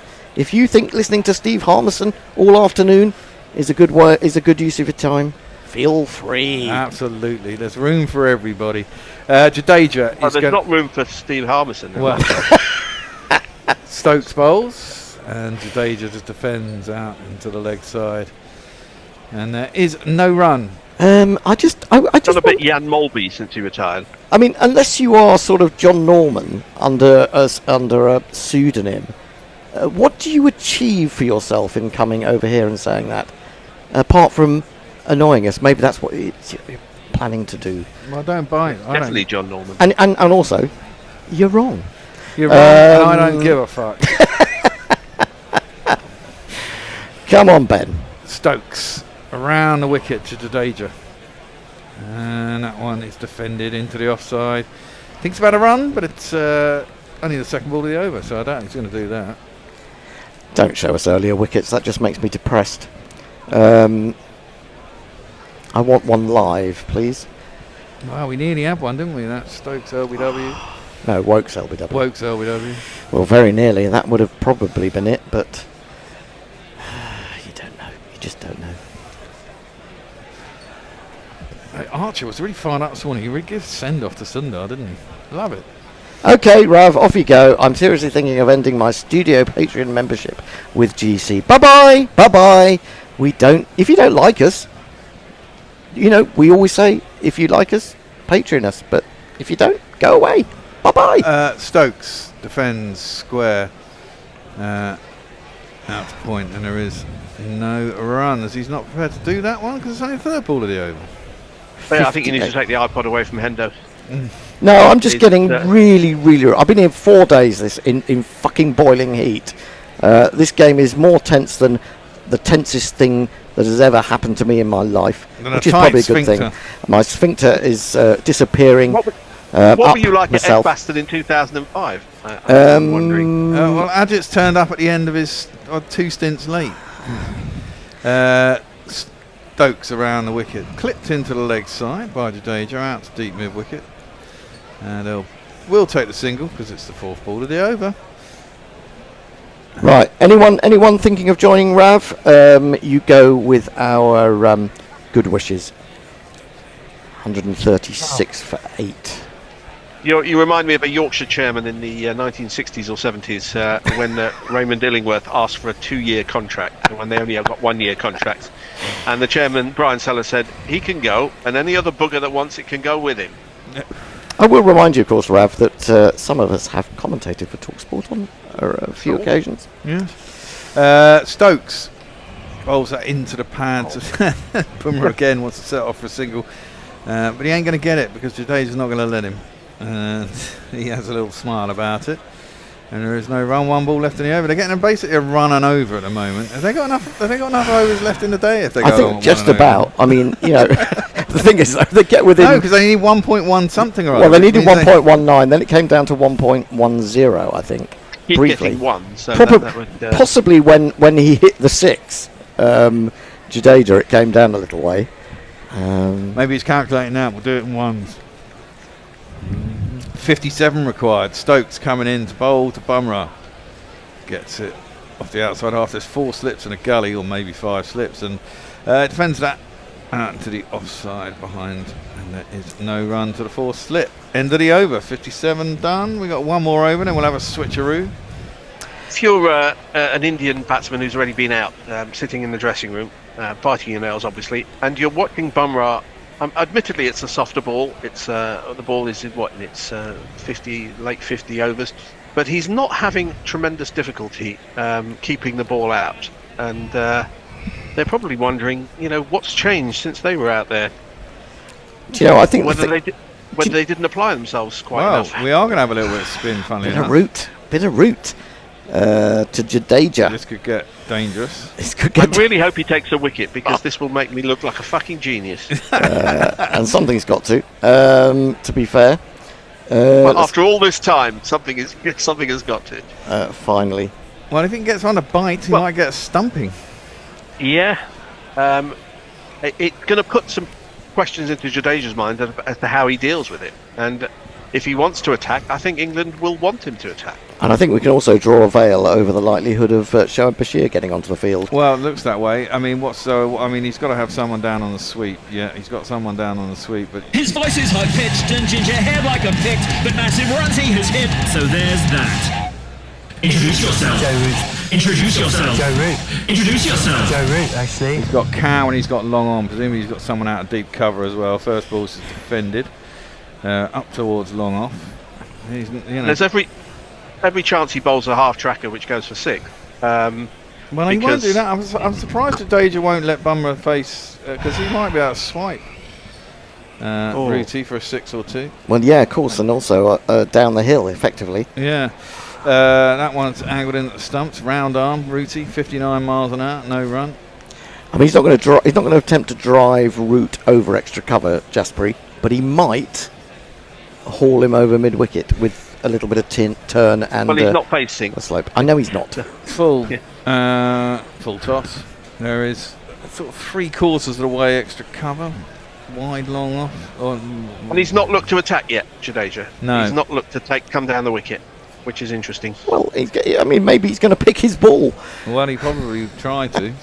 Joe Root can bowl accurately enough. That one he does guide out, and it is the 4th ball of the over, funnily enough. Now we're going to have a slip, a silly point, a leg slip, and some people standing in stupid positions. I would have someone out at cow and long on. Oh, you've got to have a cow. You've got a cow and a long on and a deep square, I think. This is, I think this is more dangerous for England than when Jadeja's facing in a strange way. That's because you're a pessimist, Hendo. No, it's because he's turning the ball in with the slope, and it's a chance for Bumrah to pick it up. Yeah, just swing through the line. Yeah. Which tailenders like to do. What will Bumrah be thinking about how he should play this? He'll probably thinking I should try and keep this out. Well, he might do, but were you not here when Wokes was hit for a 6 by Jadeja? Were you not here when Archer was carted over mid-wicket by Bumrah, of all people?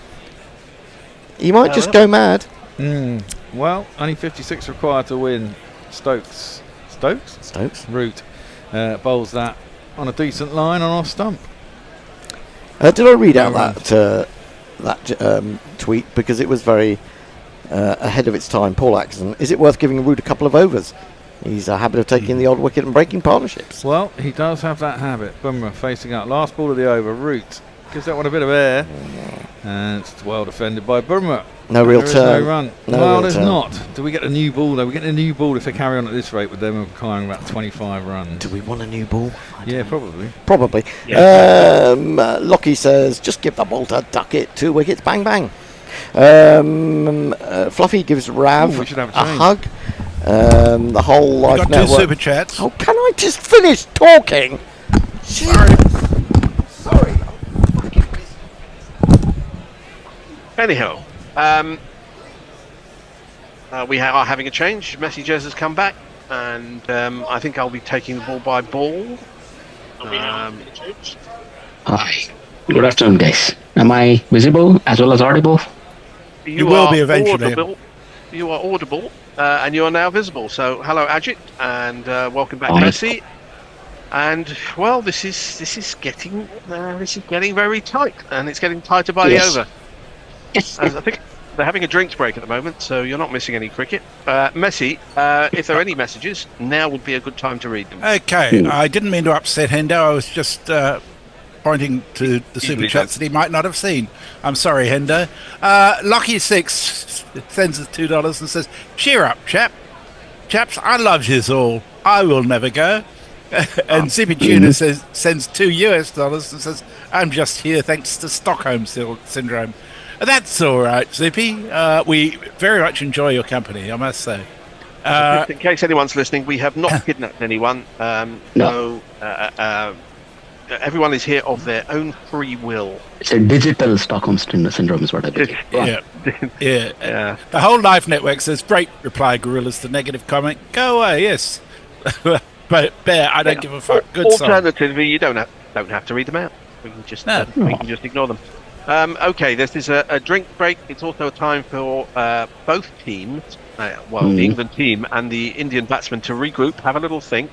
The Indian batsmen will be thinking, well, it's going okay. They've not looked at any difficulty in the last 6 or 7 overs. The ball hasn't gone past the bat. But on the other hand, they're only getting 1 run per over, which is... There are 55 overs left in the day. There are. There are. I don't think all will be bowled. Yes. No. For if either team is to win, I don't think we're going to get anywhere near that number of overs. But the question is, the Indian batsmen, I think, will be saying, well, just keep doing what we're doing. Exactly. And when you get down to sort of 35, then 1 mad over where Jadeja hit, a 6 and 2 4s, changes the situation quite dramatically. It often happens in a tight chase. But at the moment, both teams will just say, well, let's keep doing what we're doing. Absolutely. But look, as things stand, if you are an India fan, I would recommend you against raising any hopes, because this can end very quickly. Even after I joined the Zoom call, I was looking at every bowler. I was listening to every ball from our commentary to see if, 1 brings 2 very quickly sometimes with the tail. Yep. So things are going fine. India are showing the fight, but I think the maximum damage was done in the first 20 minutes or so. Yes. When Pant was gone, and then Rahul followed, and that's where I think India already probably gave the test up. But look, we are looking at some pictures of Mr. Stokes giving his rousing speech of inspiration, but he was kneeling for whatever reason. But yes, England are back. Something wrong with him. That's It's usually worth- when he worth starts noting that bowling it- 20 overs of bouncers. Yeah, of course. He bowled his heart out. That has to be. It was one long spell, almost up to lunch, wasn't it, from him? Yeah, him and Archer Fantastic. had a real good go this morning, and they tipped the balance very much in favour of England.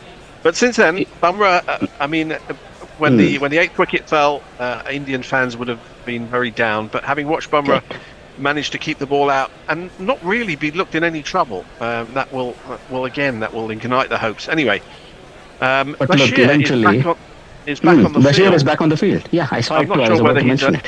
is he allowed to? I think he might be allowed to bowl because it was an external injury. Reading through the playing conditions is a minefield at the best of times, but I believe the injury was classed as an external one, and therefore, if he's on the field, he can bowl. I'm not sure England want him to bowl, But that's another story, isn't it? They may want him as an option. Yeah. Joe Anyway, Root was Stokes- already given a go, and here we go. So Stokes is going to be bowling right arm around the wicket to the left-handed Jadeja. It's short outside the off stump. It rises a little bit, which we haven't seen one do for a while, but Jadeja is not tempted to play. He asks the umpire if it was a one for the over, but very cleverly. But look, I thought, the first 3 balls after beginning of a break, I think they're very crucial for both sides. If I were Stokes, I would try and pitch them full and try to get him to drive or something. You have one catching slip and a gully who's walking back, and they have 2 deep fielders, one at short of deep point and another a sweeper cover on the offs, to try and give Jadeja more singles if he's interested in. Here comes Stokes again to Jadeja.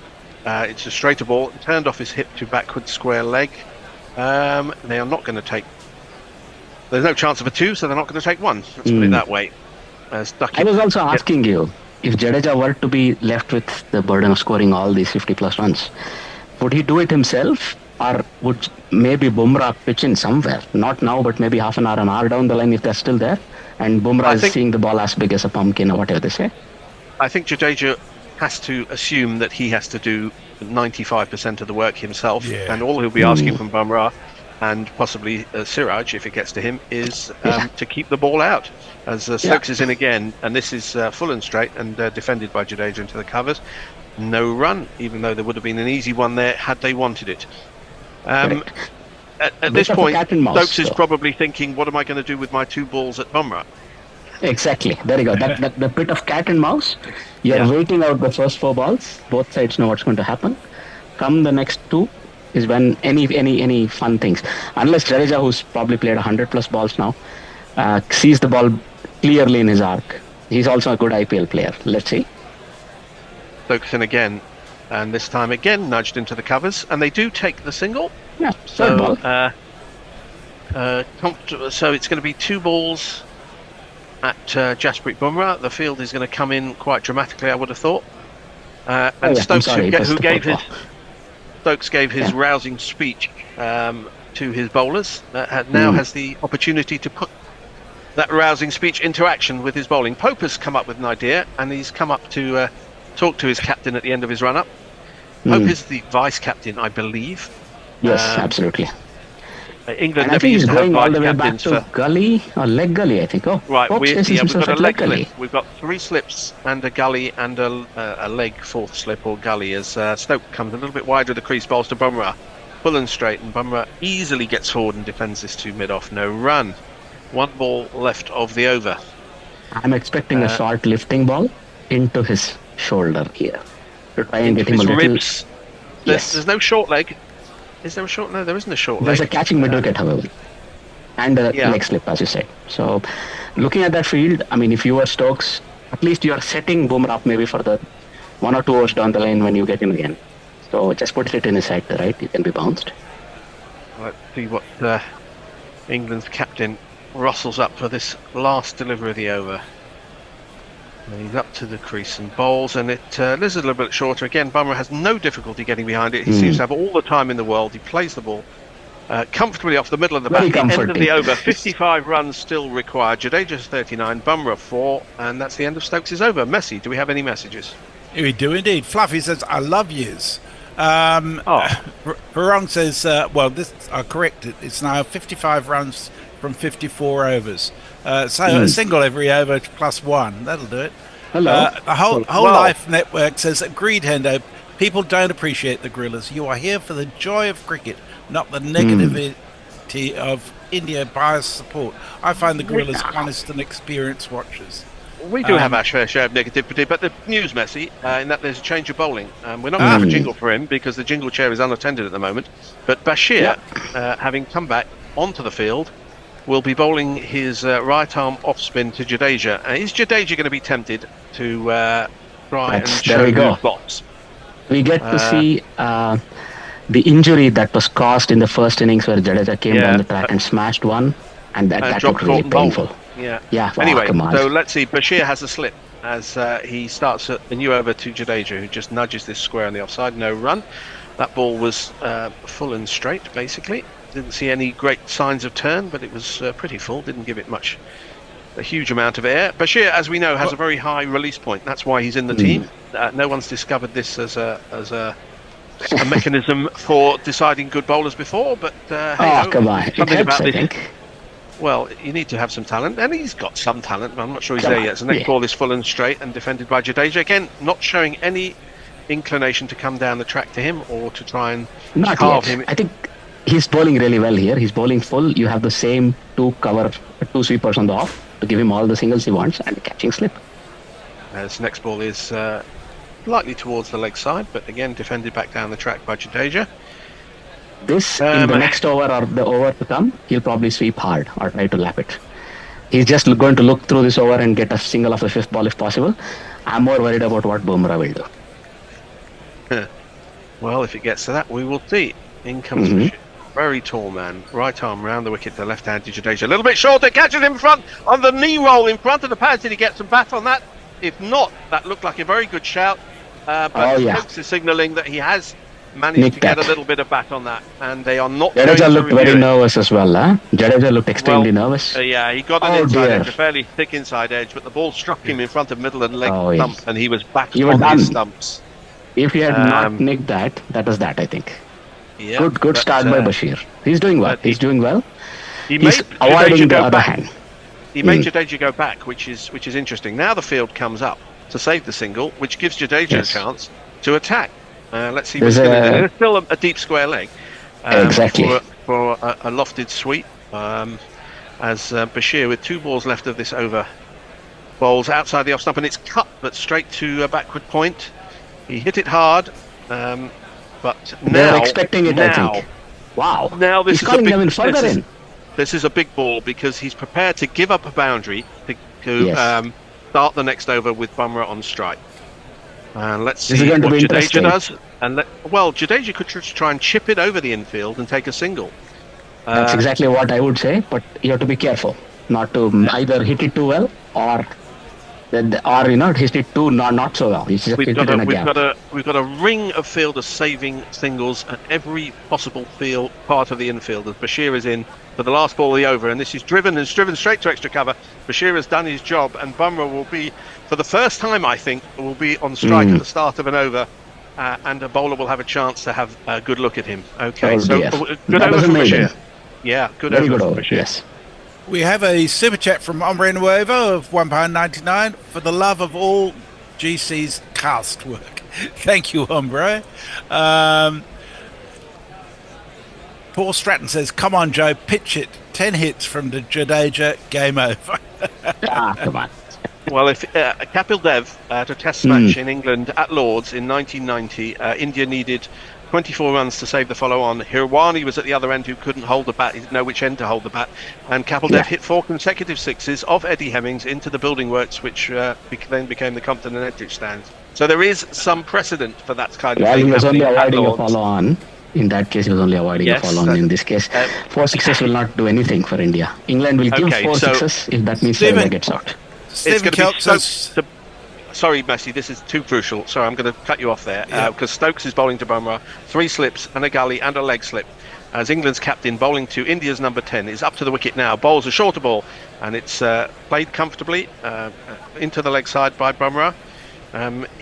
This time he's going to be looking for a single, and he's right to be looking for a single because he does want to get off strike. And the close infielders need to be very sharp for a chance of a run out because he's already indicating the line.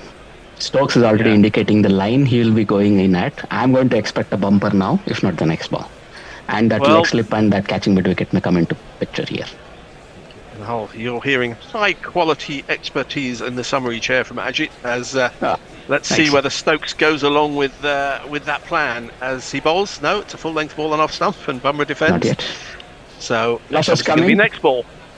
Maybe, but look, they have catching slips as well. So the line he's bowling back of the length, just outside the off, is not at all a bad one in any way. That's how you get batsmen out mostly. Tests nicked behind. So considering we are in the second session of the last day, we haven't seen balls keeping dramatically low. We haven't seen anything jumping particularly. The wickets that have fallen pretty much from balls doing as you'd expect them to do. So just good cricket from England, really. Of a hole over at Bumrah. Let's see what he does with the third ball. He's up to the wicket now. He bowls, and this catches him in the box. Let's be honest. That came back from outside the off stump. Bumrah got square behind it. Was making sure that something got behind it, and I think what got behind it may be causing him some difficulty. Yes, he's called for the physio, maybe the magic spray. But look, he's putting his body on the line. Yeah, he got an inside edge into his box, and those can be painful. Very hard. Oh, that's funny for everybody else except you, if you are the one hit. But it's sort of embarrassed laughter if you look carefully around you. People are sort of relieved it's not them that got hit. But Bumrah's immediately called for assistance. This is one of those rare occasions on a cricket field where neither side's interest is served by time wasting. So they probably won't. It's not time wasting. And Paul Rifle is right on top of the 2 people who came to assist, and he's like, get on with it. I think 4 minutes, right? That's the minimum, that's the allotted time, but I think... 4 minutes for getting hit in the bollock? Is that the official thing in the 4 minutes for getting assistance. 4 minutes 2 minutes per bollock. All right, fair enough. Then you get 8. Yeah.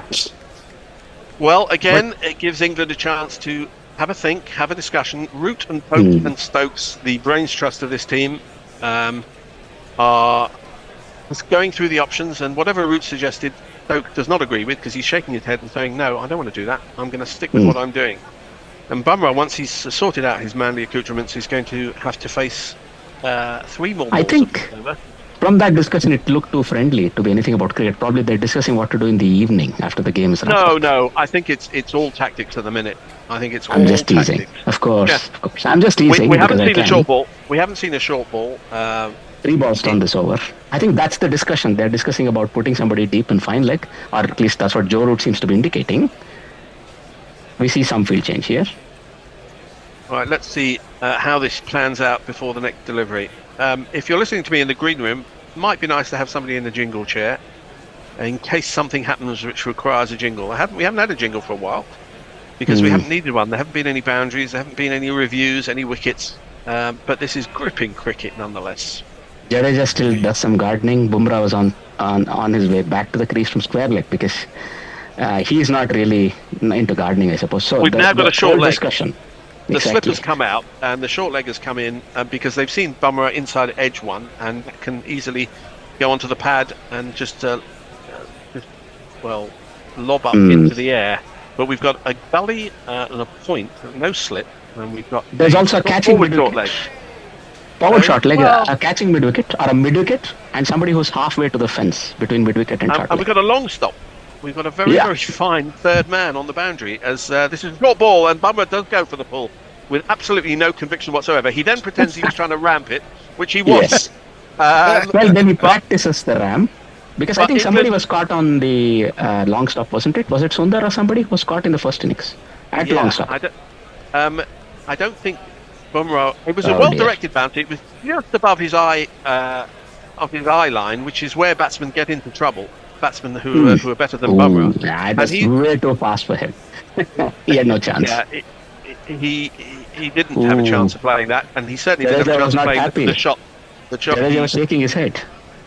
Next ball from Stokes is just nudged back towards the gully region. But that was fuller and straighter. But again, he's not really attacking the stumps, Stokes. And with one ball left of the over, then they're obviously not going Will to they take give a them single. a single, do you think? Will they give India the single? Or will they They offer won't them a take single? it. It doesn't matter. I'm curious. Matter. They won't No, take if you it. leave the point empty, people tend to play with an open face, tends to get people bowled. Oh, you see now, Jadeja, they're showing Jadeja's unhappiness at that pull from Bumrah previous ball. I think this might be another short ball from Stoke. Last ball of the over. And it's Stokes to Bumrah. He bowls it shorter. He's gone for a ramp sort of pull, and he's now asking why isn't that a wide? But it went. It was a genuine short ball, and he went to pull it, missed the ball into. So we've had the second consecutive maiden. But I think England will be disappointed with that Stokes over to Bumrah. Yep, 3 runs off the last 5 overs. Stephen Kelk says Hendo needs a big hug. We love you, Hendo. Kate Eleanor says the best commentary anywhere. Thank you. We're talking about me. Why are these people, English people, supporting England? Says Berry. Lockie says because they're all from India. Where are we? Give him some chin music, man. Squeaky Bumrah time, says Alex. Well, Bashir is, after that maiden to Jadeja, will still retain his position in the England attack. And interesting to see if Jadeja does anything different. This one is thrown in a little bit quicker and just nudged into the offside. No run. He's not looked to use his feet at all against Bashir. Still early doors, I think. He wants to see a couple of overs, no? If he sees one pitched up. Right in his arc, I think Bashir knows that much. He may be carrying an injured finger, but he's an international bowler. I think he knows that much. Thoughts. This one is. This one is dear. Slight. This is nudged down towards third man. Bumrah's come about 2/3 of the way down the crease, the wicket, looking for a single. Jadeja is not interested. Sends him back. No chance of any sort of a run out there. But there was a little bit of turn there. There was some turn, not sharp turn, but I think Jadeja didn't commit to it. He sort of took one hand off the bat. He just wanted to make sure it went wide of the slip. But they have 3 fielders in the deep on the off. The line should be very clear here. Probably 4 on the deep in the leg, as this next one is shorter, and this is cut to the point. And are they going to take the single? Oh, they did. I think they did. Yes. So he's left 3 balls. 3 balls for Bashir to face. No, some for Bumrah to face from Bashir. Bashir should pitch it up in his arc now. No? And growing confidence of Jadeja in his partner, giving him more balls to face at the end of the over. Or he's worried about the run rate required going above 1. Not yet, I think. You would go to T if you are India. We've got 2 men. We've got a leg slip and a forward short leg. His next ball is full and straight, and Bumrah gets bat and pad right behind it. Played like a number 4 batsman in terms of. No, but that's a good line. From Bashir, he attacked the stumps immediately and bowled the ball fuller. He has a catching backward short leg and a traditional short leg. As Bashir bowls again. This one just again hint of a turn, but not dramatic, and no unusual bounce. Played comfortably by Bashir by Bumrah into the ground. I think he's seriously forgetting our shit gets wickets motto. He really does need to drag one down. Yes. Full toss about high. This next ball is again it doesn't really turn the ball. It's just a straight ball, and Bumrah defends. He's happy with his work. He has 4. He's faced 40 deliveries for his 4 not out. That's the end of the over. Messi. Some messages. Lockie 6 says, "Do you have a squeaky bum? Relax with Gorilla Bum Powder." Actually, it's Gorilla Bum Butter, which Nestle's has researched for us at great length. Fluffy says, "Hang on, this one ain't dead." He also says, "Truman, a fine death bowler. If this were 25 runs instead of 55, says Lockie, I'd be full on bricking it." It David might says, yet be. Well done, Bash. Yeah. Lockie 6 has sent us a super chat, sends $2 and says, "I am messages and I want Duckett to bowl. That is the only circumstance when I will ever say those words when I'm paid to do so." I will make one other point, which is that if they are getting 0-1 runs per over, it does get closer to the new ball with them still being 20 or 30 short. As Stokes starts a new over to Jadeja, it's off the hit. Well, it's down the arse, as Ian O'Brien would say. He tries to flick it around the corner, he misses, and Smith takes. So it would actually be in India's interest to be scoring at sort of 2 and over rather than 0.8 and over. Makes sense, but look, why not give Duckett an over here? If you can land nobody's 6 giving balls on Duckett the an pitch. over. If I had one, if I was the overlord, the king and master of guerrilla cricket, I would ban all reference to Duckett bowling from now till the end of time. Sorry for but that's just the way it is. Unless we're paid for it. Yeah. It was never Unless fun. Super Chats call for it, we can discuss it. Stokes comes in, a bowls to Jadeja, flicks this off his pads down to long leg. Are they going to think of 2? Yeah, they are. Whoa. Oh, they What's went. going on? They The took throw one. has gone into the non-strikers. They've taken one. They thought They've of taken 2. one. Hope got it into the non-strikers end. So Very good I fielding think from Pope there. they hoped there was 2 in that, but there aren't. So There you after the go. second ball of the over, Jadeja's taken a single and has exposed Bumrah to Stoke. If you excuse the well, he took that off the middle and leg stump. Yeah.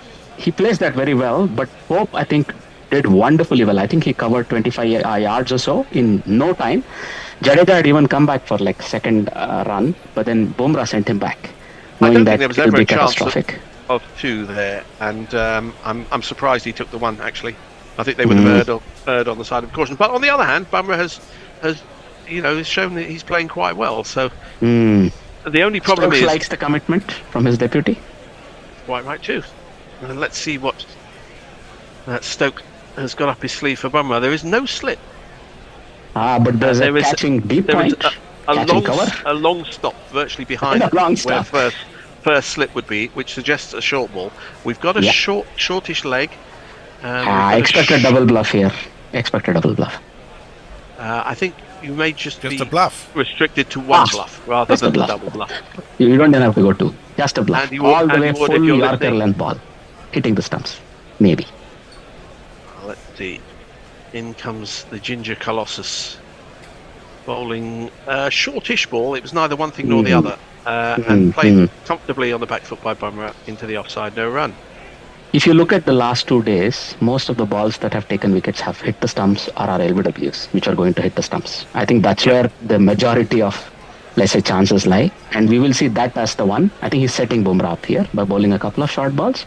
And a couple induckers will come afterwards. Maybe even one if you can get it to reverse swing. Bumrah has kept out virtually every ball that was bowled at his stumps so far, and he's faced 41 deliveries.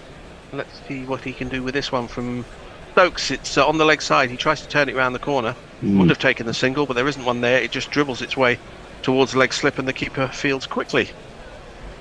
It's getting up. It's getting up into that uncomfortable region if you're a batter, isn't it? If you're Bumrah specifically. Because what he's doing is he's also coming across the stumps to try and cover the stumps, not expose them.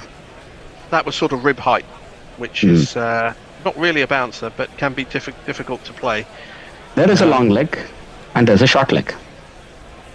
Yeah, and For there that is ball specifically. and there is a deep first slip on the boundary, if you can have such a thing. As Stokes bowls, and it's straight. It's a little bit short of a length. Wasn't attacking the stumps. Bumrah behind it comfortably. He's looking more and more like Leach at Headingley in 2019, where nothing troubled him except a possible run out, which Nathan Lyon bluffed. Well, look, at least for now, having played such innings in his life, Mr. Stokes would be very aware what this could mean. So that's why I think he's taken upon himself. But I am a little worried as as a neutral watcher of this game. We want Stokes fit and ready for the rest of the series, right? I think he might be putting in too much work here. I mean, he has Cars who can take over from him, right? Cars has been doing good as well. I'm just curious. And Archer, possibly, as Stokes bowls again, and that's into towards the armpit. And Bumrah does get on top of it and plays it down. He sort of paddles it down into the ground, and it then goes into. It's fielded by Pope at short leg. But credit to Bumrah because he played that pretty well. Well done him. It was not a very intelligent shot, but it did go down, dear. which was the important That was thing. a flap, but he rolled his wrists on it. Yeah. Well done him. Lockie Six says it's worth it, Messers, paying the $2 to make me say those words. Pancra Esposito, who's in Rome, says, I've got a bloody assignment to hand in. I'm stuck with this game. I will blame it on you if I get shafted by my boss. Fair enough. You're very welcome to blame us for anything, even if it's not real. John Tandeman says, really enjoying this show, guys. I found you on day 5, but I'll be tuning in going forward. That's lovely. Lovely to have you with us. New listeners. Friends, tell your friends if you've got any. All the listeners we can muster, we appreciate. Well, and we have a Patreon program. Yes, we do. WinViz is suggesting that England are 73%, which is, I think that's reasonable. Possibly somewhere between 2/3 to 3/4. The draw is 0%. Bashir's going to start a new over to Jadeja, just to slip in place. Everyone else is well out as he plays this out to deep point, doesn't take the single. There's no chance. It's framing for me. Did he almost seam it in? Did he almost release it with a straightish arm, not with a looking to turn it? I didn't. Oh, sorry. There was one important question asked by Richard Peel. He said, "How many overs did the new ball?" 22, including this one. This is on the leg stump of Jadeja. Oh, He yeah. turns this out to long leg. Again, doesn't think of the single. But again, Jadeja has shown no aggressive intent for, well, since he hit that 6 off Wokes, which must be about 10 overs ago, 11 overs ago, something like that. So they're looking to grind it out at the moment. Virtually everybody is out on the boundary as Bashir bowls. He throws this quick head towards leg stump, and they do take a single as it's played out to a deep mid wicket or deep square leg. Body language, the way Jadeja was playing, he was already into the run as he placed it into the gap. They're happy. Well, he's gone from 5th ball to 4th ball to 3rd ball. How many the spinner, I think he's happy. Soon, I think Bumrah is going to be taking all the strike and allowing Jadeja 1 ball at the end of the over. Well, if you can get more runs, like a night watchman. Yeah, if you can get some we due a runs in. change? Are we due a change? We are indeed. Yes. Messi, if you could dig up a rotor and say who's coming, who's going, and who's going where. So it's Hendo on ball by ball, Bear on socials, and you're on comments. Leg slip and short leg weight as Bashir bowls outside the off stump, and Bumrah leans into a defensive shot, pushes it to point. The bowler gets a big round of applause from Stokes, even though all the fielders are on the leg side, and that was well wide of off stump. So now he's setting him up. He's Yeah, following well, every ball with the bat. That's what you want for a catch and slip or short leg. The next would one, like if it's to see pulled back him a little. give it some air, as he does give it some air, and this time Jadeja goes for a drive, and he hits it out to deep mid wicket. It went above his eye line, and he was tempted to throw the bat. I don't know how far away that was from mid wicket. Perhaps a replay will show us better, but I think it was in safe, the air. But it was and in for the the air. first There you go. time, Bumrah lost his discipline as he hit that in the air. Oh, well, no, it was a long way away from the wideish mid-on position. As this next ball is it's tickled between the keeper and leg stump. It's going to go down for 4 runs. Jadeja is calling him. Yes. And that one did turn a little bit. He got Off the bat, sort of an edge down between the keeper and the leg slip.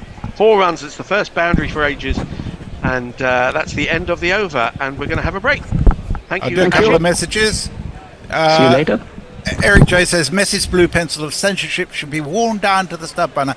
It's not censorship. We read every super chat and the interesting and amusing other messages, which doesn't include any that talk about ducket bowling. How many people think another 30 runs are possible from this pair, says Nitin Deshpande. Well, and David Durrell says, I said we were doomed, and I shall leave you with that. God, can we ban that as well? What, the Doomed brothers? Weren't they supposed to be playing it? They were supposed to be playing at Hyde Park last night, weren't they? The Doomed brothers. And then Jeff Lynne got ill, and they weren't able brothers? to. You've lost me. Doobie brothers, actually. Sorry, it's a The poor Doobie joke. Brothers. Yeah, but the final concert of ELO's summer had to be cancelled, and the whole of the for some reason I feel a bit sorry for the other bands, one of which was the Doobie Brothers. They decided to just scrap the whole thing. ELO are my favourite band of all time. Hendo, take it away.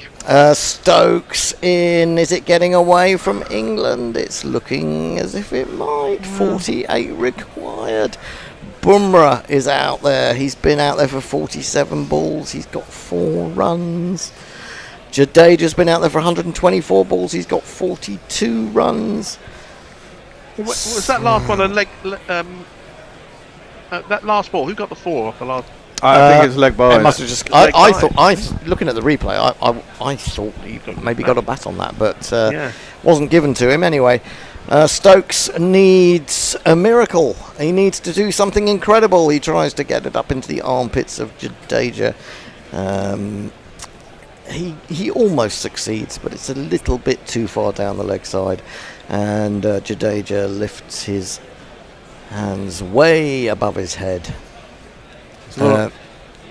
You've got to say that the concentration, the resilience, the brilliance of Jadeja is truly something to behold.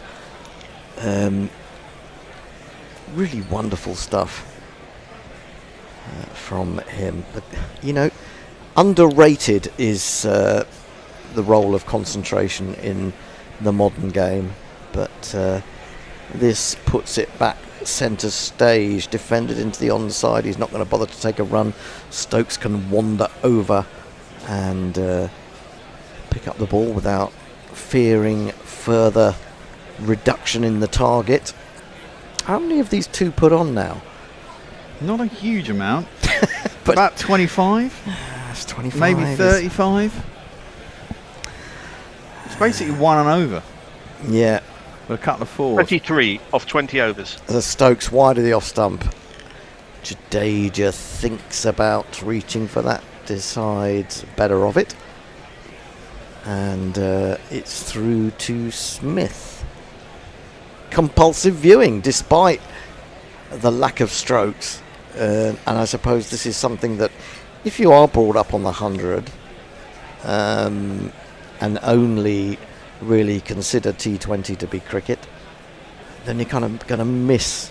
You're going to miss this kind of sort of restrained excitement. Stokes in again. Oh, he's had a little fish at that outside the off stump. It was a little off cutter, I think. It's again just escaped the edge. And First ball to genuinely beat the bat for ages, actually. I'm not even sure whether it carried all the way through to Smith or whether he picked it up on the half volley. So had he got the edge, he might have escaped. He's now called up the field to save the one, which gives Jadeja the opportunity to go for a more attacking shot. Let's see, what has he got? He's got a long leg, a deep square, also an orthodox square leg. But having seen the diagram put up, Stokes is now altering that. So we've got a guy at deep square in front of square, quite a long way in front of square. Mid on. People in the ring that doesn't exist. A slip and a gully. I don't think things are going to carry to slips. To be honest, it's got very, very dull, this pitch. He's a very clever delivery from Stokes, having called everyone up. He throws it quite wide. Jadeja, it looked as if he didn't really expect that and has to watch it go through. Some Indian fans that we know will probably be calling that cheating and demanding an investigation by the ICC immediately as to why that wasn't shoulder wide, and it's decades of colonialism that have taken us to this point. But that was a good bit of bowling by Stokes. The Hindustan Times has sent out a reporter already to gather the intelligence on that one. Jadeja 42, Bumrah 4. Shoaib Bashir, having been on, bowled up 3 or 4 overs. He's off again. Well, this is interesting because the last ball that he threw up to Bumrah, he had they lifted over his eye line. He did have a big waft, but we're not going to see that. I thought that might happen now, but he's gone off, so Cars has to come on. Well, we've tried route. We've brought Bashir on for a little cameo, and now no thought of Archer. Well, not immediately. They're going back to Cars, 2 for 23, but nothing today from his 11 overs so far in the innings. He's in, he bowls a bouncer, and Bumrah is lured into the shot. He's given us a wide. He nearly edged that. Do you know what? That is an exact result of Bumrah The last complaining ball. in the last over. Yeah, but the joke is that's so different, the situation, and that's fair call actually. That was almost not playable by him, but it does show that Bumrah is going to go for that shot, and he has done every time.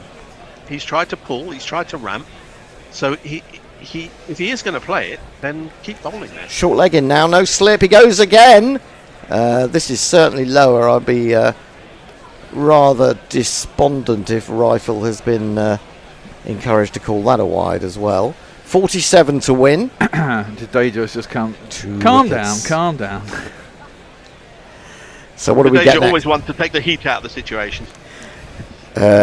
Do we want a full ball now, or No, another short one? Another short one. Keep peppering him. I can see a top edge flying down to the nursery end for 6.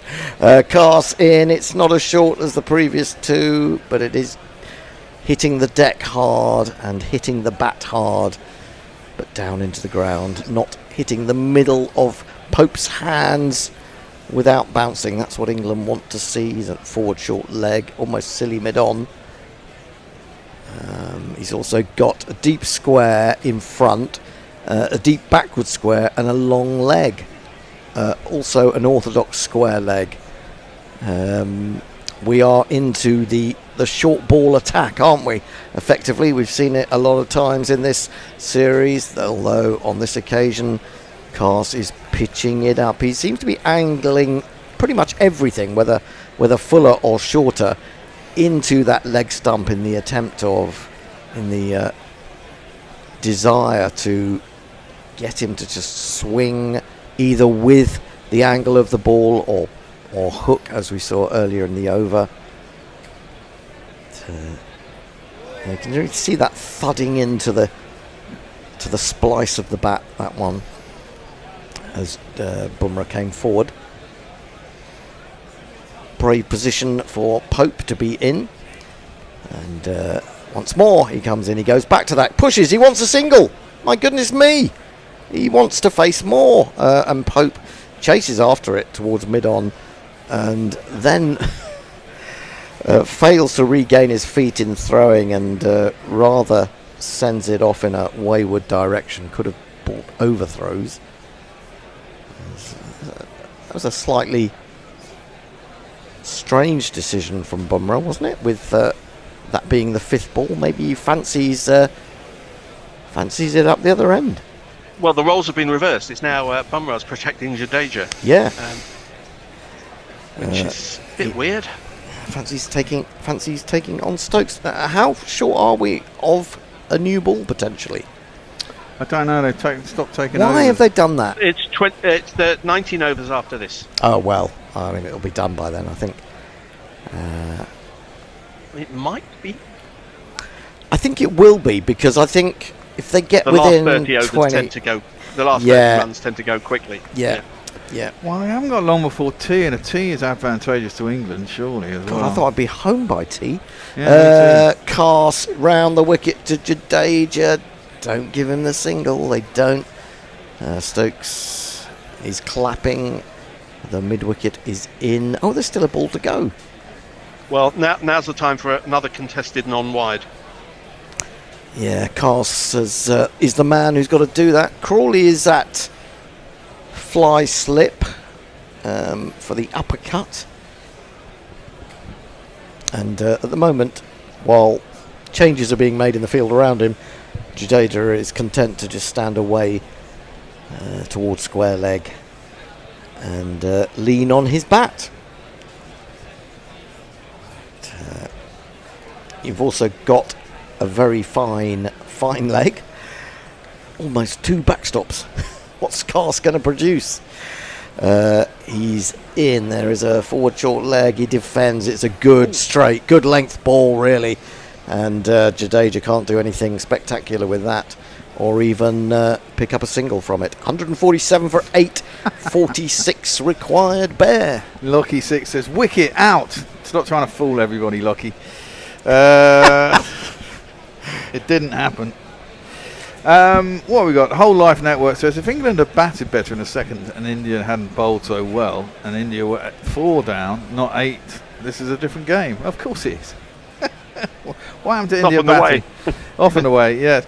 Well, India batting got a little bit nervous at the top and then lost wickets. This is, to be fair, fantastic rear guard action from these two, and they are.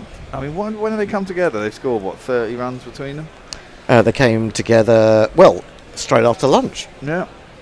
We haven't got a wicket since lunch, have we? No. Well, we had that LBW that Jadeja was given out, wasn't he? And then it was overturned on review. Yeah, that was 35 runs. Waffer thin. Oh, now Stokes bowls a bouncer, which Bumrah looks to fend off, and then at the last minute sways out of the way.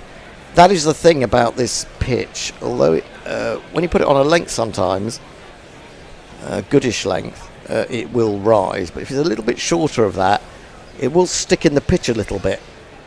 So even a batsman such as Bumrah, who was initially going to fend that off, still has time to adjust and get out the way of it. That's not to say, for his level of ability, that wasn't pretty good batting too. Stokes again. In to Bumrah, comes across the crease, and he's aware of the presence of Pope there at silly mid-on, so he jabs it down into the ground. Pope grins. Everyone knows what the game was there, and Bumrah was equal to it. You'll find people of a certain persuasion saying, why isn't he bowling at the stumps? But, I mean, they basically did for the first 35 balls of Bumrah's innings, and he looked in very little difficulty keeping the ball out. So I think it's legitimate to be trying something different. Archer is warming up. He is warming up for a little burst before tea, I'm guessing. And one straight after, I'd imagine, too. Yeah. Stokes in again. Oh, he's gone for the pull. It's gone up. Is there anyone underneath it? Surely. Yes, it's been taken. Is that Gus Atkinson on as a subfielder? No, it's Sam Woods and Sam Cook. Sam Cook it is, who gets in to the action, and Ben Stokes has finally broken Jasprit Bumrah, and Jadeja stands there wondering, are all his efforts going to be in vain? That was short. It was out. Well, it was quite a long way outside off stump, and Bumrah just couldn't resist. He wanted to fetch it into the onside, and it was a steepling catch running back at mid-on, and Bumrah, after heroic efforts in this session, has finally gone. Is that the final nail? The long wander off from Jasprit is very slow indeed. Let's give him a jingle. I won't look back, 'cause by the time that I do, you'll be gone. And a new man. Sorry. When you gotta fight your way from the streets, gonna find a way to land in your food. There's only one man who can save us now. It's Mama Siraj. Horrible noise that is. A justification for England's tactics, actually, because Bumrah looked. Anything that was short, he looked to be playing shots at. He wasn't trying to evade it. He wasn't trying to, block it. He was playing attacking shots at short balls. And after, as I say, bowling at the stumps for the first 30 balls of his resistance, they started bowling short, and that's what got him. So well done for the tactics. Well, 46 are required. Mohammad Siraj, who's come to the crease, has got an average of 4.89, which won't fill Indian fans with much confidence. Highest score of 16 not out, which might. They'd take that. They would take that, totally. How many balls has he got to see out from this 3. Stokes over? 3 balls he's got to survive. He can throw the bat quite effectively. Whether that's what he decides to do, we wait to see. He might leave that to Jadeja, who will surely feel that he possibly has to do that, because he's tried shepherding the rest of them. In comes Stokes, way wide of the off stump, and Mohammad Siraj plays a shot of some sort, but with no expectation of the bat coming into contact with it, well inside the line. Seems to be they've got the same feel for Siraj as they had for Bumrah, and the situation is completely different, and they ought to be bowling at the stumps and having a couple of slips in, I would have thought. I just don't think the ball's carrying to slips, really. It's when it's as, if you bowl a swinging delivery to get the edge, someone's got to really, really flay it to get it. If you're to bowling carry. at the stumps, an outside edge is a distinct possibility. In he comes, onto the back foot, hopping a little bit in the air. Siraj defends. Of course, we'll have the extra half hour now, won't we? I don't know if you do on the last day, because it's the last innings, and the only reason that extra half hour business is there is is to stop you going having to the next day. two breaks, one after the other. Yep. Stokes now has 3 for 37. Heroic stuff. To think that some people were saying earlier in this test, he's overrated. Okay, he hasn't got the runs you would hope. He's a huge shift today. I mean, an hour and 40 minutes, he's almost dead on his feet. Running in, grimacing and bowling short, but straight and defended on the back foot by Siraj. Interesting to see what Jadeja might try to do. He's on 42, India 147 for 9, 46 required to win. And Bear.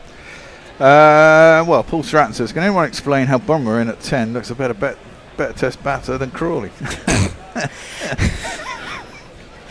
It's the expectation, isn't it? Jasperi hasn't scored a double century and a big century in the Ashes. Well, Luke Hallahan says, permission granted to Bear to summon up his foulest language if Siraj the shit gets out and England win. Now, hang on, if you remember, we did suggest that there was a super chat earlier this morning asking for the F-off jingle. When Siraj is out? Well, possibly, if he is out. Bear, don't count your... Oh, I'm hoping so. Don't count your My cockerels. fingers itching. Rich Turner Music says, Little Chef is underrated. Little Chef? He doesn't look that little. I mean, he looked to me almost as tall as Gus Atkinson. That's why I mistook it for Gus Atkinson. Apparently, Atkinson was playing for Spencer at the weekend.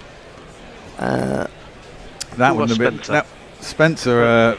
Surrey Premier League, yeah, that would have been pleasant, wouldn't it, down in first 4 overs went for 17. I didn't see what happened after that. Cars into Jadeja, who dabs outside the off stump, runs it through cover, so no immediate sign of throwing caution to the wind. As their partnership with Bumrah gathered momentum, he was showing more and more confidence in his partner and was prepared to give him 1 ball, then 2 balls, then 3 balls, and then not really worry about how many balls. I don't think he's going to be quite so blasé about Siraj, at least not at the moment. Jadeja 42 not out from 132, top score in this Indian second innings, and he's facing up. Root is in there at slip. I thought for a moment that was getting through, but he's onto the back foot, bat and pad close together, keeping it out. And Gautam Gambhir, I think maybe one of his eyelashes has now fallen to the floor in feeling of deflation. Is his hair colour entirely natural? Is yours? Yes. Not a lot of it left, but yeah. Cast round the wicket to Jadeja. Flexes at the legs, at the knees, and then chops down to deep backward point where Sam Cook is hoping to imprint his name in Test cricket, at least in some way. He already has done with that catch. He may not get an opportunity to bowl again in Test cricket. He hasn't imprinted his name. He's down as sub. Caught sub bracket Cook. Sub. Yeah. Bracket Cook. He's in a bracket. He gets in a bracket, and that can be good enough for a career. He got a test, didn't he? Play against Zimbabwe? Yeah, he did play against Zimbabwe, yeah. That's skewed off an outside edge, thick outside edge, and Cook is in the action again. Did Jadeja jog through that time? I think he did. I think he did. He's fourth ball of the over. Fourth ball of the over. He's saying to Mohammad Siraj, I have faith in you because you are an angry man. And if anyone refuses to yield to this England side, it is you. Well, he is a competitive man. I'll give him that. Indeed. He's taking guard. I think he's taking 2 legs, as they say in the parlance. Full and straight here, surely. As quick as you can muster. 45 required. 2 slips and a leg slip. Crawley is the leg slip, who is now vigorously gesturing towards someone out on the boundary that they should move. Cars is in, he bowls, and that's a really quite expert forward defensive from Siraj. It goes straight back to Cast. There is no run, but if he can produce that sort of defiance, Jadeja still has a chance. Feel the slip cordon are being very encouraging to Siraj, saying, "Come on, Mohammed, old chap. Best of luck. Keep this one out. I'm sure everything's very sweet and gentle out there in the slip cordon." It's when Fred comes on that I realise why Indians hate us. Defending to the offside. There is no run. To extra cover, 45 required. Well, and he's kept it out. It looked comfortable, the full and straight ball, and again, it's still for a 5th-day wicket. Very little is happening off the pitch, especially with the old ball. I think if you get a new hard ball, if they get there, it's different. But I'm not sure it'll get there anymore. Fluffy says, "I sacrificed my prime egg-laying bantam for that wicket," which I was wondering because everyone was talking about Lucy earlier, but it turns out the bantam's name was Lucy. I have no idea what that was about. I must have missed that particular a bantam discussion. It's a chicken. It is a chicken. Yes. So he sacrificed. I never really. I did discover why Bradford City are called the Bantams the other day, and it's weird. It's weird. I didn't know that's what it stood for. Indeed. Slip in a gully. Stokes continuing 21st over of the innings, bowling to Jadeja, who drives a full ball.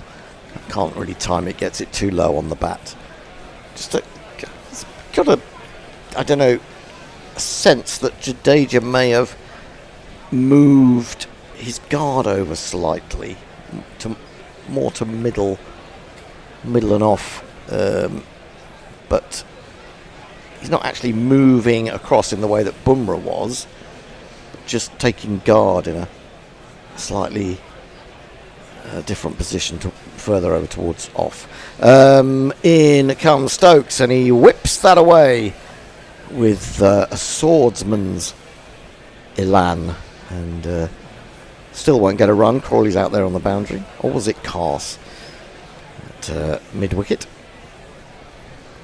Yeah, a matter of inches saved. Well, probably less than inches saved Jadeja from being LBW about an hour and a half ago. When the ball struck him outside the line, or maybe an inch outside the line, after having been given out by the standing umpire. He was reprieved by the DRS system. He was. No blame attached to the umpire for giving that out, in my opinion. Stokes round the wicket. He comes across again. Floated that one out. Digs it out. Yes. Slower ball. Yeah.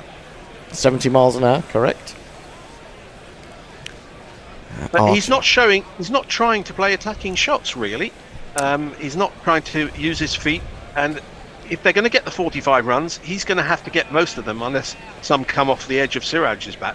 So how is he planning to get these 45 runs? What's the thinking in Jadeja's mind at the minute? I don't get it, to be fair. And there's a good, after the end of this message, there's a good message here from someone. Stokes outside the off stump cut. He had to sort of bend his back to reach that. Jadeja, who's that out there? Ollie Pope, and have they come through for a single there? They have. Yes. That's how he's doing it, Fred. In singles. 44 to win. Siraj to face 2 balls of Stokes' over to go. 3 for 38. The England captain. 149 for 9. Or maybe he's thinking off these, the 2 balls that he allows Siraj, they might get a boundary off the outside edge. I don't know what he's thinking, actually. Well, I'll tell you what's confused me a little bit. 2 slips in the gully and a leg slip. Mid-wicket, mid-on. Long leg, quite square. In comes Stokes. It's a bouncer down the leg side. Well done, Jamie Smith. Because the last thing England want is to give away 4 byes. Yeah, the thing, I think, at the time, I thought, having survived that LBW decision, the next ball, okay, it was a little bit straighter, but he just picked it up beautifully, didn't he, off Wokes, and put it over mid-wicket for 6. And I thought, is this the charge? Has he thought to himself, I can't keep poking around here taking singles, I need to do something. But I think that may have just been, I don't know, just a reaction. Just a reaction to just surviving, because and possibly since then, a reaction to some comments. I mean, it's not impossible. That's not impossible either. Stokes over the wicket, bowls, finds the outside edge. Please put a third man in. Not needed. Duckett dives at gully and snatches it, holds it, and it's the end of the over. Well, Joshua Lecter says, if I read this right, Bashir came on to bowl, didn't get a wicket, came off so he could be replaced by a fielding expert. Injury or no injury? Well, he's allowed, basically, I'm not sure what the score is necessarily is in terms of scan or whatever, but they were talking about this on Sky yesterday. It's an external injury received on the field of play, so he can come on and bowl. I presume he has to stay on the field while he is bowling.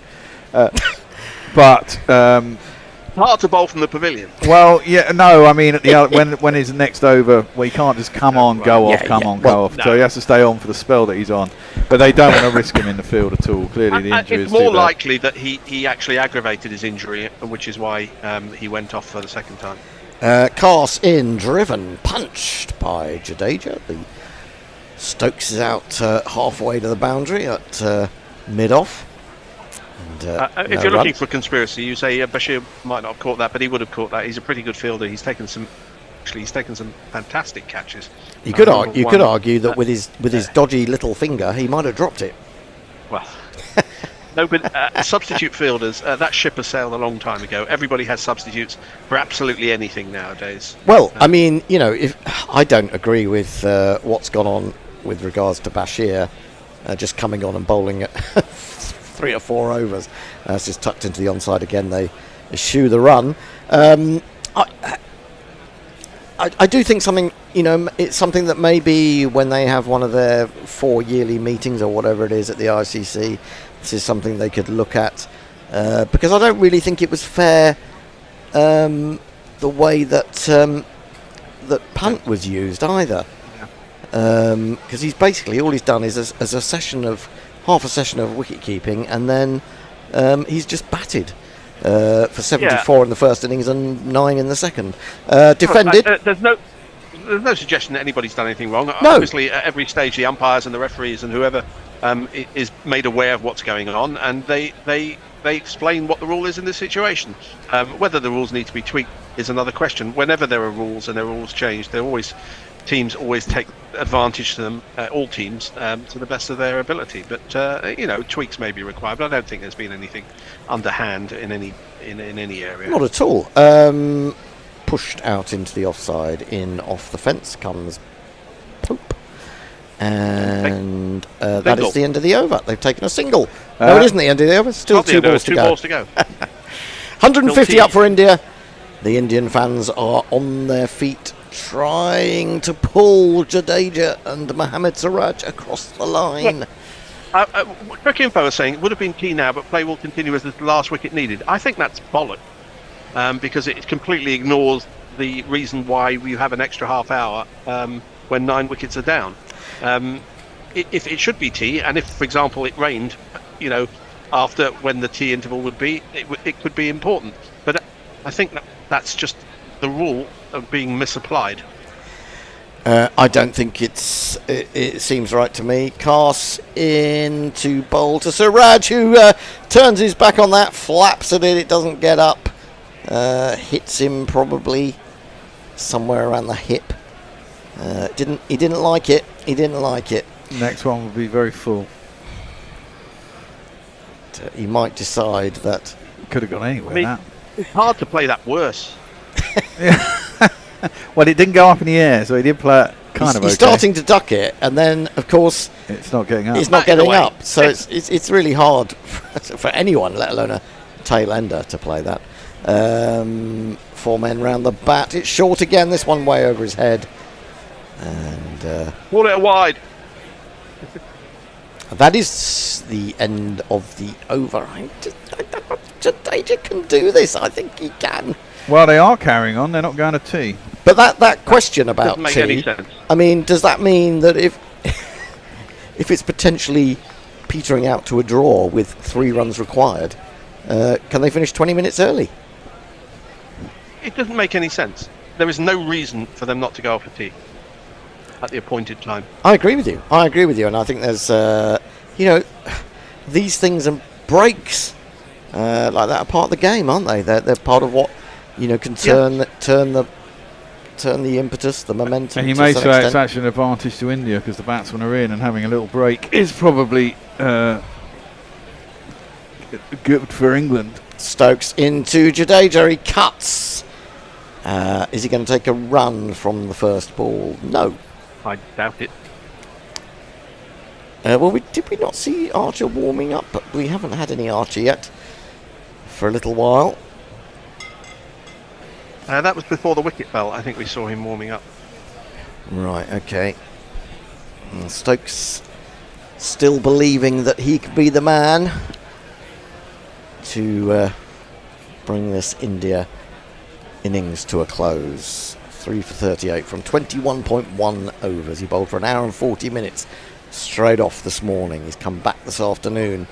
He's in. He bowls a nice floaty one outside the off stump, but the only difficulty it causes is to Jamie Smith, who stops that with a bit of glove, a bit of knee, a bit of bone spur, I don't know what, but that could have easily got away through his legs and to the boundary, or to the or worse for 5 runs. Could have hit. Well, we've had that in this series. Yeah, haven't we have. Yeah.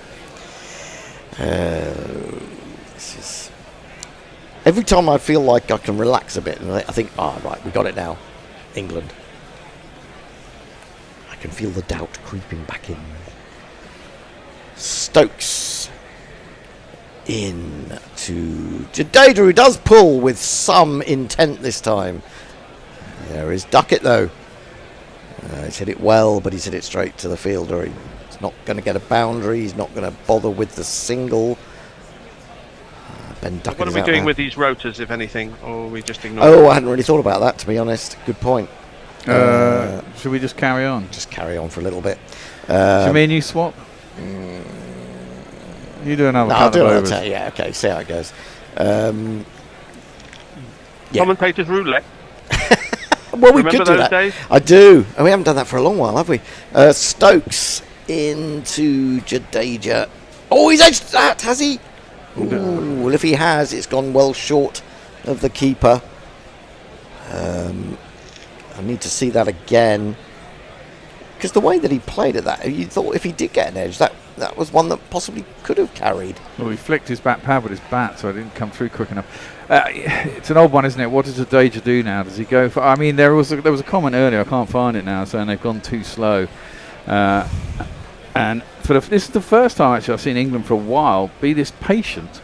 When Broad and Anderson were in the side, it was straight to short ball theory and leaked runs. They've actually been sensible. They've put everyone in the outfield and they've bowled reasonably straight. No, not too much short ball theory.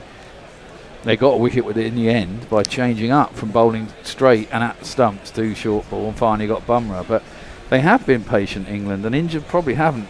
You know, Jadeja's probably got to take it over the line here, hasn't he? Well, he has. He's really bending his back again to reach that. Couldn't do. It's a test match, so it's not given as a wide. I don't understand it either, Ravi. I think Jadeja's made it a little bit easy for England in that he hasn't tried to take the initiative at any point other than one shot against Wokes.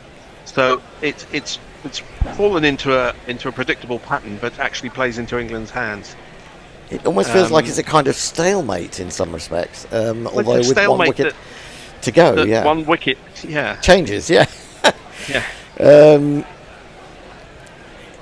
It's almost maybe you feel like he's He's overthought it. He's going for the big swing, and he's got it away. There's no one down there. That is going to be a 4. That's the outlet. 39 to win. Jadeja is going to take it on now, perhaps. I've got to let Tony in. He's probably got an idea of what he's going to do. Jadeja goes to 49. This is going to be an extraordinary half century. But England will be annoyed. Stokes will be annoyed with himself for giving him that opportunity there by spraying it onto his leg stump, allowing him to free his arms and allowing him to get it squarer of the man on the boundary. Anyway, literally the first time that Jadeja has looked to force the issue. Since he hit that 6, 11 or 12 overs ago, or whenever it was, quite a long time ago. Yeah, it could come if he gets lucky. If he starts to play some of those shots and he gets lucky, it could all come rather quickly. Cast 2 for 27. He's going to continue. I'm not sure about Cast now. I'm thinking Archer. But Stokes isn't, and it is Cast. He's in to Mohamed Siraj, and it's a bouncer. He leans forward, doesn't get up much, but it gets up more than the one that hit him in the previous over through the keeper. 39. Bear, how confident are you? I'm reasonably confident. With 39 runs is quite a lot for these two to get. I mean, it's possible. What makes me more confident is the fact, as Fred says, Jadeja isn't really trying to take England on, and I don't think if Siraj does, he'll eventually get out. Cast in, jabbed. Oh, has that been caught? No, it's just short. Great effort from Pope to react to that and try to get his hand underneath it, but quite reasonably not trying to claim it. Jeez. He's very close in there. Oh, it's literally inches short of him. It's tremendous reactions even to have picked that up on the half volley. And in the days before DRS and lots of cameras, there are some fielders who would have claimed that. Yeah, there are. Do you speak of yourself, Fred? No. You've never played with DRS. I wouldn't have could. That's true. Clipped off his legs. Fine square leg. There's Jofra Archer. And there is no run. I'd prefer to see a backward short leg in a man just short and square, sort of on the crease line. Agonisingly short of both that.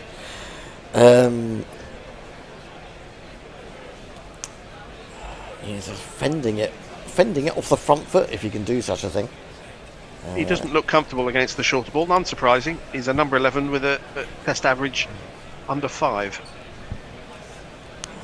In comes Cast, and he's got that again off the inside half of the bat. It's gone far too fast and too far away from Pope. A fielder.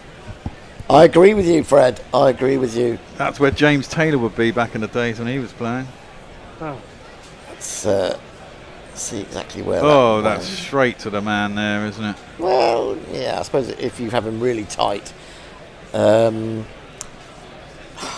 Maybe have 2 men in there, just crowd him out. See, I don't really get the leg slip, to be honest. No, because if you're not in control, you can play one off your hip there. It's not bad. It's too fine for me, in my opinion. I'd have him a little bit squarer if you're going to have someone behind there. Defended back to Cast. 1 ball of the over remaining. I'm surprised he hasn't tried a Yorker either, after all this short stuff. I mean, that was tried to be a full ball, but I think he needs. I don't know. He hasn't really got much of a slower ball Cast, a bit like Mark Wood. But if he could find one now, heavily disguised as a bouncer. Jadeja looks like he's praying to the heavens. He may well be. I think Tony wants to have a change at the end of this over. Oh, does he? Yeah. Does he? Which would be the post tee into grouping, which would be me, Messi, and Tony. Cast in short, and he gets right in behind that. Plays it well this time, straight of the man at silly mid on. And that is the end of the over. It was a maiden. But the most important statistic is that Mohamed Siraj survived, and it remains to be seen what Jadeja does, having hit that 4 off the last ball of Stokes' previous over. 39 to win. Excuse me, what I said was you 3 stay on until 4. Right. And then we go to Ball by Ball Bear, me on socials, summary Hendo, and then if it goes the next half hour, we'll think about that as we need to. Okay. In that case, come back, Fred. All is forgiven. He's gone. But if it's not, Tony, hop on anyway. He's gone back to his bedroom. Or Messi, come on and do some bloody socials because the bear doesn't like doing it. Okay, Bear. Yeah. Here he is. Here he is. Stokes, then it will be. Continuing, the camera focuses on Jofra Archer. When is he going to get a go? Is he going to get a go? Stokes staying round the wicket. He mustn't stray down the leg side. Oh no, he's over the wicket now. So he's going to angle it across. And he's gone for the cut! And he's cleared slip! And it's 4 more runs! And Ben Stokes does the double teapot. And not surprising, his tea has been delayed. So he's trying his best to get some liquid sustenance. 4 runs. And if you kids can't listen, then you bound to see the way you get shot for crossing a boundary. Crossing a boundary. So I like the change of angle, though. I think it's quite a good thing. Jadeja might just be thinking, having got gone 50. to his 50, he may just be thinking this is his day. He had that very close LBW. He's cut that one just over slip. It looks like he's going to throw the bat now, though, doesn't it? Yeah. You know that can't be bad. Yeah, it's 50, and you know you should be glad. Oh, and he almost jabs onto his stumps this time, and Stokes says a few words and then just shakes his head slightly, demands the ball back to him quickly. He's getting impatient, is Ben. I mean, this is a test match innings for the ages, this, isn't it? Yep. It may not have been the most stylish innings you've ever seen, but wow, it's been one of incredible nerve and good technique. It's 450s in his last 4 innings. Extraordinary series that he's having. I think it was, I don't know, a few years ago he hadn't scored 100 in Test cricket. Stokes is in, he's gone for the pull shot. There is a man back. Are they going to take the single? I suspect not.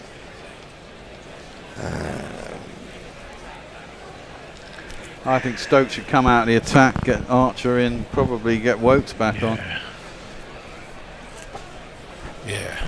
35. This is his 23rd overs. Nobody else has bowled more than 15. Is that not having faith in your own team? Well, a bit like that, isn't it? So It's self-belief, isn't it? Yeah, in his case. There's a thin line, isn't there, between self-belief and ultimately arrogance. Well, not arrogance, I would say delusion. Yeah. Stokes in again. Oh, bowls a good straight ball. They will take a single this time. It's just nudged into the onside by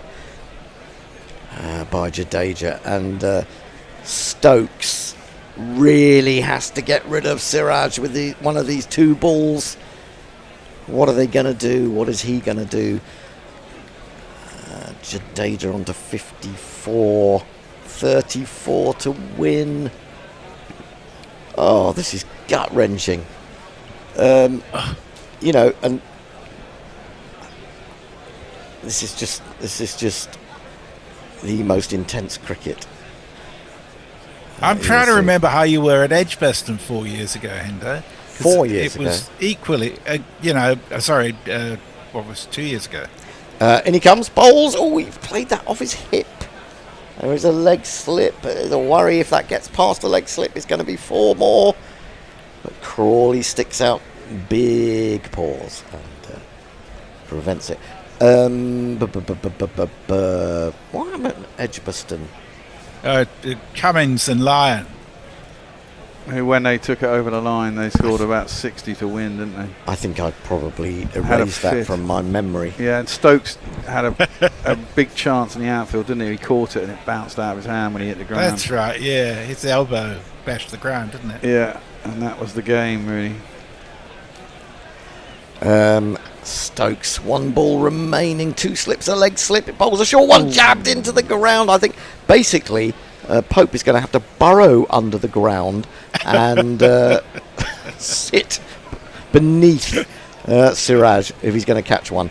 End of the over. And okay, Storm Chaser says the game turned when Pant decided on that single to allow Rahul time to get his 100 before the break. I actually think that was a huge moment in the game. Was a huge moment in the game. Lockie6 says this film is too long. Ombre Nueva says I have achieved the sum total of nothing due to the high tensile action at Lords. Thanks for the guidance and emotional support. Now the poor old Jadeja, needs a piss. with the lack of tea, he's had to go up. He's running up. He's running up, and England could just have a little lie down for a moment. Oh dear. Well, that gives us a chance to get through a few more messages. We all need it. Matthew Callan says Jadeja's difficulty here shows how amazing Stokes in 2019 was. That or how poor Australia's bowling was. Well, a bit of both, maybe. Fluffy says Rahul rolling his eyes like a great white during a death roll. Seahawk7 says good cricket all in all. Well, it's gripping. You cannot deny that. Hawkster says Wokes 12 overs, Archer and Cars 14, and the captain 22? Question mark. Don't forget Root and Bashir. Yeah. Paul Stratton says Stokes needs a rest now, looking tired. Joffre needs a blast before it's too late. Yeah, you'd think it'd be time for that, wouldn't you? I think we should have a change as well, because this is going to take us over to 4 o'clock. Well, I mean, the tea break will be the latest in 10 minutes. Yeah. Oh, okay. Shall we go through the to 10 past then? We might as well. Might as well, yeah. Yeah, I think so. If if Jadeja is not doing a number 2, or is it a number 1? Maybe he is trying to run the clock down. Run the clock down. With the runs. With the runs, yeah. 92% chance of England winning, 8% of India winning. I would have thought it would be a little bit higher now. I know it's only 1 wicket, but it's down to 34 runs. Doable in 1 over. Doable in 1 over. Stephen Kelk says today, with all its crickety distractions, would have been an excellent day to plan in a hangover. Do you know? It would have been even worse. You know, I came in quite prepared for England to lose it by shortly after lunch, and I didn't expect it to go beyond tea. No, Jadeja has obviously had to have an accompaniment. It's like tennis, isn't it? You have to have someone go to the loo with you, just in case you don't know how to do it. Oh, God. He's coming back on. Can that be the disruptor of his concentration? And he's being given some sort of sustenance by a substitute in a yellow bib. Some sort of high energy concentration. You wonder how long he's been hanging on to that and thinking, can I get through to tea or not? It really is a pain, though, isn't it? I mean, you've got to get your thigh pad, your box. You know, it's and if he did have to sit down, it's even more tricky. He may have got a fresh pair of gloves. Joffre Archer strokes his chin. Says, when are you going to get me in? Cars is going to try and make that unnecessary as he bowls at Jadeja. Has a little look round, and I wouldn't be surprised to see him try a few things now. Cast round the wicket, not on this occasion, defended to up to mid-off. And I think the thing about this is that, you know, bizarrely, despite Jadeja having played in a huge amount of short-form cricket as well, I can't see an England player in this current setup that would have the patience to do this. No, England would go about. Might, you know, strangely enough. Well, they would go about in the opposite direction, wouldn't they? They would try and baseball it. They would try and take. Well, that's what Stokes did with Leach, essentially, wasn't it? Well, no, not to start with. No, not to start with, but when it got down to the 11th wicket, it was. Cast in, flicked on its way, off his pads, down to long leg. Will he risk the single? No. An easy one if he wanted it, but he doesn't. And I think what is so good about Jadeja is that he's not just going to throw caution to the wind. He's going to pick his ball. He's going to pick the ball that's slightly offline, that gives him the chance to free the arms a little bit. And he's not just going to go hell for leather at anything. It takes an incredible amount of nervelessness to do that.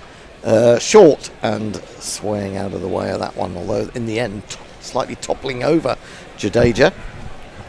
A little bit surprised by that one from Cars. Mike says, I wonder if you guys were this stressed during that Stokes heroics with Leach. It was sort of like the train was going in a different direction then, though, wasn't it? I wasn't, because there were two reasons. One, I had to get away before the end. Jofra Archer had just come into bat with Stokes, and I had to get in the car and get over to my mum's 90th birthday. So I'd kind of given it up, to be honest. Yeah. Cars in, bowls outside the off stump, too slow. He's given him a chance to play a rather nice wristy cut out to deep cover this time. He judges it possible to take the run. 160 for 9, 33 runs to win. And of course, the more it edges closer to the target, then the nerves really come in for England, don't they? Yeah. Because that last wicket, when they got rid of Bumrah, they would have felt comfortable.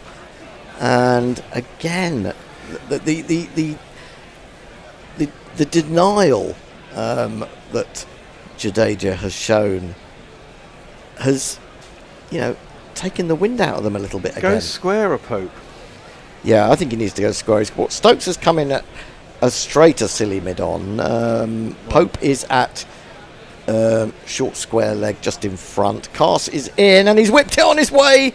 Oh, if that had gone finer, it would have been 4, but Cook is there at deep backward square, long leg, and they still haven't taken the run because Siraj is not intending to get up the other end. He'll take the 4 for sure. He's now faced 18 balls. Bumrah was out there for 48? Yep. Siraj has been out there 66, 11 overs. Numbers 10 and 11 have stuck in there with Jadeja. Cars in, bowls a full ball. He plays a very pleasant drive. There's nobody there. They're going to get 2. They may get they won't take 3. They'll take 2, or it will go for 4. Wokes' cap comes off, and Siraj, with his 19th delivery, is off the mark. 31 to win. I'm almost in two minds. I want England to win, but I think this is just such a remarkable. What's the word I'm looking for? A remarkable attempt at pulling it off. Well, just saying that Bazball is not the only way, and that actually old traditional cricket, attritional, can sometimes yield results. This bottle of Melbeck's going down well, I'm saying that. And you're not even a big wine drinker. No, but there's nothing else. Nothing else in the house. Stokes is going to continue. Is this going to be the last over before tea? No, we've got 10 minutes. Oh, no, 10 past. 10 past, you said. Stokes in to Jadeja, hit on the pad. But it's going down the leg side, and Jamie Smith has to make crab-like movements to get across to that, prevent it running away for perhaps 2 leg buys. James Armstrong's in a dilemma. He says, I'm meant to be getting the keys to a new house any moment. Would it be rude to ask the owners to wait for the cricket? Yes. No, it wouldn't. I mean, if they've got Sky, I'd ask them to put it on. Sit down and enjoy it. Now, the mid-off is going wider and deeper as Stokes is in, and Jadeja just, restricts himself there. I thought he was going to play a full-blooded drive. There's no real need to, unless he's going to hit it for 4. Decides to just push it into lots of vacant space on the offside. I mean, so many different stories to be told about this game. If India get over the line, will Will the fingers be pointed at Stokes? However well he's done, will fingers be pointed at him for going on too long? He's in, he bowls, he's got a good ball there, he's got it to go, and agonisingly a little jab at it from Jadeja away from his body, but he doesn't get the edge. Agonising for England, agonising in its way for India. But, Here's a question. So after this over, there are 10 overs till the new ball's available and 31 runs needed. Do you take it? Oh, I don't think it will get to that. I really don't. You'd imagine Jadeja will go, I don't want a new ball, I'm going to have to try and take this over the line before the new ball arrives. I think he might quite like the new ball actually, but I don't think it's gonna last 10 more overs. Stokes, hit him on the pad. Oh no, inside edge perhaps. Again, it is frustration for Stokes. He just can't believe it. It must have been an inside edge. It might have been a bit high anyway. Stokes feels that all the fates are against him. Sometimes, in cricket, as in life, you don't get what you deserve. And if you want to look at it another way, maybe it's Jadeja who deserves the luck today. Or any luck that's going. Stokes turns again. Nursery end. Runs in, bowls. He's going to take the single this time. Stokes runs across Siraj. There's a minor coming together, as Tony would say, or stupid football pundits. I'm not suggesting that Tony's stupid, but I hate that phrase in football. And he drops his bat, Siraj, but he keeps on running. So, 1 ball till tea, and 30 runs are required. Mohammad Siraj is on 2 not out from 19. Stokes is going to bowl. England fans beginning to bite nails. Oh, this has been a kind of exquisite torture, hasn't it? Water torture. Yeah. I mean, it's what Test cricket is all about, isn't it? James Armstrong it's a house in Germany. The explanation about what cricket actually is may take time. Well, put them on to Leah. Put them on to Leah. She can explain. Yeah. 2 short legs. Pope is literally burrowing under the ground. Stokes bowls him and he flaps it away. There's no one down there. It's going to be 4. No, it's not. It's going to be 1. There is Cook. No, not even going to take it's 1. Not even going to be 1, but it means that Jadeja will be facing after tea. What an extraordinary session. Just the 1 wicket. Wow. Incredible stuff. 163 for 9. India fans festooned in their blue kits are urging their team on, clapping, encouraging, and I wouldn't put it past them. 163 for 9. You're going to look in the scorebook one day and see Jadeja ended up maybe 70 not out, and you won't quite understand what a game it was. 30 and a half overs, 1 for 51. 1 for 51. That sounds such a drudge, doesn't it? It does. Yeah, anyone who doesn't understand cricket, it was a boring old game. Well, they got 30 overs in a 2.5 hour session. I was going to say, they got 30 overs in a session, but no. There you go.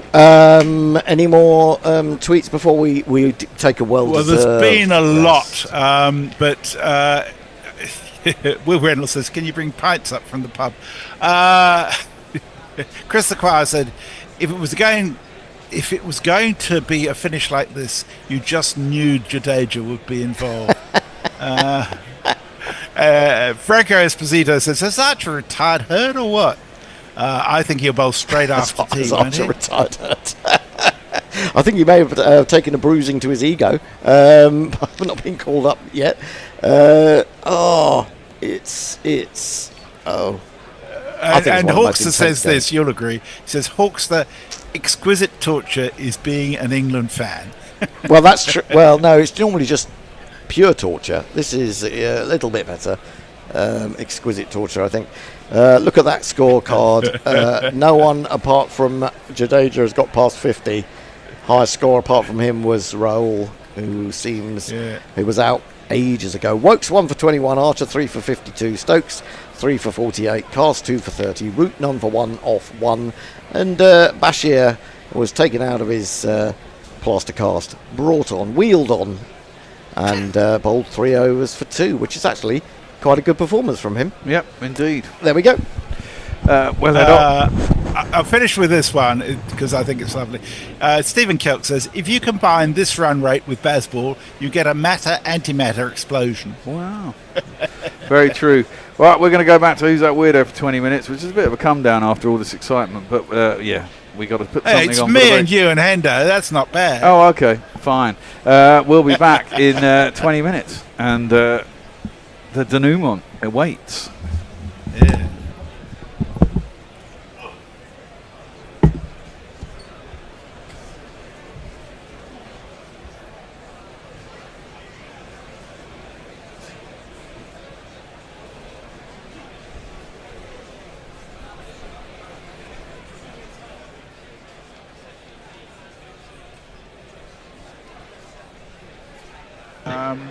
Are you going to give us this on the I can tell you, this is he scored 129 runs in Test matches at an average of 21.5, and he bowled 102 balls for no wickets. Oh dear!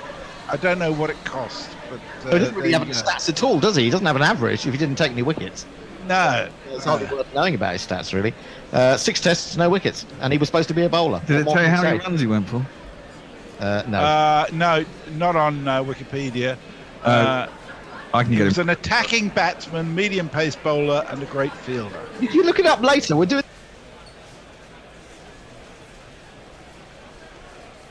Oh, dear. I don't know what it cost, but... he doesn't really have any stats at all, does he? He doesn't have an average if he didn't take any wickets. No. It's hardly worth knowing about his stats, really. 6 tests, no wickets, and he was supposed to be a bowler. Did it What tell you more how can many you runs he went for? say? No. No, not on Wikipedia. I can He get was him. an attacking batsman, medium-pace bowler, and a great fielder. If you look it up later, we're doing the programme at the moment. Okay, Let's just finish cool. with the All programme. right. Same time. I'm not the question master, but I do hope you're taking points off for belligerent. He's a treacherous bastard. Media. I'm thinking about whether we'll have him in future editions, because he's such a... Yeah, he's... I haven't forgiven him for bloody Sunday leaving me there, dialing desperately for help. What, instead of taking his hands off the wheel and sorting out problems with the technology. Okay, moving on, Bear. Don't look under Cricket Archive. Stop looking in Cricket Archive. This is not the question. This is for who are we on to now? This is for you, Messi. Right. Joe Harawira, New Zealand. Dead cricketer, live cricketer, or who's that weirdo? Harawira. Harawira. That's an interesting. I was thinking it might be Zimbabwean. Harawira. Harawira. Sounds like, yeah, Joe Harawira. It's a good name. I like it. It's really good. I think that because I like it, he therefore should be a cricketer, and I think probably dead. No, he's not a cricketer. He's a weirdo. Well, I'm supposed to get the choice of doing that. I was going to say he was a weirdo anyway, because I reckon that name is indigenous, and therefore he probably played rugby, or he did something else anyway. No, he didn't play rugby, but Tony will tell you what he did do. Do you want to guess his age? I get to guess his age because I don't know, because he was a weirdo. He did. Realize he's dead. In which case I'm going to go, when he died, 58. Well, I can tell you, he lived to the age of 70. He was, when he died in 2017, he was a all-round good guy, actually. He was a Maori environmentalist. And he was known as a Maori kaumatua, which means an elder. Environmental campaigner, prominent for raising issues of dioxin poisoning around Wakatani in the Eastern Bay of Plenty, which is where he's from. He's also a musician and a storyteller. Would tell many stories to bring to life some of those issues, telling and performing Maori stories in Reo Pakea and Reo Maori. I think the bear may have some dioxin poisoning, but we'll move on from that anyway. Back to the bear, the final two with the scores reading 5-4 to the bear. 5-4 to the bear. At this, it's tight. It's very tight indeed. Is the quizmaster open to bribes? Possibly. We'll have to see what those bribes involve, but absolutely. Just email and I'll let you know. Okay, here's one. Anne Cools, West Indies. Whose go is it? It's your go. It's my go. Anne Cools, West Indies. Cricketer. And is she alive or dead? Alive. No, she's not a cricketer. Well, she's not an alive cricketer, but she may be. Who's that weirdo? Or a dead cricketer? What do you reckon, Messi? I'm going to say that she was a weirdo, and she was the first woman to be a member of the Bermudan Parliament. Oh, you're so close. I'm going to give you 8 points for that. What? That's brilliant. You are so close, because she's not. She is a weirdo. She's still alive. She's 79, and Tony is going to tell you a little bit more. I certainly can. She was a Barbados-born politician, became the first black member of the Canadian Senate, very politically on issues such as children's rights and domestic violence.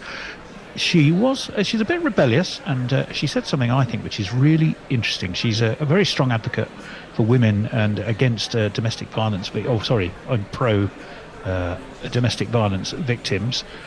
She's also criticised aspects of the feminist movement, though. And this is why I thought what she said was quite interesting. She said, this feminism has grown up suddenly in the last few years, where all virtue and goodness are stacked on the side of women, and all evil and violence is stacked up on the side of men. Well, human nature just doesn't work that way.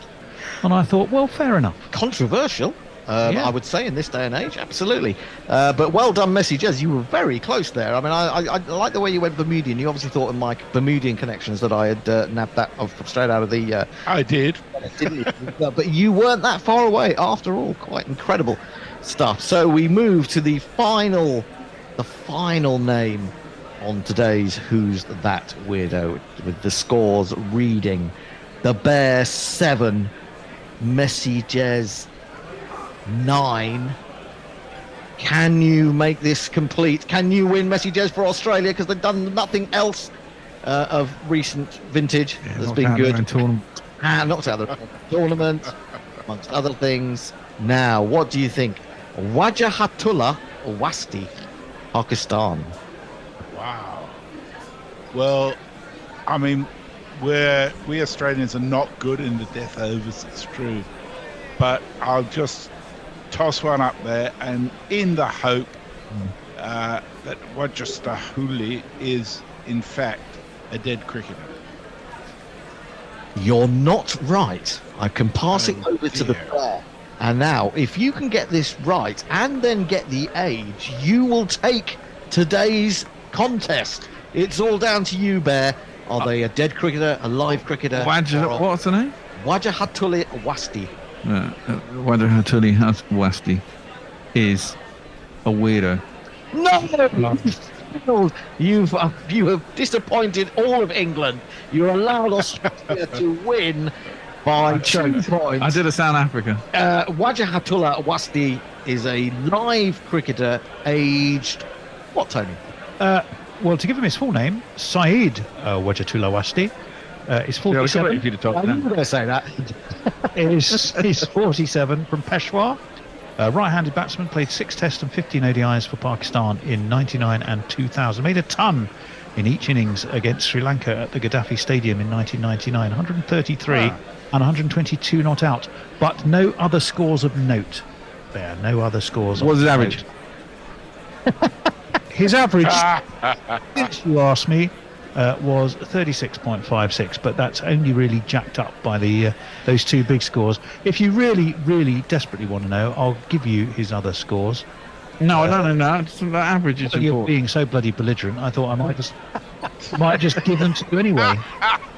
To be perfectly honest. But his belligerence has not been successful because he's failed miserably to beat the great Messi Jez, who got 8 points in just one question. That was absolutely superb to leave the bear lying on the floor. That was a bit of match fixing. Messi Jez has won. I gotta say, what a good quizmaster we've got there. I think so. How much have you put Said in my the winner. account? How much is in my... but anyway, that's it for today. That's the first Who's That Weirdo? We shall be doing the first in the series, the Ashes. A series of many Who's That Weirdos to come. I hope you've enjoyed the show. We will be back to do another one in a week's time, but we'll also be trying to fit them in during lunch breaks in the test match. If you want to take part, you could get in touch with us. Of course, it does rely on you being completely honest and not having Wikipedia in front of you. But until the next time on Who's That Weirdo, it's goodbye from Messi. Goodbye. Goodbye from Tony. Goodbye. It's goodbye from the belligerent bear. Goodbye. It's goodbye from Miguel Alejandro. Goodbye. Craig Matthews, Alan Knott. Who's That Weirdo? Daniel Tudor, Neil Mackenzie. Who's That Weirdo? Wayne Leverock, Shane Freedy. Who's That Weirdo? Chris Harris, Kevin O'Brien. Who's That Weirdo?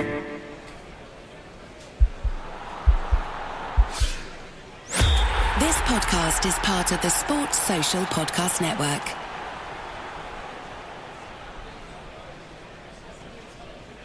When you travel, shut out the noise, find a moment of calm, and arrive better with Black Lane, your global chauffeur service. Whether traveling for work, to the airport, or with your family across the city, relax and enjoy the journey with Black Lane. Use the Black Lane app to connect with professional chauffeurs and premium cars in London and over 500 cities worldwide. Download the Black Lane app. And that is the end of the tea time entertainment. It doesn't mean that we're back with action. It just means that we've come to the end of that Who's That Weirdo episode 1. I don't want to talk to you or at you for the next few minutes, so I'm just gonna look for some entertaining jingles to while away the rest of the tea interval. How about this one from Mog? You get a free hit if they bowl a no ball. Off a free hit, you mostly can't get out at all. Or perhaps, Endo, we could ask people if they want to pay for a jingle. Oh yes, pay for a jingle. Pay for a jingle. I don't know where you got up to on the tweets, Messi, whether we finished them off. Well, I mean, I was being selective, but Stephen Kelp talking about nice to have Hender's calm, Who's That Weirdo coverage to help us chill out during tea is probably worth going with. Yes, it is. Did I win that or did you win that, Messi? I got a horrible sneaking suspicion you crept up on the rails and beat me right at the end. He won in the Who's That Weirdo Ashes. Yeah. Went down under. Well, I won on the basis that Hendo gave me 8 points for and one that's answer, right. which was Yes, I very do seem to. generous. It was much like I dice think it was in cricket the and serious expectation cheating. that I might have put something into his bank account, but unfortunately for him, I didn't. I seem to remember that vaguely. Any jingle requests? Do you want to pull your screen down, Tone? Again, you're just, I'm doing my best. There we go. How's that? Well, I'll get it in advance. I'm going to do a super chat for $5 for Samit Patel. Okay. Oh, I'm going to go and have to look for that. Ooh. Damn it. Press the carts. I know, but I've got nowhere to drag it to. No, you don't need to. You can play it out of there. Oh, I couldn't do that earlier. Right, I'm going to show you how. Samit. Damn it. Enter. Yep. Right, click on it so it goes blue. Yeah, and then go up to the little triangle. Little triangle. There. The play button, basically. This one here? Yeah. Okay. Hey, Summit. Yes, Dad? I've got something to say. Uh-huh. I really love the skillful way you beat the other players to the lunch buffet. Oh, Dad. For the first time this series you ran it. The cheese board's now ours, so let's scram it. But please don't take pomegranate. I've one thing to say, and that's damn it, Sammit. There's Irish stew. Your belly's no longer like granite. The corset's not working, let's can it. Your moves are approaching Titanic. I've one thing to say, and that's damn it, Sammit. There's birth on croup. Andy Flower thinks that you're a joker, and you need to share the stone or two. But your diet plan is mediocre. So S-A-M-I-T, let's try a poo-a-oo. Oh, this jingle's nicer than Ravi Bopo High. Oh, Dad. Now I'm full up and I'm so glad. Oh, Dad. That I could kick you in the gonads. Oh, Dad. I'm sorry, but I'm going to put a moratorium on the Dane Pete jingle. We can't play, especially if not- unfortunately, it gets us dinged. Okay. I'm going to... Why? It's got no tune or discernible lyric. Bec- How on earth could you, in any way, because ding it? it's a rip-off of No Doubt. Yeah, No but doubt it's crap. No Yeah, doubt. well- Now, Bear, there seem to be 3 versions of the particular jingle that I wish to play. Can you tell me why? They might all be the same. Are they all the They same? all look the same to me. Okay, so I click on that in blue, and let's look forward to the Ashes to sort of take our minds off what's coming up after the tea interval.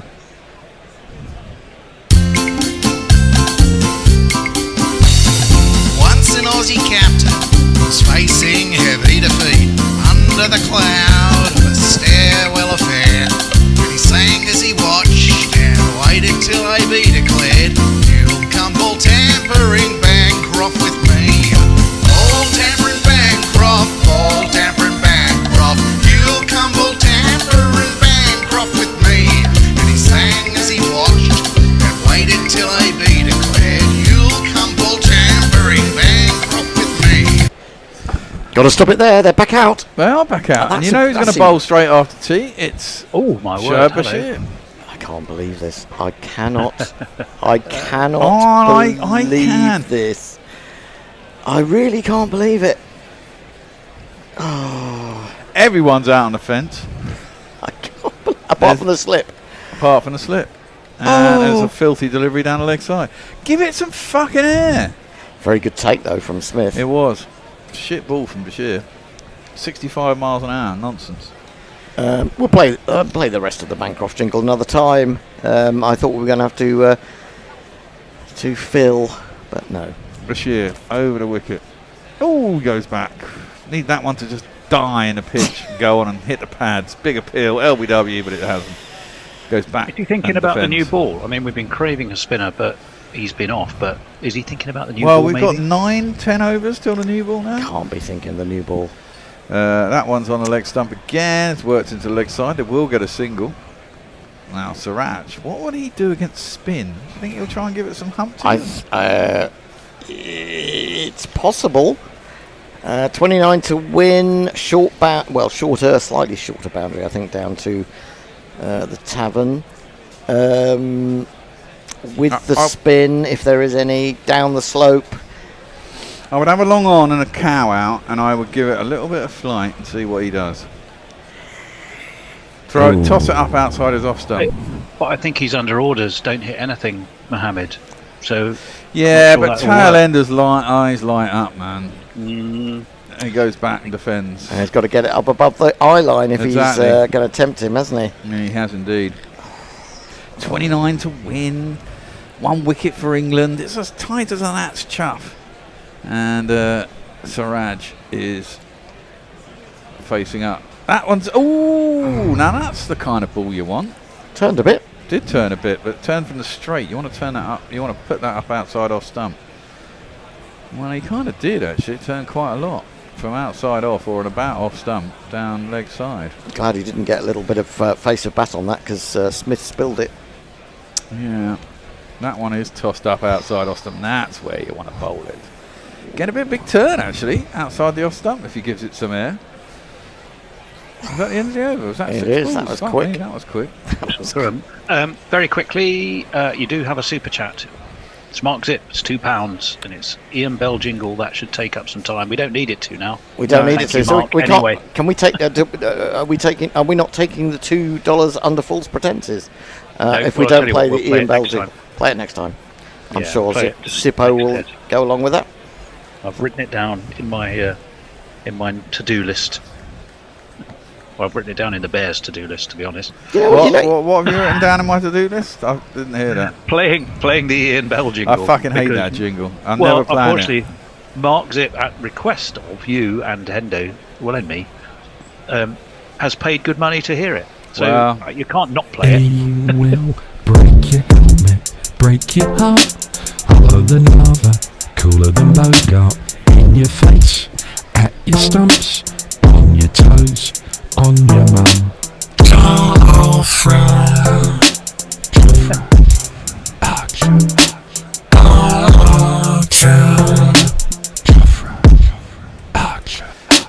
He's coming around the wickets to Jadeja after lunch, after tea even. Got first ball length that he's defended, jabbed out to the offside by Jadeja. They're obviously keeping tabs on Jofra, aren't they? They certainly don't want to over bowl him. But this is the other factor they've got to take into consideration, because how many overs did we say we've had? I mean, this is a very old ball. So the very old ball is not necessarily Jofra Archer's friend either, is it? No, but he's also the quickest. It's just a And he wrinkle in might. the, They'll probably in the give him equation. 2 or 3 so he can bowl with a new ball if it comes along. That one's full and outside off stump. Trying to tempt Jadeja into a drive. I but think he so. didn't Yeah. go for it.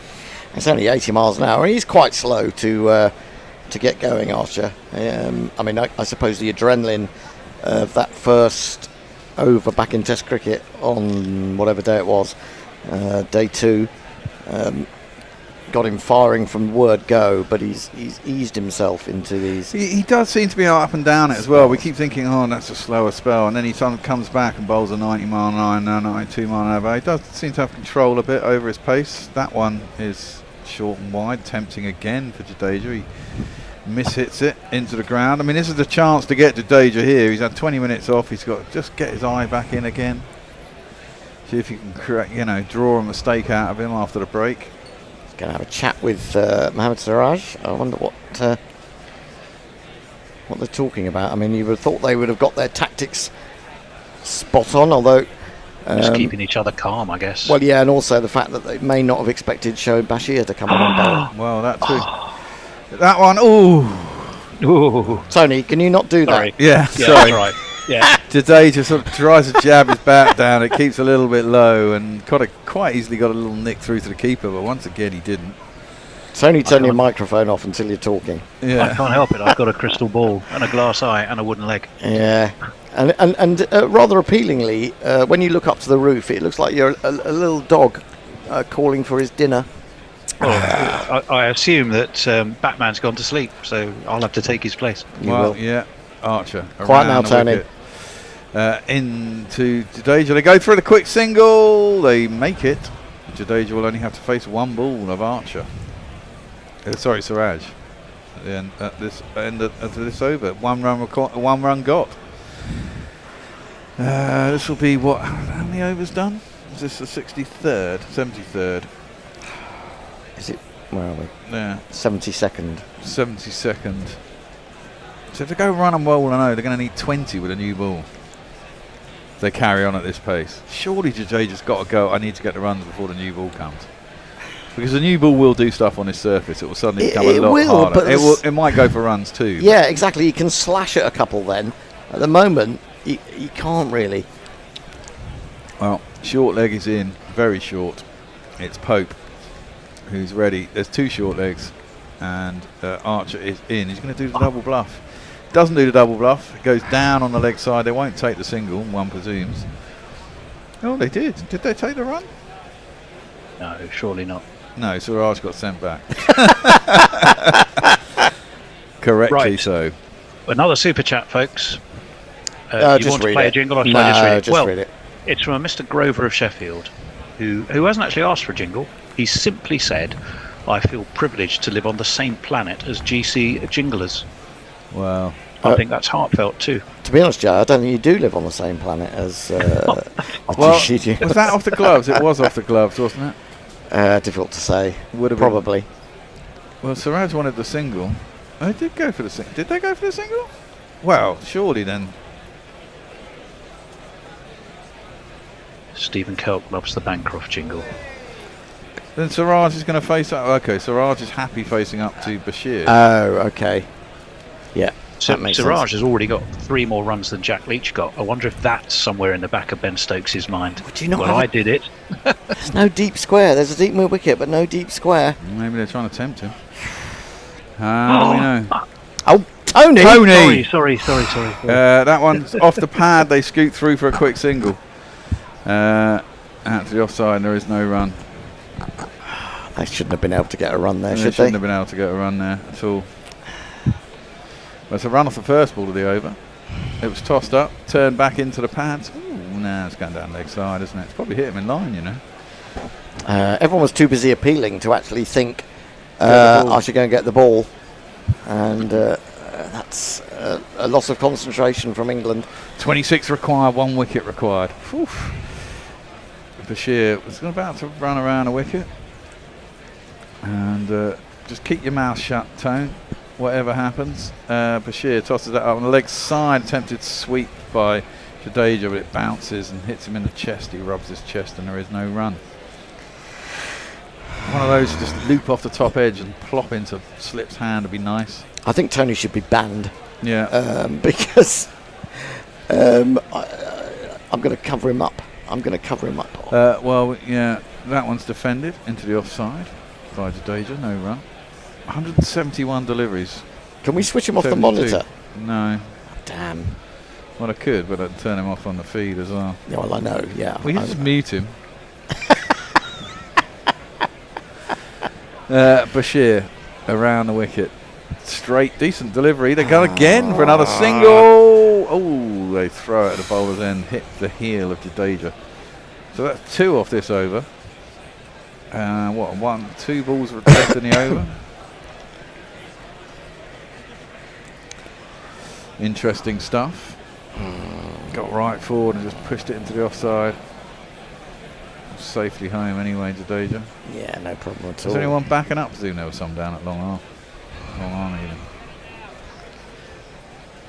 I don't think Bashir was very happy about that, but then, you know.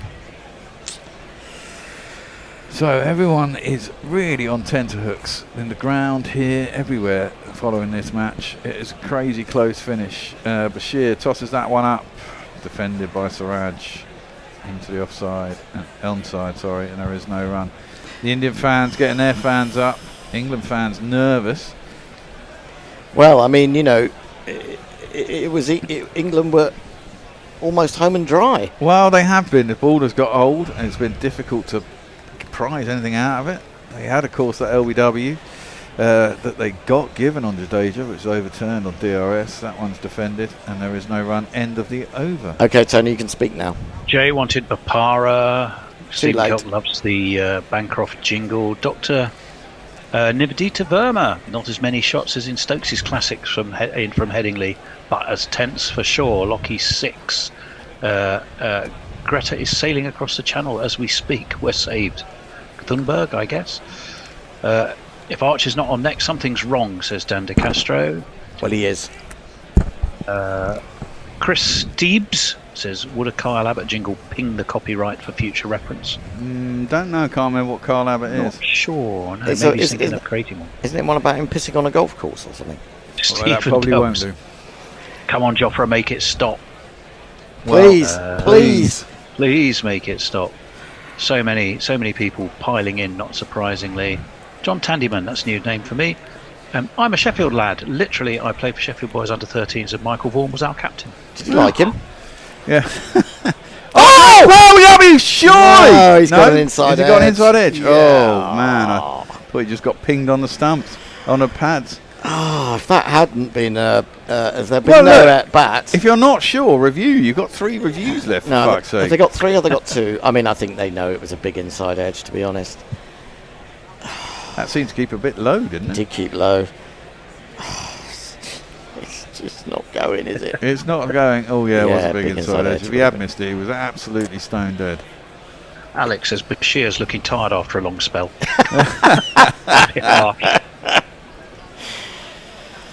Oh dear, oh dear. Well, Archer seems fired up.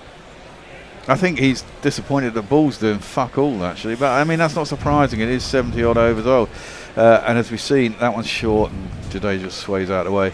I mean, the problem is in this test, the ball has got really soft and done pretty much nothing. And England did, to be fair, England did pretty well to get all the wickets with a reasonably hard ball. And they've got the hard work to do with the older ball. They're not really taking any chances, not throwing the bat at anything. There's been a few one's just gone beating the outside edge. Archer around the wicket again, defended by Jadeja out into the cut. See, there's got to be someone. You've got to bring someone in there now, because you can't allow that shot to go for a single. I suppose if Bashir's I mean, I don't. I think. I don't know. It's tricky, isn't it? Who'd be a captain? Well, under this kind of pressure. I suppose from Shubman Gill's perspective, he hasn't got to worry about it. He's just got to rely on Jadeja. But Stokes has got to keep on making decisions. Indeed. Jadeja facing up. Archer around the wicket. It's horrible down the leg side, and there is no run. At least it was quick enough that he couldn't lay a bat on it. Yep, if he had, true. that would have been a bit of a worry. 89 miles an hour, so yeah. Yeah. I think he was bowling sort of reasonably foolish on a roundabout off stump, didn't he? I mean, it's easier said than done, but... Yeah, but I think the thing is, he's one of the best players at getting right forward is Jadeja. So he gives himself a chance in regards to nullifying the threat of LBW, more than a chance that plenty of England. Archer bowling very wide of the crease. It's crashed out square. Presumably there's a man out there. There is. Ooh. And it is Bashir. Back for two, presumably. No, not back for two. Just the one. Tell you what, he's got a good arm. He's got a very good arm. That hurt his hand, though. It's hurt his left hand. He's got a lot of bandaging on. I think he got taken right on the end of the finger, and I wouldn't surprise me if he's either dislocated it or he's got a crack in it. Well, you may be right, but all I'm saying is that he's got... I mean, it's covering more than one finger. Is it that just because of... you strap it in tight? He's using it as a splint on the other one, which suggests it's broken. Which means he probably won't play the next test. Well, it's an amazing piece of fielding, because if you look at it, he slides across and he's keeping one hand in the air and juggling it with one hand, and he still gets in a fantastic throw. So right, one ball for Archer. One ball for Archer. It only takes one ball. It only takes one ball. One. Waff a thin ball. And Siraj is facing up to Jofra. He bowls it short. Oh my God! Siraj didn't like that. He's got hit, and just trying to get out of the way. It's clattered into his hands, and he looks like he's in a lot of pain. Ooh. Do England win by default? that would be well. Gavin controversial. Wouldn't want to play poker with Gautam Gambhir, would you? No, he doesn't show a lot, does he? Well, he was part of a very successful India side, wasn't he? What arm? Where has that hit him? Which hand? Hit on his bottom hand, I think. Is it? Let's have a look. No, top hand. He's got these. Which is his. Oh no, it's actually hit him in the chest. Missed both hands. Yeah, hasn't his hand at all. I don't think. Tell you what, he's ducked even if he's into sore it tomorrow, he won't care if he sees India home with Jadeja. Well, that was the only ball he had to face, so that was brave and the right thing to do. I can't bear England's it. ticking. Jofra's ticking. Oh dear. I mean, there's my cricketing appreciation is battling with my desire for England to win here, because it's an astonishing performance by, in particular, Jadeja obviously, but also from Bumrah and Siraj, and I feel like that there's the good part of me, the better part of me, that feels that deserves reward. The other side of me hates how jubilant and excited the Indians are going to get if they get over the line. Yeah, I'm not sure I can handle that. Putting aside national bias, if Jadeja and Siraj see India over the line, where would it rank against Stokes and Leach? Not quite there, would it? I mean, it's how far were they out? 60 runs, 70 runs. England were 140 out. I mean, and against probably a better bowling attack. You have to say the Australia bowling attack at that era is better than this England attack. But this has been a tricky. Well, apart from when the ball's hard and it jumps about a little bit, even then it's not an easy track to score on. No. So it's.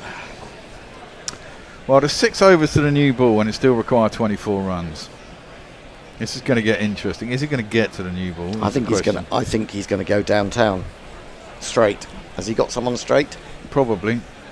Well, he's tossed it up and he has come down the track, but it's a good ball from Bashir. Gave it a little bit of fight. Dropped on the Jadeja and wasn't prepared to go through with it. I mean, Jadeja is possibly one of the best. Him and Shubman, I would argue, are the best at getting to the pitch of the ball off the spinners. He really is fantastic, Jadeja. Around the wicket again, Bashir. That one's flatter. Defended back up the track, and there is no one. Get one to bite. Well, I mean, everyone around the ground is cheering this on. I mean, this is it. I mean, whoever wins this, it's been a fantastic game of cricket. 169 for 9. Tossed up. Oh, goes back, works into the leg side. They're going to take the single. Exposing Suraj to 3 balls here from Bashir. I'll give it a lot of air outside the off stump, see if you can swing it. See if you can tempt him and get it back between the gate, bowling maybe. Inside edge onto pad court, one of those short legs. You bring him forward and try and get some. But is the ball turning enough? If you oh yeah, it looks like he's certainly got a couple to turn in the last couple of overs. He's got to throw it well wide, hasn't he? Yeah, you've got to throw it up pretty wide to be able to get it to turn back through the gate. But I would certainly give it a go. There's a slip, there's a leg slip, there's a short leg, there's a city mid off. They are caged in, which is probably the thing to do. And he does give it a bit of air. It's a bit too full. Needs to drag that length back a little bit and make it jump on him. He does look reasonably confident in his defence against the spinner, though. Well, it depends on the length, really, doesn't it? As much as anything. Bashir tosses it up, comes back. Ooh. Oh my word! Siraj, you poor motherfucker.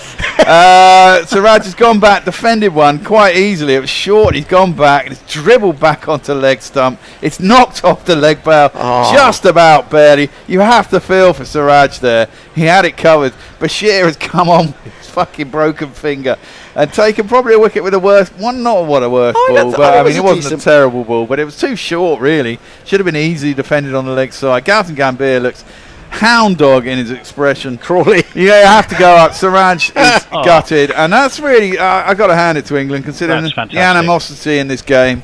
And that's my point. I think it's fair enough to have it on the field, but when the game is done, you hand it to the opposition. That was a fantastic game. They're all shaking Jadeja's hand, and good on them.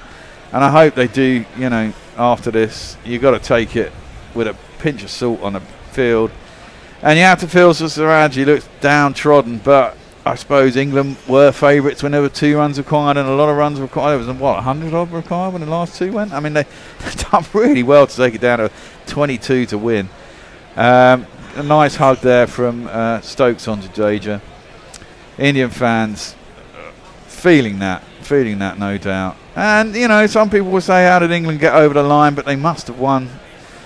At the end of the day, you don't win matches like that unless you win the crucial points. I think we thought England batted pretty poorly yesterday, and they did, but maybe they saw what was in the pitch, especially with the new ball. The new ball did offer something to the bowlers, and that's pretty much where all the wickets fell in both innings. England gave them away later yesterday.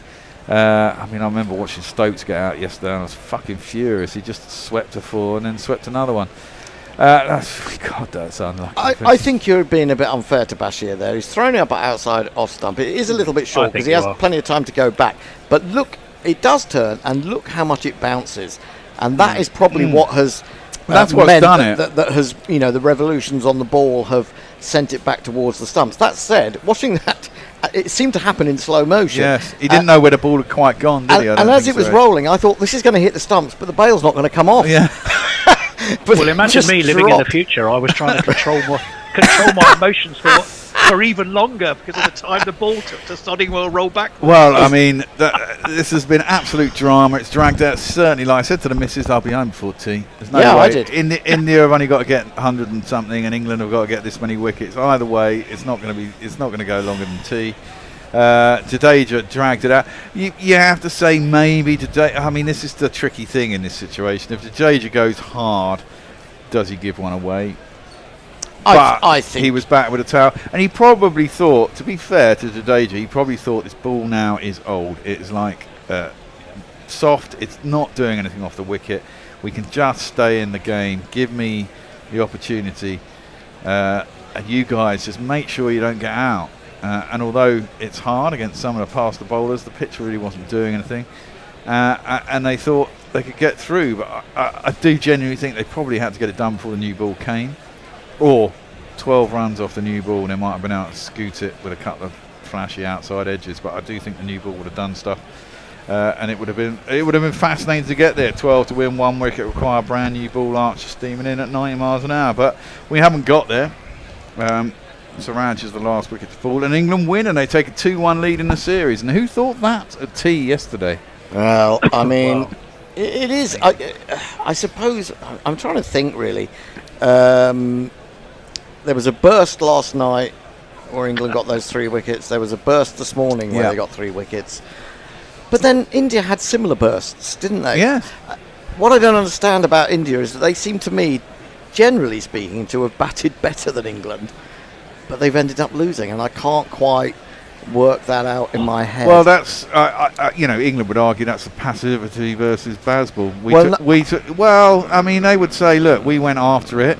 I'm not saying that I necessarily agree with it, but I mean, Harry Brook, I was fucking furious with. Stokes, I was furious with. Pope, Crawley, well, they can be walking wickets, and Duckett kind of gave it away, but that's the way Duckett bowled. I mean, the thing with England, I thought yesterday, what I will say is yesterday morning, England kind of allowed themselves to. There are 2 main baseball players in the top 5, and I think that's actually Brook and Duckett. And if Duckett gets a start, he's never going to stop batting the way he does. And because Crawley doesn't necessarily play that way, and certainly at the moment because he's so worried about losing his wicket. Well, he's just. I mean, not only is he. Even though he's trying to play that way, apart from the second innings at Headingley, where he did actually do a good job and stuck around, and I thought that might have been the making of him. Since then, I've not been sure again. I think that they probably won't change a winning team, apart from perhaps Bashir will go into the cupboard for a little while simply because he's injured. You've got to say is a bit of a shame in a way. I mean, he's just won a Test match with I think I'm with you, Hendo. I think it was a great ball.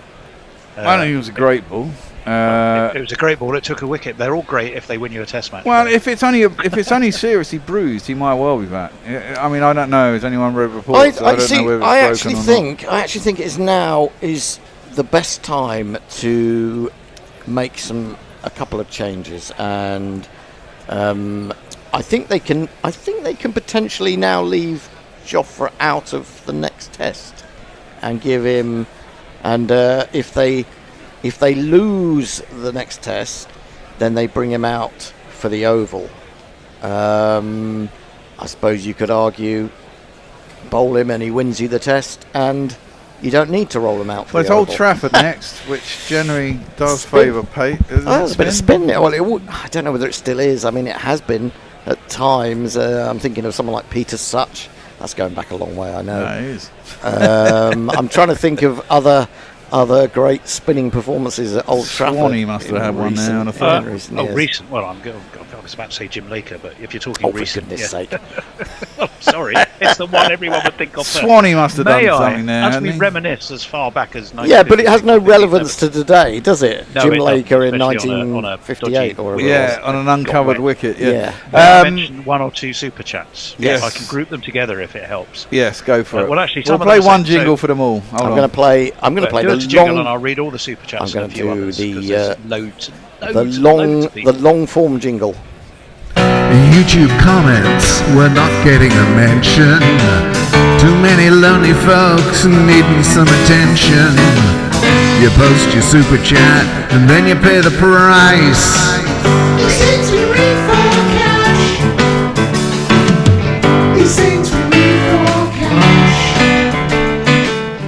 Go, Tony. But I think I already know what you're going to say because you're ahead what of is yourself. Test cricket, Mr.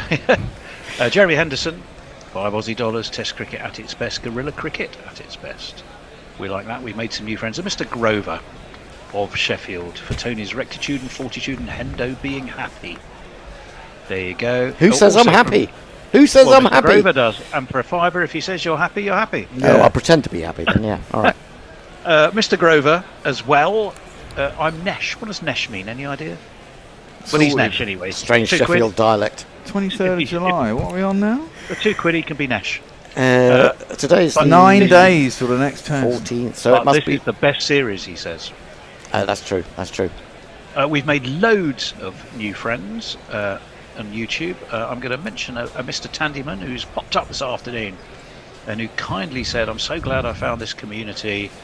Count on me to be there for the next test." Well, remember- I think there's a few like John Tandyman, so we're delighted to have you with us. Well, you know what to do, John. You need to smash the like button, subscribe. If you subscribe when we're on air, you'll get a little notification and it will remind you that we're covering. And did he come back and tell us what a 13-year-old Michael Vaughan was like? Yeah, that's a good point. We didn't. Or he may have done, but it may have just gone through too quickly. For me to Presumably actually figure it out. supremely talented at that level. There were players at that. I mean, there was a guy I used to play with who was so supremely better than everyone else at that. It was ridiculous. You must have been a bit like that, Hendo, if you were playing Surrey second. No, I wasn't. No, I wasn't. I mean, I suppose around my era, that obviously the good player was Alex Stewart.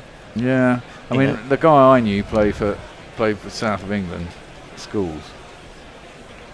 He was just fucking amazing, and then basically found girls and gave up cricket at 16. Yeah, there's a lot. I think there are a lot of guys who could have made it if they'd wanted to. If they hadn't found sex. They haven't found sex. If they hadn't found jobs that paid more money. Well, yeah, I suppose there's that. In those days. Any more, Tony? Well, too many to count. I'm just trying to go through some of the highlights. Paul Stratton says, "Sorry, Endo, but Jofra has to play at Old Trafford. Have a rest in test for 5th test when we can't lose the series." Hello, big fellow. You missed the excitement. That was Duke arriving. That's his just now cat. at me. I think that's the cat. Henry. Hello, big fellow. You've missed all the excitement. There's a lot of double entendre going on in the fucking Bishop household today. I'm sorry. The cat came in. That was all. Yeah, we believe you, Get your Tony. head out the gutter, boys. Come on. Right. Gosh. Should I say hello to anyone else? I mean, Yeah, so say many hello people to have new said- people. I think if there are new people. A lot of them. Lockie. He's not new. Gaddafi EFF or Godfather EFF. Well done, England. That's fair enough. He just watched it go past him, didn't he? I don't think he realised it was going back onto his stumps. Do you know what that was like? Looking at, sorry, just to interrupt, Tony, but we're just looking at the. It's like a snooker player deciding to pull back on the black after potting the red, the backspin. Yeah, it really is. He plays it in front of him, the ball, and then the ball literally from in front of him spins back and rolls past him, and he just watches it onto his stumps. Yeah. Alex is a name. Well, Alex, we've heard a lot from, but he says India. It's an interesting thought, though. India have better players, but England have a better team. I'm wondering if he's just thinking about the pure pluck, heart, and the leadership, perhaps, of Ben Stokes when backs are truly to the wall. I think India have done very well so far on this tour. They always talk about it's a difficult tour. They haven't won since 2008 over here. I'm kind of with Bear a little bit. He was talking, I think, this morning about the fact that okay, we might beat India 2-1, or we might beat Australia 2-1, or get a 2-all draw at home. But then when we go away, we get absolutely hammered. Hammered, yeah. Funny you should talk about England-Australia for a second. I'm watching all of the reactions and England players and with Siraj, and I'm getting very strong Flintoff Brett Lee vibes. Yeah. How about you? I genuinely think there's a lot of shit being made up in the press. Look, it gets fucking feisty on the pitch. These are two very competitive sides. You're out there, and these things happen on the pitch. And I don't think anyone who's played cricket and these guys at this level think anything other than this is happening on the pitch. I mean, all that. I mean, we were reading the Hindustan Times at lunch, and and the press sort of fucking big it up and give it all this, this person's been fined and that person's been fined, and that might be going on in the ICC's regulations and this, but I don't think the players on either side really give a shit and probably are totally forgiving of what goes on the pitch. They might say something to the press just because the press wants something, but I think in their heart of hearts everyone knows sport is what it is, and at the highest level it is fucking needly when you're out there in the heat of battle. At the end of it you go, fuck me, apologise, that was a bit OTT, that was a really good game of cricket, we won, fair enough, you could have won. I mean, in this situation I would be totally magnanimous with an Indian player who came up to me and go, fuck, well, you could have won, and they could have won, and there's no... I think it's a hell of a lot easier as the winner. Of course it is as the winner, and you feel really gutted as a loser, but you don't mind hearing that from the oppo, and it'll dig a little bit, but that at the end of the day it can flip round the other way, and that is sport. And if someone apologises, you kind of accept it and you move on, and you go, it'll be the same in the next test and the other test. The funny thing here, this does remind me a little bit, actually. Look, let's move on. Say England that do end it. A lot of us thought on the vote that we had for what the series result would be 4-1. Yeah. If this does go on to end up to be 4-1, that'll be the result in the draw, in the form book. And going back to what you were just saying and what I was saying earlier, we go away and get hammered. The series in India when we had Tom Hartley and Shoaib Bashir, we lost 4-1, but there were two tests where we had a chance to bowl them out or something, or score the runs to win, and they weren't particularly overly stressful totals or scores to bowl them out with. And India they were at home, they had home support, and they ended up beating us. We ended up losing the series 4-1, but it could have quite easily been 3-2 to England. And this series could end up being the same. And I think that's especially 5-match series, because you do get that stretch of matches, and I think we've sat and watched Ashes series. I mean, I know I have, when we've ended up losing 5-0, but then you look back and you think, well, we had an opportunity. We had an opportunity there. We had an opportunity there. We had an opportunity there, and it's who takes their opportunities. So, England have just about pulled through. I mean, it was incredible, really. I mean, none of us saw them get it. I certainly did. Apparently, Marcus Trescothick did. He saw England getting 6 wickets in the first hour in his dreams. But we got 4. Well, we got 3. We got 3, yeah, and then we got one just before lunch, didn't we? That's right, yeah. But we got 3 in the first hour, and at that point, you thought it was all over. 7 down at 80 odd runs, and then gradually, Reddy stayed around for so long. And that wicket that Woakes got, having been sort of ignored most of the morning, came on, had a couple of overs, and got the important breakthrough. Yeah. But even then, it wasn't over. Jasper at Bumrah, incredible. Well, the funny thing was, this wicket it wasn't.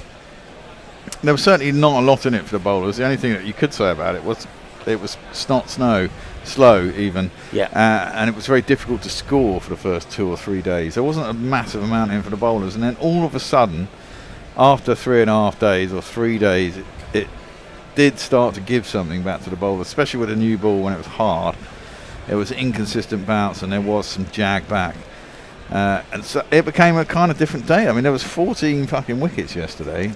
And some really shit shots by England. Yeah. It has to be said. There shouldn't really have been 14 wickets yesterday. There shouldn't have been, possibly. But then England bowled fantastically last night in the end. Yeah, and that was Well, a point you when had the those game had. moments today, didn't you? Those Yeah. moments with Archer were phenomenal. So big moments. If Archer had done a Wokes and not taken that tumbling catch, things might well have been very different. Well, but he did take it. If These Wokes are those well, big moments. imagine if Wokes had actually taken that catch yesterday when KR Hall was on 5 as well. You know. Well, you've no idea how that might have developed. Someone else might have, grinded it out. I think I've ground drunk a whole bottle of Malbec. Are you going to be getting on your? I probably should sort of warn the road users or even pavement users of Lewisham and Ladywell that. He is at least on his bike. I think you should wheel your bike home, Bear. No, I'm fine. The thing is, it's not like beer. It just goes down. No, it's much stronger than beer. Doesn't feel like it. I have to say. Can I do a couple of more farewells? Yes, Steve go on. Says the Vicar's called him away. My Vicar's called me away. Thanks for the excellent coverage and company. Hey, you should have stayed, Stephen. I'm a bishop. I outrank the Vicar. Yeah, so you should have stayed with us. Fluffy, thank you to you. Whom else? Jay, obviously, has said multiple goodbyes as well as been stupendously generous. He says, I've just got sober and now I'm going to have to start all over again. Like It's a shame. Yeah, Paul but Stratton, Hope Duckett congratulated Siraj. Too many more. Oh, the Whole Life Network. Again, a new name to me. Well played, bit tense with the time management. Jadeja needed to push on earlier. That's a fair comment. Yeah, I think it was difficult for him. I don't. I think, it's so easy to say that. And if he'd hold out, on exactly. 33, the game would have been over and England would have won by 50 runs. and we'd all be home by now. We wouldn't be sitting here saying what a great test. We'd be saying what a good test match, but we wouldn't have been saying what a great nerve-wrenching, nerve-wracking game it was. The players are not. They're not allowed to do that anymore. They're not allowed to control their emotions to the extent that Jadeja did, really, and show nerve that he did. The nerves of steel, in my opinion, really. Because that is, and this is what I've always had against Bazball and the way that England lost some of their wickets. It's kind of throwing away responsibility. And that innings of Jadeja was all about taking responsibility. And I think, we've seen it a lot in cricket. You've seen great efforts. Do you remember Moeen Ali and Jimmy Anderson against Sri Lanka? And, you've seen great efforts that haven't got the reward. And, I wish they would sometimes more. Because that was just, I think it was just brilliant.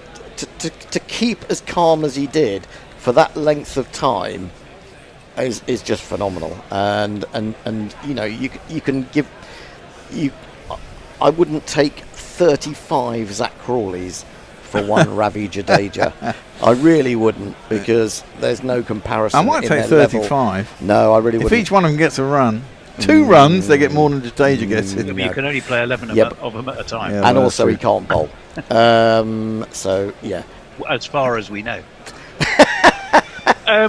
True. Ian Duckett have probably gone straight to the nets at the nursery end as we speak, just to warm up for Old Trafford.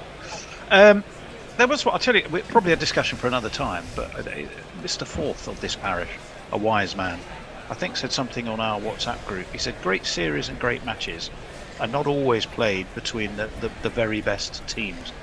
And he said these teams were flawed. Yeah. But that flooring doesn't work against the fact that brought together they produce amazing entertainment, and I think that's a bit where we are with these two teams. Well, isn't that true most of the time? You think of great teams. I can think of 2 great teams in my lifetime, and that's the West Indies when I was very young, and Australia for about 10 years between the mid-90s to the 2000s. Outside of that, there are good teams with holes, and most of the time teams do have holes. We have a few great players and a few people who aren't so great filling those places. And some teams have arseholes. And well, I'd say Australia has a lot of arseholes, but South Africa too. We're not allowed to say that. No, actually, if you look at these two teams, I think you have, a handful of really world-class players in both sides. Yeah. And I suppose what takes you to the next level, as someone like Gyswell will probably find out, is consistency. Well, he has been consistent, but Well, he's had a poor Test match here, and he has to learn that the way he's been doing things isn't always going to pay off for him. The thing about the series like these, and going back to again that thing, when you come up to this, is do you fall away as the series goes on? It gets away, and the series gets longer here. India have been really competitive for 3 tests. They're now 2-1 down. Does it get? I mean, this is the beauty of 5-test series, is the fact that if you are the away side, you've had the opportunity here. It's been taken away from you. You feel maybe you could have won the first test. You won the second test. You've been beaten by a whisker in the second test, and it feels like no matter how hard we try, we're still not quite getting there. We should be ahead, and we're not. Does that take a mental toll? And then Old Trafford, if that goes against them, then they collapse in the 5th test. Well, I mean, it's not beyond the bounds of possibility that they collapse, but and we've seen it with England in Australia. Oh yeah, in particular, totally. And in, when in you get to the India. 5th, if you're 3-1 down in the 5th test, it can often go horribly, Yeah, but pear-shaped. we have seen that, but it's not so much now. But it always used to be a long time away from home, didn't it? These days they're on the move the whole time. It seems one way. This is or still another. quite a long way away from home, isn't it? I mean, a long time away from home. First test started. When did the first test start? Well, the first test started on the 20th of June. And they won't leave till August, and they'd have been here August a couple the of weeks. 4th. So they've been away from home for 2 months, on the road, staying in hotels. It's still quite a long time, actually. It is, but then if you think about it, travelling around England is not probably as onerous as travelling around Australia or India. No. You sit on the coach and possibly get a plane here and there as well. Maybe if they've got airports nearby. So it's not as wearing. It's not as wearing as. But it's the food and the culture and everything that's alien, isn't it? I mean, it's not just. I mean, look, you can get good Indian in England. I'm not going to deny that. Yeah, but I mean, maybe that. And if you go to Manchester, you get fucking fantastic Indian. Yeah, but it may not just be. It may not be in this sort of global cuisine that we have that Indians always want to eat Indian food, or what we would think of as Indian food. I mean, they may well, like egg and chips occasionally. Well, they might do. Chips and egg as. Spam and faggots, I'm sure, is top of their list. Can I, as we approach a close, can I just read Lockie Six's note? You 'Cause can. I think it sums up an awful lot of what other people, I hope, feel about this game, this series, and hopefully being with us. He said, "Great match, great and dramatic commentary, and a brilliant and witty community. I salute you all." Well, thank you very much, and Finish with it we then. agree wholeheartedly with that. Now I'm going to finish off this bottle of wine because there's no point in leaving a little dribble in the bottom. Somebody else said, "Stand up, Bear," so then the Malbec legs will kick in. I was going to say, if the Bear's going to finish that off, we'll probably find him collapsed in here in about 9 days' time, if and when we return. Shoaib is sitting up there on the balcony. I mean, you've got to be pleased for him, haven't you? Mm-hmm. To actually get that wicket.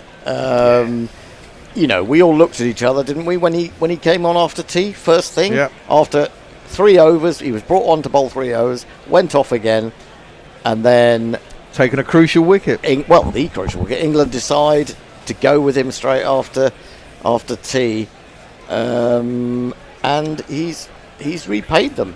If you can't put on your number one spinner as the shadows lengthen on day 5, I mean, when can you? Especially with an old ball. You kind of argue with that. An old ball. You can argue that, but when when you've been injured and you, despite the fact that he's taken quite a lot of test wickets and stick at a young age, I'm full of admiration for his temperament at the very least, and I think it is a bit unfair the way he quite often gets singled out. He's not playing county cricket, but so many of them aren't playing county cricket. I don't like that. I mean, I've said I think he'll learn more playing international cricket constantly on the road than he will ever do in county cricket. The thing about that is that a lot of players will look at it and say, well, if I'm the one that's identified, I could do that given that opportunity. And I think it's peculiar in a way with English spinners because we have a dearth of them, and a lot of them don't get enough time bowling. And I think because of that, England have gone this way. You know, it is a bit of favouritism towards Bashir. I get that totally. And Leach is unlucky. I've said this many a time. I think if Leach didn't have his Crohn's disease and hadn't unfortunately been injured in 2 Premier Series in the first Test, actually, and by really random fucking acts as well. I mean, one he went over the. Was it in the Ashes? He went over the sponge and did his right. wrist. I mean, he's been injured in the most fantastically weird ways when he's been playing for England. It's been so unfortunate. It's like there's a black hat over him or something. Which has been really unfortunate for Leach because I do think he's a better spinner, to be fair, and I would have picked him. But I think England, after that, I mean, it was a 3 or 4 year period where Leach was the premier spinner, and he kept getting injured or had these problems. I think they decided, okay, I think that Bashir did actually pretty well in India when he got brought into the side. Certainly was better than Tom Hartley. Certainly looked like he had more to him than Tom Hartley. And they said, we need a spinner. We're going to go forward. This is our man. He's not getting any time in county cricket. We're playing 16 or 15 to 17 overs Test matches a year. So he's going to get 17 matches a year, which he's maybe get 12 in a county championship. So he's actually going to get more Test matches in a year playing for England than he is going to play in county cricket. We'll keep him in the side. We'll grow him. He's young. He's got all the attributes we want. You know, and they've kept faith with him for 2-3 years now, and if they keep faith with him for another 2 or 3 years, maybe, and at that point they may go, fuck it, he hasn't learned anything, and they'll go back to the drawing board. But they've decided that that's the way they're going to go, especially with Stokes at the helm and Baz at the helm. And if he does develop, he's got a massive career ahead of him. He's in his early 20s. And spin bowlers can go to and spin bowlers can go to the late 30s. You know, if he gets it together in the next 2 or 3 years, he's booked in for another 12, and England don't have to worry about a spinner for 12 years. I think that he has the potential to be an English Nathan Lyon. Yes. In the sense that he's got that overspin, absolutely. He can get bounce. We saw it with that wicket-taking delivery at the end there. He likes the idea of having a leg slip, a short leg, and sort of probing away, trying to get bounce, the kind of way that Ian Bell would always get out to Nathan Lyon, caught at backward short leg or leg slip, something like that. And I like him, and I certainly wouldn't throw him out. No, I wouldn't. And replace him with anyone, but I would look and say that Liam Dawson has to be taken seriously. He has to be taken seriously. He has to be, if Bashir particularly isn't fit, he has to do the spinner's role at Old Trafford, in my opinion. I fear they're going to put in Bethel when they part-time bowling. His depth of batting. It's ridiculous because I keep hearing people say this. Bethel can bowl a bit of left arm. He's got 12 wickets in first-class cricket at an average of 70. Liam Dawson has 371 first-class wickets. He's learned his trade. I think it's about 31. He's learned his trade over years and years. He knows how to control batting. And he can bat as well. And he can bat. He offers you that. He's got a 60-odd, hasn't he, in a Test match as well, in the couple that he's played. I don't understand, having brought him back into the one-day fold, I don't understand why they wouldn't. How old is Liam Dawson? He's about 35, I think. But he's got 2 or 3 years, 4 years maybe. He's fit. He scores a lot of runs in county cricket. I think then you cover both bases, don't you? You've got the promising guy coming through, and you've got the guy who knows his game. I think mix and match. The only thing I can think that goes against him is he refused to take up the option of going to India in that Test series. What was a year and a half ago? But to be honest, he'd been treated extremely exactly, and you can badly. understand why he refused it. But at the end of the day, the England management might go, "Well, fuck it, he didn't want to go to India when we required him." I'm just sometimes saying, I think you not have saying to, it's right or wrong. and it's a bit like the Ben Foakes situation, where he has to sort of try and convince himself that it's not going to happen, because if you sit there, wanting it the whole time and it not happening, and despite the fact that you perform well over and over and over again, on a whim or a hunch, you are not considered the player that they want. I think you'd have to be, wouldn't you have to be kind of a robot not to be affected by that? Yeah, no, totally. I know. I get that completely, and I can understand why he refused when he did. He was getting offered a lucrative contract. He'd been bypassed all the time, and it was the SOT20 that was offered the contract, wasn't it? So he didn't want to go out there. No, I completely get that. I mean, it's just the vagaries of international sport, but equally, Liam Dawson goes, I play in the SOT20, I play in the Pakistan PSL, I don't get any IPL, I play in the Big Bash, I can earn X amount of money doing that. England have overlooked me, fuck you. Yeah, I mean, I think it'd been different if he'd been offered a central contract, but if you're not offering that and you're getting no feedback that you might be considered at some point if you keep performing, then what are you supposed to do? You can't turn down those opportunities. We talk all the time about players the right to go and earn what they can, but I'm pretty sure that Liam Dawson would play for England before playing in the South African T20 if he was getting a regular game and thought he was, they rated him. Exactly. But if he's not, he's not. Yeah, and you can't knock him for then taking, a short-term contract in one of these leagues to make himself secure. I mean, he's not one of those players, having played however many years it is for Hampshire, who's going to end his career with a huge bank balance. No, exactly. So, gentlemen, I will have to leave you. Okay, well, we've all got to leave each other. It's been magnificent fun. Okay, any final comments on YouTube that are worth reading out? If not, we'll... Lots of people just sweeping up, but generally it's the same crowd who have stayed just to listen to us ramble, which we're also very grateful. Which is also great. Well, we rarely ramble at the end of games like... but it's a fantastic one. I'm getting quite adrenaline up. Yeah, well, I mean, quite often the Bear and I just sit and slump at the end of a day just to sort of... to get half an hour. I am going to rewind the footage. I want to listen to what Shubman Gill said at the end. So let's get off, and we'll see you in 9 days' time for the Old Trafford test. So what is that? That's a Wednesday, is it not? I presume it's a Wednesday. Yeah, it's a Wednesday. A week Wednesday. Yes. Wednesday week. Until then, it's goodbye. No, Wednesday week. What am I talking about? Yeah. Ignore me. I'm gone anyway. You're always a day ahead, if not a few seconds. Until then, England have won by 22 runs in a game that went beyond tea. Can you believe it? Yeah. It was absolutely thrilling. Well, thrilling. It was exquisite torture for both sets of supporters as well. But England ended up grinning a little bit more than India. And we'll see you in 9 days. Ta-da. Then, goodbye.